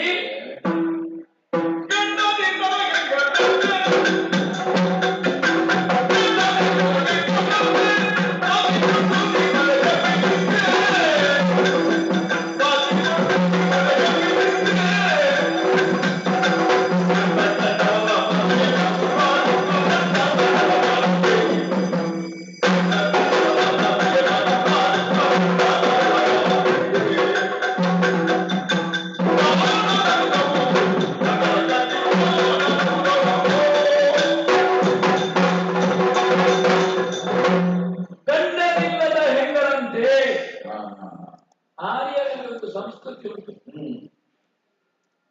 ವಿಭಾಗಿಸಲ್ಪಟ್ಟ ಸೆರಗನ್ನು ತೋರಿಸಿ, ವ್ಯಕ್ತಿಯ ಬೈತಲೆಯನ್ನು ತೋರಿಸಬಾರದು ಅಂತ ಸೆರಗ ಹೇಳ್ಕೊಳ್ಳು. ಈ ಭಾಗದಲ್ಲಿ ಒಂದು ಕ್ರಮ ಉಂಟು. ಅಮಂಗಲದ ಮುಖ ತೋರಿಸಬಾರದು ಅಂತ ಇದಕ್ಕೆ ಇರುವ ಯೋಗ ಇಲ್ಲದೆ ಇದ್ದವಳು, ಮಂಗಲ ಕಟ್ಟುವ ಭಾಗ್ಯ ಇಲ್ಲದೆ ಇದ್ದವಳು ಹೇಳ್ಕೊಳ್ಳು. ಗಂಡನಿಲ್ಲದ ಹೆಂಡಸು ಈ ಭಾಗದಲ್ಲಿ, ಔತ್ತರೆಯರಲ್ಲಿ ಕ್ರಮ ಬೇರೆ, ಪ್ರಾದೇಶಿಕ. ನೀನು ಯಾಕೆ ಮುಖ ತೋರಿಸಬಾರದು ಅಂತ ಮರೆಯಾಗಿ ನಿಂತದ್ದು? ಯಾವ ಅಮಂಗಳಕರವಾದಂತಹ ಮುಖ ಉಂಟು, ಅಥವಾ ಯಾವ ಅಮಂಗಳಕರವಾದಂತಹ ಕಾರ್ಯ ನಿಯತಾಗಿದೆಯೋ? ಹಾಗಂತ ಅಮಂಗಳಕರವಾದ ಕೆಲಸ ಮಾಡಬೇಕೆಂದು ನೀನು ಪ್ರಮಾಣ ಹೇಳುದು. ಅವಳ ಮೂಗು ಕೊಯ್ಯಿ, ಅವಳ ಕಿವಿ ಕೊಯ್ಯಿ, ಅದು ಅಧೋಮುಖಿ ಬರುವಾಗಲಾಗೆ ಸ್ವಲ್ಪ ನಕ್ಕದು. ನೀ ಆ ಕೆಲಸ ಮಾಡೋದಿಲ್ಲ. ಹೌದು, ನಿನಗೆ ಮಾಡ್ಲಿಕ್ಕೆ ಆಗದೇ ಇದ್ದದನ್ನು ನಮ್ಮ ಮಾಡುದು. ಯಾವುದು ಧಾರ್ಮಿಕ, ಯಾವುದರಲ್ಲಿ ಹೆಸರು ಬರ್ತದೆ ಅದನ್ನು ನೀ ಮಾಡುದು. ಯಾವುದು ಬಂದ್ರೆ ಹೆಸರು ಹೋಗ್ತದೆ ಅದನ್ನ ನಾವು ಮಾಡುದು. ನಿನಗೆ ಮುಖ ತೋರಿಸಲಾರದ ಸ್ಥಿತಿ ಏನು? ಅಥವಾ ನನ್ನ ಮುಖ ನೋಡಬಾರದು ಅಂತ ನಿನಗೆ ಯಾಕೆ ಆಟ? ಗಂಡ ಸುತನ ರಾಮನಲ್ಲಿ ಹೇಗೆ ಪ್ರಪಂಚ ಹೋಗ್ತಿದೆ, ಇಲ್ಲದಿದ್ದ ಅವಳು ಹುಚ್ಚು ಕಟ್ಟದ ಆ ಶುರುಕನಕ್ಕೆ ಕಾಡಿನಲ್ಲಿ ಅವರನ್ನೇ ಹುಚ್ಚು ಕಟ್ಟಿಸುವ ನಿನ್ನ ರೂಪ ಕೆಲವೊಮ್ಮೆ ನನಗೆ ಕಾಣುತ್ತದೆ. ಅಲ್ಲ, ಪ್ರತಿಯೊಬ್ಬ ಗಂಡುವಿನಲ್ಲಿಯೂ ಹೆಣ್ಣುತನ ಉಂಟು, ಪ್ರತಿಯೊಂದು ಹೆಣ್ಣಿನಲ್ಲಿಯೂ ಗಂಡತನ ಉಂಟು. ಹಾಗೆ ಜೋಡಾಗಿದ್ದಂತಹ ಗಂಡ ಸುತನ, ನಿನ್ನ ಗಂಡ ಸುತನದಲ್ಲಿ ಹೆಣ್ಣುತನ ಬೇರೆ ಇಲ್ಲ, ಅದು ಜೋಡಾಗಿ ಇದೆ. ಗಂಡು ಅಲ್ಲದ್ದು ಹೆಣ್ಣು ಅಲ್ಲದಂತ ಹಾಗೆ ಜೋಡ ಅಲ್ಲದೆ ಇದ್ರೆ ಗುರುಗಳೋಪದೇಶಿಸಿದಂತಹ ವಿದ್ಯೆ ಏನುಂಟು, ಆ ವಿದ್ಯೆಗೆ ಗುಡ ಮಾತ್ರ ಇರುವುದು, ತಲೆ ಇಲ್ಲಂತಾಗಿದೆ ಹೇಗೆ? ಅಥವಾ ತಲೆಗುಡ ಇಲ್ಲದ ವಿದ್ಯೆಯೋ ಹೇಗೆ? ವಿದ್ಯೆ ಹೇಗಿರ್ಬೇಕು? ಅದು ಶಿರದಲ್ಲಿ ಶಿಕೆಯಾಗಿರ್ಬೇಕು. ಹಾಗಾದ ಕಾರಣ ಶಿರದಲ್ಲಿ ಶಿಕೆಯಾಗಿ ಇಲ್ಲದೆ ಇರುವ ಶಿಖಂಡಿ ವಿದ್ಯೆಯೋ, ಅಥವಾ ಎಲ್ಲಾ ವಿದ್ಯೆಗೂ ಶಿಖಂಡಿಯಾಗಿ ಶಿರಪ್ರಾಯವಾಗಿರುವಂತಹ ವಿದ್ಯೆಯೋ? ಮರದ ಮರೆಯಲ್ಲಿ ನಿಲ್ಲುವುದು ಯಾವ ವಿದ್ಯೆ ಇದು? ವಿದ್ಯೆ ಉಂಟು ಮರೆಯಲ್ಲಿ ನಿಂತುಕೊಂಡಿರುತ್ತಾರೆ.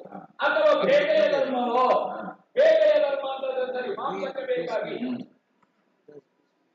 5 ಉಗುರುಗಳುಳ್ಳಂತಹ ಕೂಡವೋ ಮೊಲವೋ, ಅದಕ್ಕೆ ಹೊಡಿಬಹುದು, ಕಡಗ ಮೃಗವೋ, ಕಪ್ಪಿಗೆ ಹೊಡಿಬಹುದು ಅಂತ ಇಲ್ಲ. ನರರ ಮಾಂಸ ಮನುಷ್ಯರು ತಿಂತಾರೆ ಅಂತ ನನಗೆ ಗೊತ್ತಿಲ್ಲ. ಹೆಂಡತಿ ಹೇಳಿದಂತೆ ಜಿಂಕೆಯನ್ನು ಹೊಡೆದು ತೊಂದರೆ ಇಲ್ಲ, ಅದರ ಚರ್ಮ ನನಗೆ ಗಂಟುಬೇಕಾಗ್ತದೆ, ಮಂಗನ ಚರ್ಮವನ್ನು ಗಂಟುಕಕ್ಕೆ ಕೊಡ್ತೇನೆ ಅಂತ ನಿಮ್ಮದು ಅರಿಕೆ ಇಲ್ಲಲ್ಲ. ಹೆಂಡತಿ ಉಂಟಲ್ಲ, ಹಾಗಾದ್ರೆ ಮಾಂಸಕ್ಕಾಗಿ ಅಲ್ಲ, ಪಂಚಕಕ್ಕಾಗಿ ಅಲ್ಲ.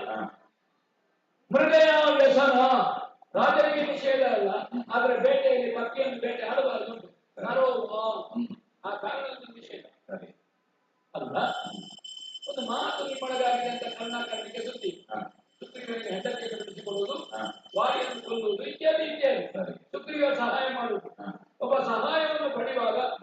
ದುರ್ಬಲನನ್ನು ಪಡೆಯುವುದ ಪ್ರಬಲನನ್ನು ಪಡೆಯುವುದ ಪ್ರಬಲವನ್ನು ರಾವಣನೆಂಬಂತಹ ಮಹಾಸಾಗರವನ್ನು ಉತ್ತರಿಸುವುದಕ್ಕೆ ವಾಲಿ ಎಂಬಂತಹ ನಾವೆಯನ್ನು ಬಿಟ್ಟು ಶುಕ್ರಿನೆಂಬಂತಹ ಸಣ್ಣ ಒಂದು ಅಲ್ವಾ ತೆಪ್ಪವನ್ನು ಆಶ್ರಯಿಸಿದ್ದೀನಿ. ಮಹಾನಾವೆ ನಾನಿದ್ದೇನೆ.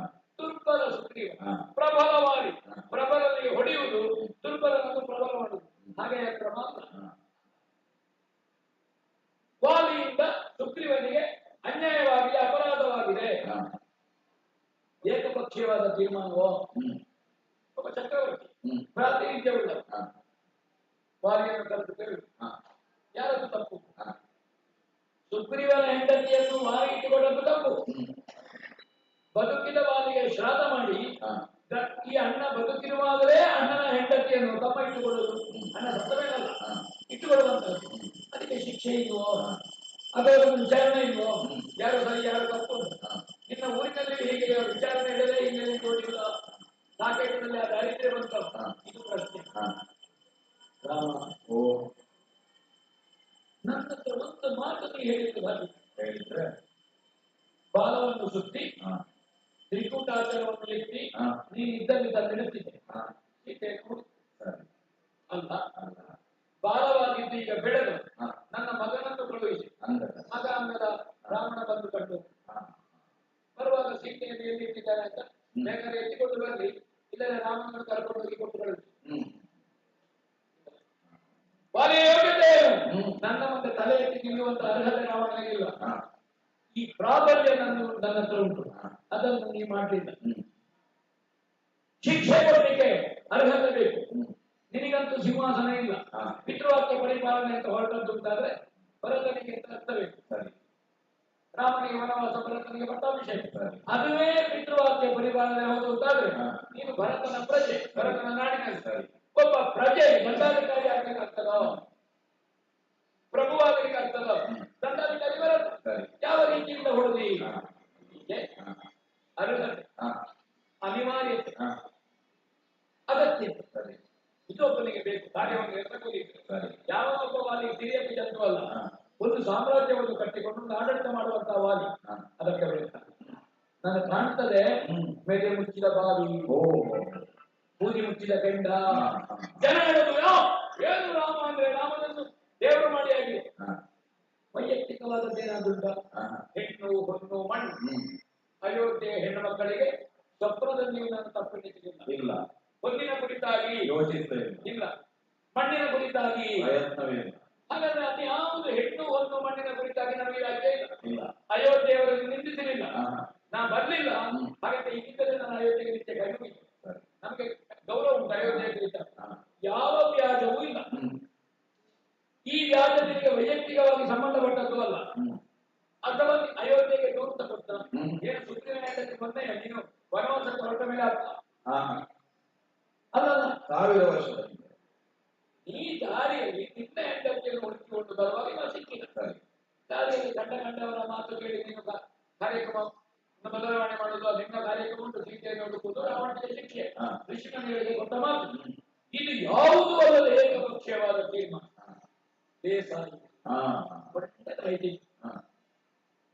ಇನ್ನು ಏಸು ಮಂತ್ರಗಳು ಯಾಕೆ ಮಾತಾಡುವುದು? ಯಾಕೆ ವಾಣಿಯನ್ನು ತುಡುಕಿ ಪರಾಕ್ರಮವನ್ನು ನೋಡಬೇಕು ಅಂತ ನಿನಗಿದ್ರೆ ನೀನೇ ಹೇಳಬಹುದಿತ್ತು. ರಣದ ಮೇಲೆ ಅಭಿಲಾಷೆ ಉಳ್ಳಡೆ ನಾನು ಹೀಗೆ ಬರ್ತಿದ್ದವಲ್ಲ.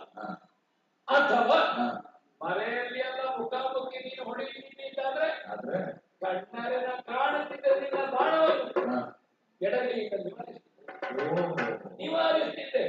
ಏನ್ ಮಾಡುದು ಗೊತ್ತಾಗ್ಲಿ ಹೊಡೆದಿನಿ. ಈಗಲೂ ನಾನು ಮಾತಾಡೋದು ಬದುಕಿಗಾಗಿ.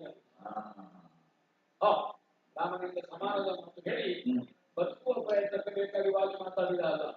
ಒಬ್ಬ ವಾಲಿಯ ಪ್ರಶ್ನೆಗಳಲ್ಲ. ರಾಮ ಸೂರ್ಯವಂಶದ ಬಗೆಗಿರುವ ಗೌರವ, ರಾಮನ ಬಗೆಗಿರುವ ಯೋಗ್ಯತೆಯಿಂದ ವಾಲಿ ಸಾಹಿತ್ಯನ ಬದುಕುತ್ತಾನೆ. ನಾಳೆ ಪ್ರಪಂಚಕ್ಕೆ ಪ್ರಶ್ನೆಯಾಗಿ ಕಾಣಬಾರದು. ಇಷ್ಟಿಂದಲೇ ಬಂದಂತಹ ರಾಮ ಪ್ರಪಂಚದಲ್ಲಿ ಪ್ರಶ್ನೆಯಾಗಿ ಉಳಿದಿದ್ದಾನೆ. ಅದಕ್ಕೆ ನಾ ಬದುಕಿರುವಾಗಲೇ ನನ್ನ ಉತ್ತರವನ್ನು ನಿರೀಕ್ಷೆ ಮಾಡ್ತೇನೆ. ಗಟ್ಟಿ ಹಿಡ್ಕೊಂಡಿದ್ದೇನೆ. ನಾ ಹಿಡ್ಕೊಳ್ಳೋದಿದ್ರೆ ಬಾಣ ಬೆನ್ನಿನಲ್ಲಿ ಮುಡಿ ಹೋಗ್ತಿತ್ತು. ಆದರೆ ರಾಮ ಬಾಣವನ್ನು ತಡೆದು ಮಾಡುವಷ್ಟು ಶಕ್ತಿ ವಾಲಿಯಲ್ಲಿ ಉಂಟು ಅಂತ ನೀವು ತಿಳ್ಕೊಂಡು ನಿನ್ನಿಂದ ಉತ್ತರವನ್ನು ನಿರೀಕ್ಷೆ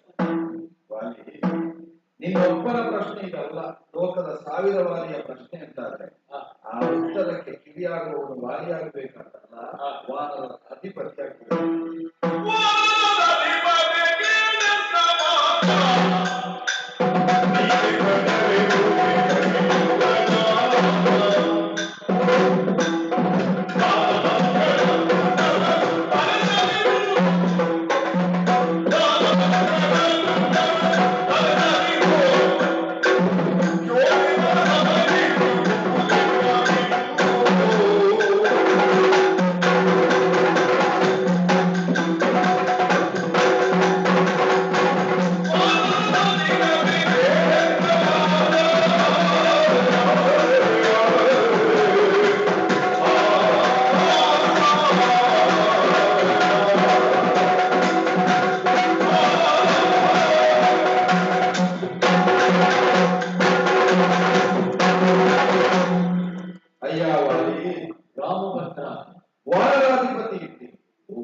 ಸಂಸ್ಕಾರ ಶುದ್ಧಿಯಿಂದಲೇ ಕೇಳಿದ ಪ್ರಶ್ನೆಗಳು ಕೇವಲ ಆಕ್ಷೇಪಿಸಬೇಕು ಎಂಬ ಕಾರಣಕ್ಕಾಗಿ ಏನೋ ಎಷ್ಟನ್ನು ಆಕ್ಷೇಪಿಸ್ತಾ ಬೆಳೆದ ನಿಂತವಾಗಿ ಅಲ್ಲ. ಸೂರ್ಯವಂಶೀಯರನ್ನು ಗೌರವದಿಂದ ಕಾಣ್ತಾ, ರಾಮಚಾರಿತ್ರ್ಯದ ಕುರಿತಾದ ಶ್ರದ್ಧೆಯನ್ನು ಇರಿಸ್ತಾ, ರಾಮನ ಬಗೆಗಾದ ವಿಶ್ವಾಸವನ್ನು ಇರಿಸಿ ಕೇಳಿದ ಪ್ರಶ್ನೆ ಅವಳಿಗೆ, ನೀ ನನ್ನನ್ನು ಜರೀತ ಪ್ರಶ್ನಾವಳಿಗಳಿಂದ ಅರ್ಹತೆ ಉಂಟು, ಅವಶ್ಯಕತೆ ಉಂಟು, ಅನಿವಾರ್ಯತೆ ಆಯಿತು ಅಂತ ಪ್ರಶ್ನೆ ಆಯಿತು. ವಾಲಿಗೆ ಇಂದ್ರಜಾತನಾಗಿ ನೀನು ಹೇಗೆ ಕಿಷ್ಕಿಂಧ ಸಾಮ್ರಾಜ್ಯಕ್ಕೆ ಅಧಿಪತಿಯಾಗಿ ಕೋಲಾಂಗುಲ ಸಾಮ್ರಾಜ್ಯದಲ್ಲಿ ಹೇಗೆ ವಾನರರಿಗೆ ಸಂಸ್ಕಾರವನ್ನು ನಿಕ್ಷೇಪಿಸಿ ಅವರಿಗೆ ಒಂದು ನಾಗರಿಕತೆಯನ್ನು ಕಲ್ಪಿಸಿಕೊಟ್ಟಿಯೋ, ಯಜ್ಞೋಪವೀತ ಧಾರಣೆಯವರೆಗೆ ವಾನರರಿಗೆ ಸಂಸ್ಕಾರವನ್ನು ಕಲ್ಪಿಸಿದವನು. ಹಾಗಾದ್ರೆ ಅಂತಹ ಸಂಸ್ಕಾರವನ್ನು ನಿಕ್ಷೇಪಿಸಿದ ಒಬ್ಬ ಅಧಿಪತಿ ಸಂಭ್ರಮ ಹೇಗೆ ಸೂರ್ಯವಂಶದಲ್ಲಿ ನಾನು, ನನ್ನ ಅಯ್ಯನು, ನನ್ನ ಅನುಜನು ಸಮ್ರಾಟರಾಗಿ ಕೀರ್ತಿ ವಿಶಾಲಿಗಳಾಗಿ ಸಾಮ್ರಾಜ್ಯವನ್ನು ಪ್ರಜೆಗಳನ್ನು ಪರಿಪಾಲಿಸ್ತೇವೋ, ಹಾಗೆಯೇ ನೀನು ನಾಗರಿಕತೆ ಒಳಪಟ್ಟ ವಾನರವನ್ನು ಪರಿಪಾಲಿಸುವ ಸಮ್ರಾಟ. ನಮ್ಮ ಉಭಯರಿಗೂ ಇರುವ ಸಾಮಾನ್ಯತೆ ಸಮಾನತೆಯನ್ನು ಅಂತ ಪ್ರಶ್ನಿಸಿದ್ರೆ, ಚೋಳಿಬಾರವನ್ನು ಇರುವುದಕ್ಕಾಗಿ ದಾನವರ ದುಷ್ಟರ ತಲೆ ಕಡಿದು ವ್ಯವಹರಿಸಬೇಕಾದ ಇನವಂಶದಲ್ಲಿ ಹುಟ್ಟಿದವರು ನನ್ನ ಕೆಳಗೆ ಬೀಳುವ ಹಾಗೆ ಅಲ್ಲ, ನನ್ನಿಂದ ಕೆಳಗಿದ್ದಂತಹ ಇನವಂಶೀಯರಿಗೆ ಅಪಚಾರವಾಗುವ ಹಾಗೆ ನೀ ಕೈವರ್ತಿಸಿರುತ್ತೀಯಲ್ಲ ರಾಮ ಅಂತ ಪ್ರಶ್ನಿಸಿದೆ. ಇಲ್ಲವೇ ಇಲ್ಲ. ಪೂರ್ವಸೂರಿಗಳೆನಿಸಿದಂತಹ ಇನವಂಶದ ಅರಸರುಗಳು ಮಾಡಬೇಕಾದ ಕಾರ್ಯವನ್ನೇ ಮಾಡಿದೆ. ನೀವು ಉದಾಹರಿಸಿದ ಅನೇಕ ಮಂದಿಗಳ ಸತ್ಯಕ್ಕೊಬ್ಬ, ಧರ್ಮಕ್ಕೊಬ್ಬ, ದಾನಕ್ಕೊಬ್ಬ, ಹಾಗೆಯೇ ಅಸಮಂಜಸ ಕಲ್ಮಾಶವಾದ ಕಣಿನೇತರಂತಹ ದುಷ್ಟರು ಹೇಗೆ ಸಮನ್ವಯವಾಗಿತ್ತು, ಹಾಗೆಯೇ ನಮ್ಮ ವಂಶದಲ್ಲಿ ಶಿಕ್ಷಿಸಬೇಕಾದಂತಹ ಒಬ್ಬನನ್ನು ಶಿಕ್ಷಿಸದೇ ಉಳಿದ ಕಾರಣದಿಂದ, ಅಪರಾಧವೆಸಗಿದಂತಹ ಸನ್ಯಾಸಿಯನ್ನು ಕ್ಷಮಿಸಿಬಿಟ್ಟ ಕಾರಣ ಮಾಂಧಾತನಿಗೆ ತನ್ನ ದೇಹವನ್ನು ನೀಡಿದ ಮೇಲೆ ಸ್ವರ್ಗದಲ್ಲಿ ಆ ಪಾತಕ್ಕೆ ಶಿಕ್ಷೆಯಾಯಿತಂತ. ಯಾವ ಒಬ್ಬ ಶಿಕ್ಷಾರನಿದ್ದಾನೋ ಅವನನ್ನು ವಿಚಾರಿಸದೆ ಶಿಕ್ಷಿಸದೆ ಉಳಿದ ಕಾರಣ ಆ ಪಾಪದ ಕಾಲು ಸಮ್ರಾಟನಿಗೆ ಅಂತ ನಿರ್ಣಯ ಆಯಿತ. ಅಂತಹ ಮಾಂಧಾತನ ವಂಶದಲ್ಲಿ ಹುಟ್ಟಿದವನು ರಾಮನಿದ್ದ. ಹಾಗಾದರೆ ವ್ಯವಹರಿಸುವ ಇನವಂಶೀಯರಿಗೆ ಅಪಚಾರವಾಗುವಂತೆ ಕೈಗೊಳ್ಳುವವನಲ್ಲ. ದಶರಥ ಸುಲಭವಾಗಿ 4 ಮಂದಿಗಳಲ್ಲಿ ದಾಶರಥಿ ಎಂಬ ನೆಗಳತೆಯನ್ನು ರಾಮ ಮಾತ್ರ ಹೊಂದಿತ್ತು. ನನ್ನ ಅನುಜ ಯಾರಿಗೂ ಇಲ್ಲದೇ ವಿಶೇಷಣ ರಾಮನಿಗೆ ದತ್ತವಾದದ್ದು ಸೂರ್ಯವಂಶೀಯರಲ್ಲಿರಬಹುದಾದ ಪುಣ್ಯದ ಫಲವೈತು. ನಿನ್ನ ಸಂಸ್ಕಾರ ಶುದ್ಧಿಯಿಂದಲೇ ನೀ ಪ್ರಶ್ನಿಸಿದ ಪ್ರಶ್ನೆ ಯಾಕೆ ನನ್ನನ್ನು ಹೊಡೆಯಬೇಕಾದ ಅನಿವಾರ್ಯತೆ ಬಂತು? ಮುಂದೆ ಬಂದು ನನ್ನನ್ನು ಹೊಡೆಯಬಹುದಿತ್ತು, ಯುದ್ಧಕ್ಕೆ ಆಹ್ವಾನಿಸಬಹುದಿತ್ತು. ಮಾಂಸಕ್ಕಾಗಿ ಅಪೇಕ್ಷಿಸಿದಾದ್ರೆ ನಾನು ಚರ್ಮಾದಿಗಳ ಮೆಚ್ಚುಕವನ್ನು ಧರಿಸುವುದಕ್ಕೆ ನನ್ನ ಚರ್ಮವನ್ನು ಪ್ರಶ್ನಿಸಿದೆ. ಮಾಂಸಕ್ಕಾಗಿಯೋ, ಚರ್ಮಕ್ಕಾಗಿಯೋ, ಉಗುರಿಗಾಗಿಯೋ ಇತ್ಯಾದಿ ಯಾವುದೇ ಕಾರಣಕ್ಕಾಗಿ ಮತ್ತು ಪ್ರಾಣಿಯನ್ನು ಬೇಟೆಯಾಡುವುದು ನಿಷಾದ. ಸೂರ್ಯವಂಶೀಯನಾದ ನಾನು ವೃತ್ತಿ ನಿಷಾದನೂ ಅಲ್ಲ, ಬೇಟೆಯಾಡುವುದಕ್ಕಾಗಿ ಸಪ್ತರಸಗಳಿಗಿಂತ ಕಾಂತಾರ ಪ್ರವೇಶ ಮಾಡಿದವನು ಅಲ್ಲ. ವಸಿಷ್ಠರ ಮಂತ್ರಾಕ್ಷತೆಗೆ ನೆತ್ತಿಯೊಡ್ಡಿ ವಿಶ್ವಾಮಿತ್ರರಿಂದ ಅರ್ಪಣೆ ಪಡೆದು ಅಗಸ್ತ್ಯ ಭಾರತದ ವಲ್ಮೀಕಾದಿ ಮಹಾಮುನಿಗಳಿಂದ ದೀಕ್ಷೆಯನ್ನು ಪಡೆದು ವನವಾಸವನ್ನು ವ್ರತವಾಗಿ ಸ್ವೀಕರಿಸಿದ ನಾನು. ನನಗೆ ಬೇಟೆಯೂ ಅಲ್ಲ, ಮೋಜಿಗಾಗಿಯೂ ಅಲ್ಲ, ನಿನ್ನಿಂದ ನಿನ್ನ ಚರ್ಮವನ್ನು ಧರಿಸಿ ನದಿಯಬೇಕಾದ ವ್ಯಕ್ತಿತ್ವವು ನನ್ನದಿಲ್ಲ. ಆದರೂ ಮಾಡಿದ ಯಾಕೆ? ಪರಾಂಗುಕತೆಯನ್ನು ನಿನ್ನನ್ನು ಕಲ್ಪಿಸಿದೆ. ಧರ್ಮ ಪ್ರತಿನಿಧಿಯಾಗಿ ಕಾಂತಾರದಲ್ಲಿ ನಾನು ಇರುವವ, ಭರತನೇ ಪಾಲಿಸುವ ಮೇದಿನಿಗೆ ನಾನು ಅಧಿಪತಿ ಇದ್ದೆ. ಭರತ ಪಾಲಿಸುವ ಮೇದಿನಲ್ಲಿ ಪ್ರಜೆಯಾಗಿ ಶಿಕ್ಷಿಸುವ ಅಧಿಕಾರ ಇತ್ತು. ಅಭಿಜಾತವಾಗಿ ಸೂರ್ಯವಂಶೀಯರಿಗೆ ಶೈಲ ವನಕಾನಂದ ಮೃಗ ಪಕ್ಷಿ ಮನುಷ್ಯಾಣ ನಿಗ್ರಹ ಅನುಗ್ರಹ 2 ಸೂರ್ಯವಂಶೀಯರಿಗೆ ಅಭಿಜಾತವಾಗಿ ಉಂಟು. ಮೇದಿನಿಯನ್ನು ಪಾಲಿಸುವಂತಹ ಸಾಕೇತಕ್ಕೆ ದೂರು ಬಂದಿತ್ತು, ಬರಬೇಕಾದ ಅವಶ್ಯಕತೆ ಇಲ್ಲ.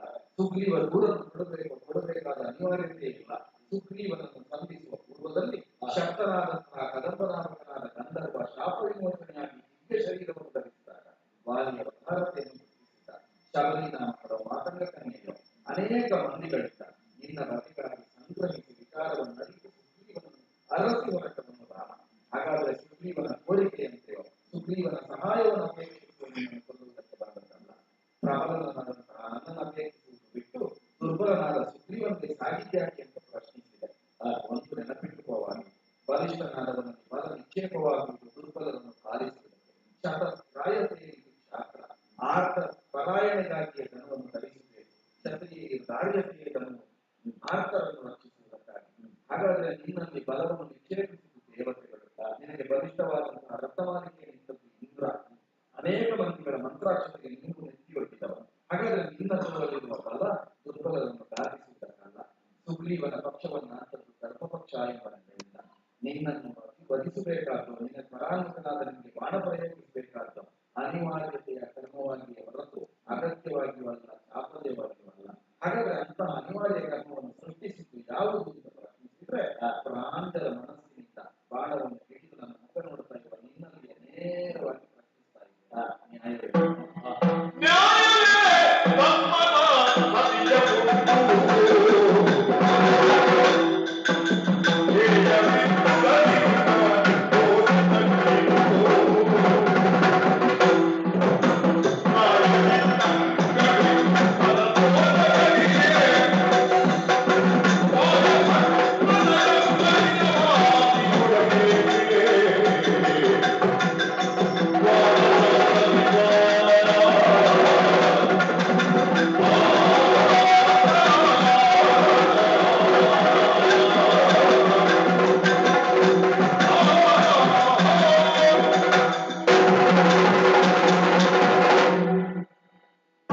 ವಾಲಿ.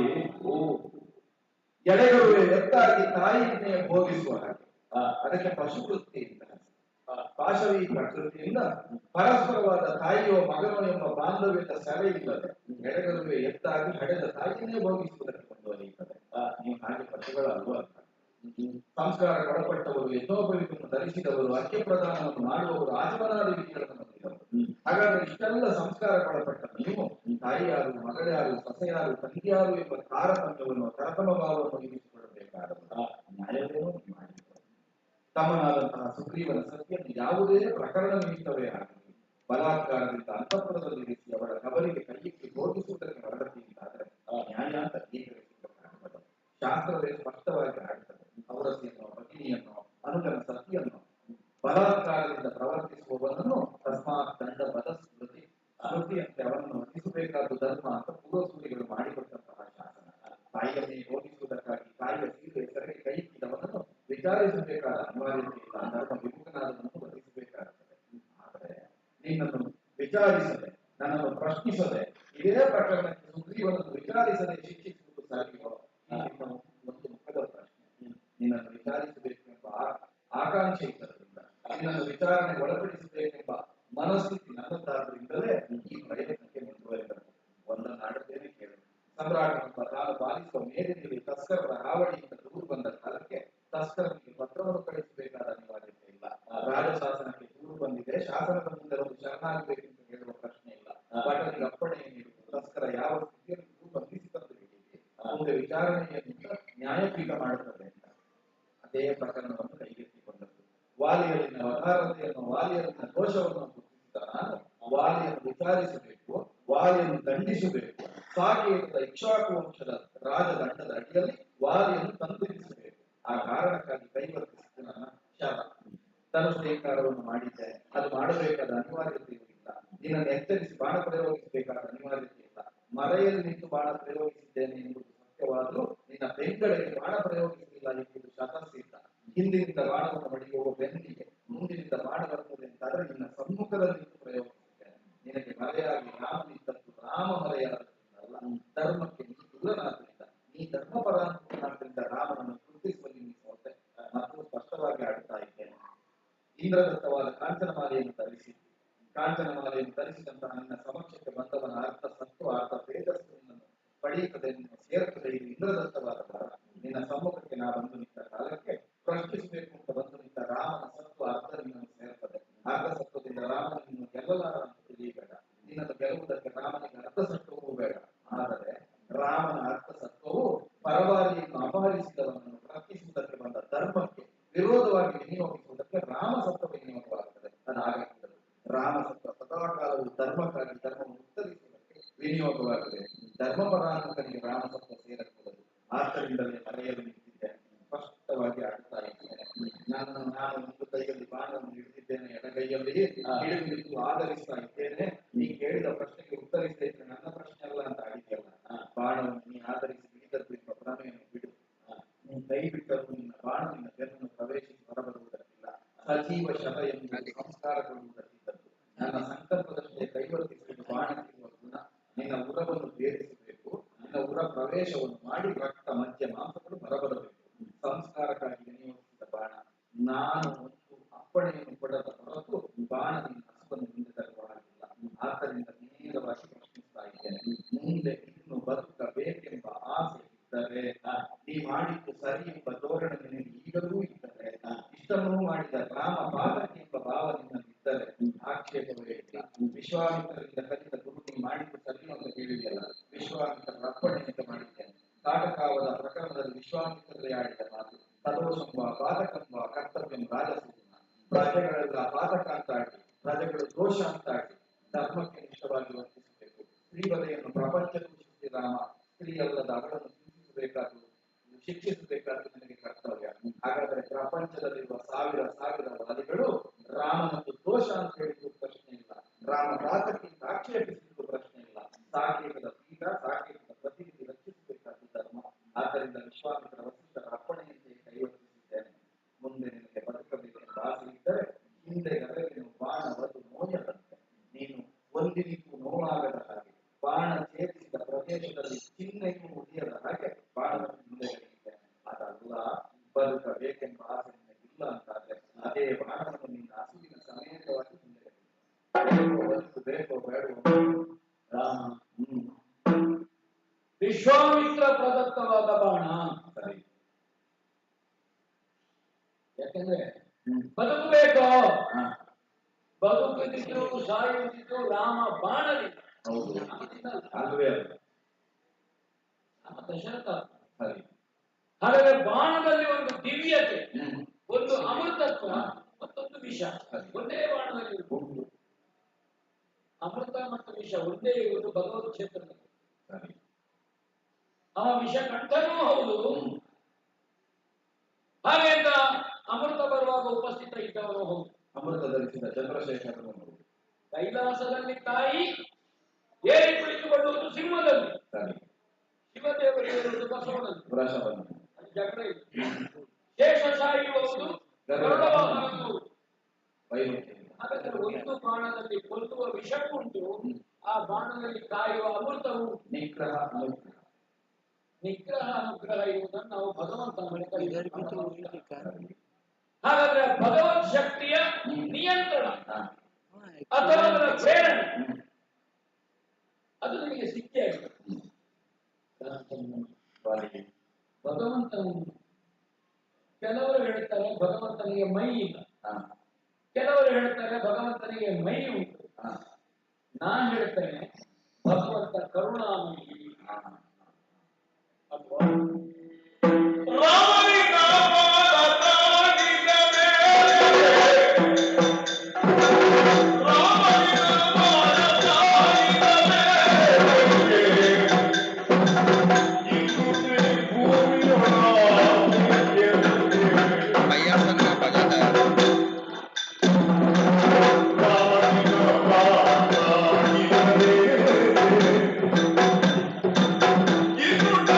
Thank you.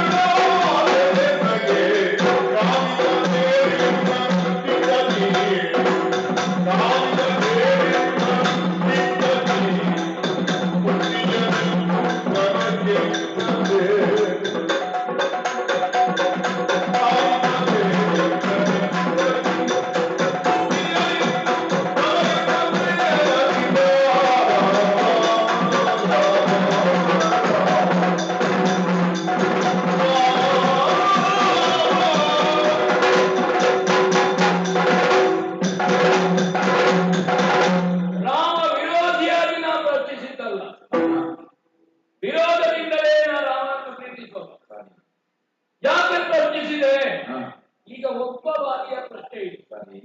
ಪ್ರಶ್ನಿಸದೇ ಇದ್ರೆ ನಾಳೆ 1000 ವಾಲಿಯರು ತಯಾರಾಗ್ತಾರೆ. ಅದಕ್ಕೆ ಬೇಕಾಗಿ ನಾಳೆ ವಾಲಿಯೊಬ್ಬ ಹುಟ್ಟಿ ಹೀಗೆ ಪ್ರಶ್ನಿಸುವುದು ಬೇಡ, ಅಥವಾ ರಾವಣನನ್ನು ಪ್ರಶ್ನಿಸುವುದಿಲ್ಲ ಅಂತ ವಾಲಿ ಆಗುವಂತ ಬೇಡ. ಅದಕ್ಕೆ ರಾಮಬಾಣ ಯಾವುದು? ಇದು ಪರಿವರ್ತನೆಯನ್ನು ಕೊಡುವ ಬಾಣ. ಈ ಹಿಂದೆಯ ರಾಮ ಬಾಣ ಪರಿವರ್ತನೆಯನ್ನು ಕೊಡುತ್ತದೆ. ಒಮ್ಮಿಗವನ್ನು ಹೊಡೆದಾಗಲೇ ಗೊತ್ತಾಗಿದೆ ಮೂಲ ಸ್ವರೂಪದಿಂದ ಬಿಟ್ಟಿದೆ. ಸಾಯುವಾಗ ರಾಕ್ಷಸನಾಗಿಯೇ ನನ್ನಲ್ಲಿ ಪರಿವರ್ತನೆಯನ್ನು ತಂದ ಬಾಣ. ರಾಮ ನಿನ್ನ ಬಾಣ ತಾಳಿದ ಮೇಲೆ ಕಾಮಿತದ ಬೇರು ಉಂಟ. ನಂಜು ಕಳೆಯುವ ಬಾಣ ಅಲ್ಲ. ಹೋದ್ರೆ ಬುಡದಿಂದ ಹೋಗ್ಬೇಕು, ಬೇರು ಸಮೇತ ಹೋಗ್ಬೇಕು. ಅದು ಸ್ಥಾಯಿ ಭಾವ. ವಾಲಿಯಲ್ಲಿ ಒಂದು ಸ್ಥಾಯಿ ಭಾವ ಉಂಟು. ನನ್ನನ್ನು ಬಿಟ್ಟರೆ ಪ್ರಪಂಚದಲ್ಲಿ ಯಾರು ಇಲ್ಲ. ನಾನು ನಾನೇ ಒಂದು ಅಹಂ. ಇದನ್ನು ನನಗೆ ಕಡಿಲಿಕ್ಕೆ ಸಾಧ್ಯವೇ ಇಲ್ಲ. ಎಲ್ಲೆವರೆಗಿರ್ತದೆ ಆ ಸ್ಥಾಯಿ ಭಾವ ಬೇರಿರುತ್ತವೆ. ಅದಕ್ಕೆ ಕಾಮಿತದ ಬೇರಿಲ್ಲ, ನೀವು ಬೇರಿಗೆ ಉಂಟು. ಆದ್ರಿಂದ ಕಾಮಿತಗಳು ಬೇರೆ ಯಾವುದೂ ಇಲ್ಲ. ಬೇರು ತುಂಡಾದ ಮೇಲೆ ಮತ್ತೆ ಎಂತದುಂಟು? ಪುನಃ ಚಿಗುರ್ಲಿಕ್ಕಿಲ್ಲ. ಆಶಾ ಪಾಶಗಳು ಈ ಭೂಮಿಯದ್ದು ಯಾವುದೂ ಇಲ್ಲ. ಆಶಾ ಪಾಶ ಎನ್ನುವುದು ಚಿಗುರು, ಅದು ಎಲೆಗಳು. ಅದಿಲ್ಲ ಯಾಕೆ? ಬೇರಿಗೆ ಹೊಡೆದಿದೆ, ಬೇರೆ ಇಲ್ಲ. ಹೆಂಡಿರೇತಕ್ಕೆ, ಮಕ್ಕಳೇತಕ್ಕೆ, ಬಡ್ಡಿ ತುಂಬಿದ ಧನವಿದೆ. ಯಮನ ಭಟರು ಚಂಡ ಪಾಶದಿ ಬಿಗಿದು ಕೊಂಡೋಗುವಾಗ ಹೆಂಡತಿ ಕೇಳುದು, ಸ್ವಾಮಿ ನೀವು ಹೋದ್ರೆ ನನಗೆ ಯಾರು ಗತಿ? ಸತ್ತವನಿಗೆ ಸತ್ಯಕ್ಕೆ ನನಗೆ ಯಾರು ಗತಿ? ಮಗನು ಹೇಳುದಲ್ಲ, ಅಪ್ಪ ನೀವು ಸತ್ರಿ ನಮಗೇನು ಗತಿ? ಸತ್ತ ಅಪ್ಪನಿಗೆ ಒಳ್ಳೆ ಗತಿ ಉಂಟಲ್ಲ, ಮಗ ಕೇಳಿಲ್ಲ ನಮಗೇನು ಗತಿ ಇಷ್ಟೇ. ಜಗದಲ್ಲಿ ಹೆಣ ಹೋಗುವಾಗ ಹೇಳಿದಂತೆ ನಾಳೆ ನಾನು ಹೀಗೆ ಅಲ್ವೋ, ಅವ್ರ ಜೊತೆ ಈಗ ಸಂಸ್ಕಾರ ಆಗಿ ಚಿತೆಯಲ್ಲಿ ಬೆಂಕಿ ಆಗ್ಲಿಲ್ಲ, ಅವಾಗ ಕೇಳಿದಂತೆ ಆ ಮಾಡಿದ್ದಲ್ಲೇ ಉಂಟು ಸ್ಮಶಾನ ವೈರಾಗ್ಯ ಅಂತ. ಹೆರಿಗೆ ನೋವಿನಲ್ಲಿ ಹೆರೋಳು ಹೇಳಿದಂತೆ ನನ್ನ ಜನ್ಮದಲ್ಲಿ ಗರ್ಭ ಧರಿಸುತ್ತಿಲ್ಲ, ಮಗನಿಗೆ 8 ತಿಂಗಳಾಗುವಾಗ ಹೊಟ್ಟೆಗೆ 3 ತಿಂಗಳಾಗಿ ಪ್ರಸವ ವೈರಾಗ್ಯ ಅಂತ. ಎಲ್ಲ ಈ ಭೂಮಿಯಲ್ಲಿ ರಾಮಚಂದ್ರ ಅದು ಬಿಟ್ಟವರಿಗಿಲ್ಲ. ಆ ಭಾರತದಲ್ಲಿ ಹೇಳಿದ್ದೇನೆ, ನಿನ್ನೆ ಹುಟ್ಟಿದ್ದೇವೆ, ಇವತ್ತು ಬದುಕಿದ್ದೇವೆ, ನಾಳೆ ಸಾಯ್ತೇವೆ. ಪ್ರಪಂಚದಲ್ಲಿ ಹುಟ್ಟು ಆಕಸ್ಮಿಕ, ಸಾವು ಸಹಜ, ಬದುಕು ಅನಿವಾರ್ಯ. ನನಗೆ ಕಾಣ್ತದೆ ಬದುಕು ಆಗ್ತದೆ. ತಮ್ಮನ ಹೆಂಡತಿಯನ್ನು, ಮಗಳ ಸಮಾನವಾದವರನ್ನು ಸೊಸೆಯ ಮೇಲೆ ಬಲಾತ್ಕಾರ ಮಾಡುವಂತಹ ವಾಲಿಯು 1000 ವರ್ಷ ಬದುಕಿದಲ್ವ? ನವರಂಧ್ರ ಘಟಿತವಾದ ಶರೀರ, ಯಾವ ದ್ವಾರಗಳಿಗೂ ಬಾಯಿಗಳಿಲ್ಲ, ಆದ್ರೂ ಜೀವ ಹೋಗದೆ ಉಳಿದಿದೆ ಅಲ್ಲ. ಯಾವಾಗಲೂ ಜೀವ ಹೋಗಬೇಕಾಗಿತ್ತು, ಯಾಕೆ ಉಳಿದಿದೆ? ನಿನ್ನ ದರ್ಶನಕ್ಕದು ಒಂದು ಪುಣ್ಯ ಉಂಟು. ಯಾಕಂದ್ರೆ ಸಮುದ್ರ ಮಥನ ಮಾಡಿದ ಪುಣ್ಯ ಯಾರಿಗೂ ಆಗಲಿಲ್ಲ. ನಾ ತಿರುಗಿಸಿದೆ, ಮತ್ತೆ ಎಲ್ಲರೂ ತಿರುಗಿಸಿದೆ. ಹಾಗೆ ಆ ಸಮುದ್ರ ಮಥನ ಮಾಡಿದ ಪುಣ್ಯದಿಂದ ಮರೆಯ ಮಹಾಚೇತನನಾದಂತಹ ಮೂಲ ಸ್ವರೂಪದಿಂದ ವೈಕುಂಠಾಧಿಪತಿ ಅವನಿಗೆ ಕೊಟ್ಟಂತಹ ಜೀವವನ್ನು ವಾಲಿಯಲ್ಲಿ ನಿಕ್ಷೇಪಗೊಳಿಸಿದ್ದಾನೆ. ಬೇಕಾಗುವ ಪಡ್ಕೊಳ್ತೇನೆ. ಹಾಗಾದ್ರೆ ಈ ಭೂಮಿಗೆ ನಾನು ಬೇಕು ಅಂತ ತೀರ್ಮಾನ ಮಾಡಿದವ ಯಾರು? ಮೂಲನು. ಅವ ತೀರ್ಮಾನ ಮಾಡಿ ವಾಲಿ ಬೇಕು. ವಾಲಿ ಯಾಕೆ ಬೇಕು? ರಾಮನ ಅಯನದಲ್ಲಿ ವಾಲಿ ಬೇಕು. ಈ ತೀರ್ಮಾನ ಮಾಡಿದವ ಮೂಲರ. ಒಳ್ಳೆ ದರಿಯಲ್ಲಿರುವ ಮರದಂತೆ ಸಿಡಿದ ಅಬ್ಬರಕ್ಕೆ ನಿರ್ತವ ಬೆಟ್ಟಕ್ಕೆ ಕೆಳೆಯವೇ ಗಿರಿಗಳು ಅಲ್ವಾ? ಉರುಳವೇ ದರಿಯಲ್ಲಿರುವಂತಹ ಮರಗಳು. ದೇಹ ಎನ್ನುವಂಥದ್ದು ದರಿಯಲ್ಲಿರುವ ಮರದಂತೆ ಶಾಶ್ವತ ಅಲ್ಲ ಸ್ವಾಮಿ. ಸುಮ್ಮನೆ ಎಂತ ಶಾಶ್ವತ? ಪ್ರಶ್ನೆ ಕೇಳಿ, ಯಾಕೆ ಏನನ್ನು ಅನುಭವಿಸಲಿಕ್ಕೆ ಬದುಕಬೇಕು? ಒಂದೆರಡು ಬದುಕಿದೆ ಅಂತ ಇಟ್ಟುಕೊಳ್ಳುವ. ನಾಳೆ ಸಿಂಹಾಸನವನ್ನು ಕೊಡಬಹುದು, ಅಧಿಕಾರವೂ ಬರಬಹುದು. ಅಂತಃಪುರದಲ್ಲಿ ವಿಲಾಸಿಯಾಗಿ ಬದುಕಿದ ನಾನು ಸುಗ್ರೀವನ ಹೆಂಡತಿ ರುಮೆ ಬಾವ ನಮಸ್ಕಾರ ಮಾಡ್ತೇನೆ ಅಂತ ಹೇಳುವಾಗ ಆಶೀರ್ವದಿಸಲಿಕ್ಕೆ ಶಬ್ದ ಯಾವ ನಾಲಿಗೆಗೆ ಅವರಿಗೆ ಆಶೀರ್ವಾದಿಸಬೇಕು? ಏನು ಅಂತ ಆಶೀರ್ವದಿಸಬೇಕು? ಆ ದುಃಖದಿಂದ ನಾನು ಕಣ್ಣೀರಿಸಿ ಕಣ್ಣೀರಿನ ಅನ್ನ ಉಣ್ಣಬೇಕಾ? ಇವತ್ತು ಕೆಣ್ಣೀರಿನಿಂದ ತೋಯಿತಂತ ಈ ಶರೀರದಲ್ಲಿ ನಾನು ಯಾತ್ರೆ ಮಾಡಬೇಕು. ಮರಣ ನನಗೆ ಮಹಾ ಅದಕ್ಕಾಗಿ ಸಾವಿರಾರು ಪ್ರೀತಿಯಿಂದ ಅತ್ಯಂತ ಸಂತೋಷ. ಈ ವಾಲಿಗೆ ಹೀಗೆ ಶಿಕ್ಷೆ ಬಾರದೇ ಇದ್ರೆ ನಾಳೆ ಇನ್ನೊಬ್ಬರಿಗೆ ಗಂಧೆ ಅಭ್ಯಾಸ ಮಾಡಿದ್ರೆ ಭದ್ರೇತ ಹೀಗೆ ಮಾಡಿದ್ರೆ ದೇವರು ಕ್ಷಮಿಸ್ತಾರೆ. ಹಾಗಾದ್ರೆ ಶಿಕ್ಷೆ ಆಗುವಲ್ಲಿ ಆಗಬೇಕು. ಏಳು ಮುನ್ನಡೆಯು ಗಮನ ಗೋಚರ ತಾಳಲಾರೆನು ಸರಳಿ ಉರಿಯ. ಯಾವುದು ಉರಿ? ಸುಗ್ರೀವನಿಗೆ ಕೊಟ್ಟ ಹಿಂಸೆ, ಧ್ರುವಿಗೆ ಕೊಟ್ಟ ಹಿಂಸೆ, ಇದು ಉರಿ. ಸರಳವಾದ ಉರಿ ಇದು ನನ್ನನ್ನು ಶಾಶ್ವತವಾಗಿ ಬಾಧಿಸುತ್ತದೆ. ಆ ಬಾಧೆ ಅನುಭವಿಸುವುದಕ್ಕೆ ದೇಹ ಬೇಡ. ಏನು ಕಾಣಿಕೆ ಕೊಡುವುದು? ನನ್ನ ಅಪರಾಧವನ್ನು ಕಳೆಯುವುದಕ್ಕೆ ನನ್ನ ನೇತೃತ್ವದಲ್ಲಿ ಹರಿಹಂಚಾಗಿ ಹೋದಂತ 77 ಕೋಟಿ ಕಪಿನಾಯಕರು 18 ವಾನರ ವ್ಯೂಹ ನಿತ್ಯ ಸೃಷ್ಟಿಯಲ್ಲಿ ಲಾಭಕ್ಕೆ ಬರ್ತಾರೆ. ಒಬ್ಬ ವಾಲಿಯ ಸಂಪಾದನೆ ಅದಕ್ಕೆ ಬೇಕಾಗಿ ಸೀತಾನ್ವೇಷಣೆ ರಾವಣಾದಿಯ ವಧೆ. ಅದಕ್ಕೆ ನನ್ನ ಮಹಾ ಕಾಣಿಕೆ ಅಂತ ನಿನ್ನ ಬದ್ಧತಮವನ್ನು ಸಮರ್ಪಿಸ್ತೇನೆ. ತಮ್ಮನನ್ನು ಕರೆದಿದ್ದೇನೆ. ಕುತ್ತಿಗೆಯಲ್ಲಿ ಇಂದಲವಾಗಿರುವಂತ ಕಾಂಚನ ಮಾಲೆಯನ್ನು ಎತ್ತಿ ಸರಿಯಾಯಿತು. ಹೇಳಲಿಕ್ಕಾಗುವುದಿಲ್ಲ ಸ್ವಾಮಿ, ಮನಸ್ಸು ಹೇಳಲಿಕ್ಕಾಗುವುದಿಲ್ಲ. ಮಗ ಅಲ್ಲದ ಅನಾಥನಾದ ಕೂಡ ಮಗ ನಿಮ್ಮ ಮಗು ಅಂಗದನನ್ನು ನನ್ನ ಸೋದರ ಲಕ್ಷ್ಮಣನಂತೆ ಭಾವಿಸಿ. ಬಾಕಿಯವರಿಗೆ ಹೇಳಲಿಕ್ಕೆ ಕೆಲವರು ಅವರವರ ದಾರಿಯನ್ನು ಅವರವರೇ ನೋಡಿಕೊಂಡಿದ್ದಾರೆ. ಭಗವಂತನ ಹತ್ರ, ದಂಡಾಧಿಕಾರಿ ಹತ್ರ, ರಾಷ್ಟ್ರಪತಿಗಳ ಹತ್ರ ಕೇಳಬಹುದಂತೆ ದಯಾಮರಣ. ನೀನು ಜಗತ್ಪತಿ, ನಿನ್ನತ್ರ ಯಾಚಿಸ್ತೇನೆ. ವಾಲಿಗೆ ಕರುಣಿಸಬೇಕು ಅಂತ ಇದ್ರೆ ನಿನ್ನ ದಯೆ ನನಗೆ ಮರಣ ರೂಪವಾಗಿ ಬರಬೇಕು, ಮರಣ ರೂಪವಾಗಿ ಬರಬೇಕು ಅಂತ ಯಾಚಿಸ್ತೇನೆ. ಅನುಗ್ರಹಿಸ್ತಾ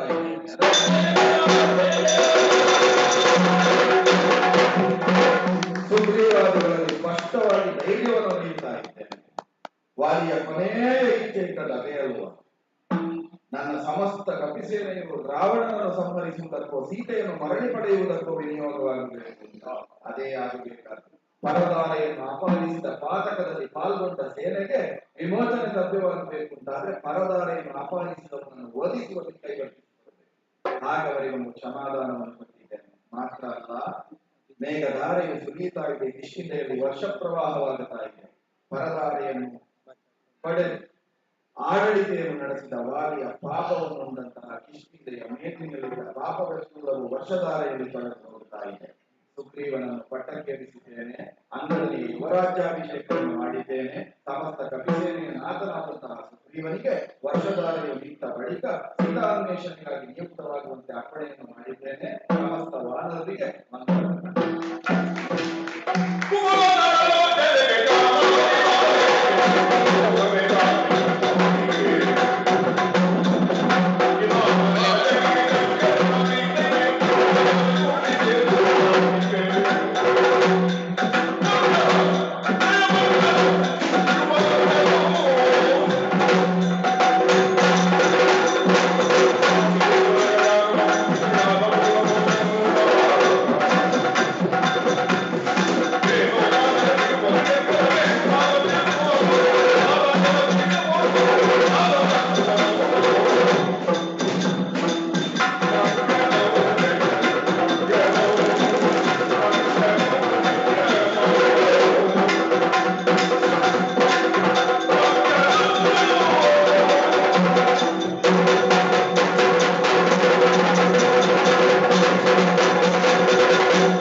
ಬಂತು ಬಾಬಾ.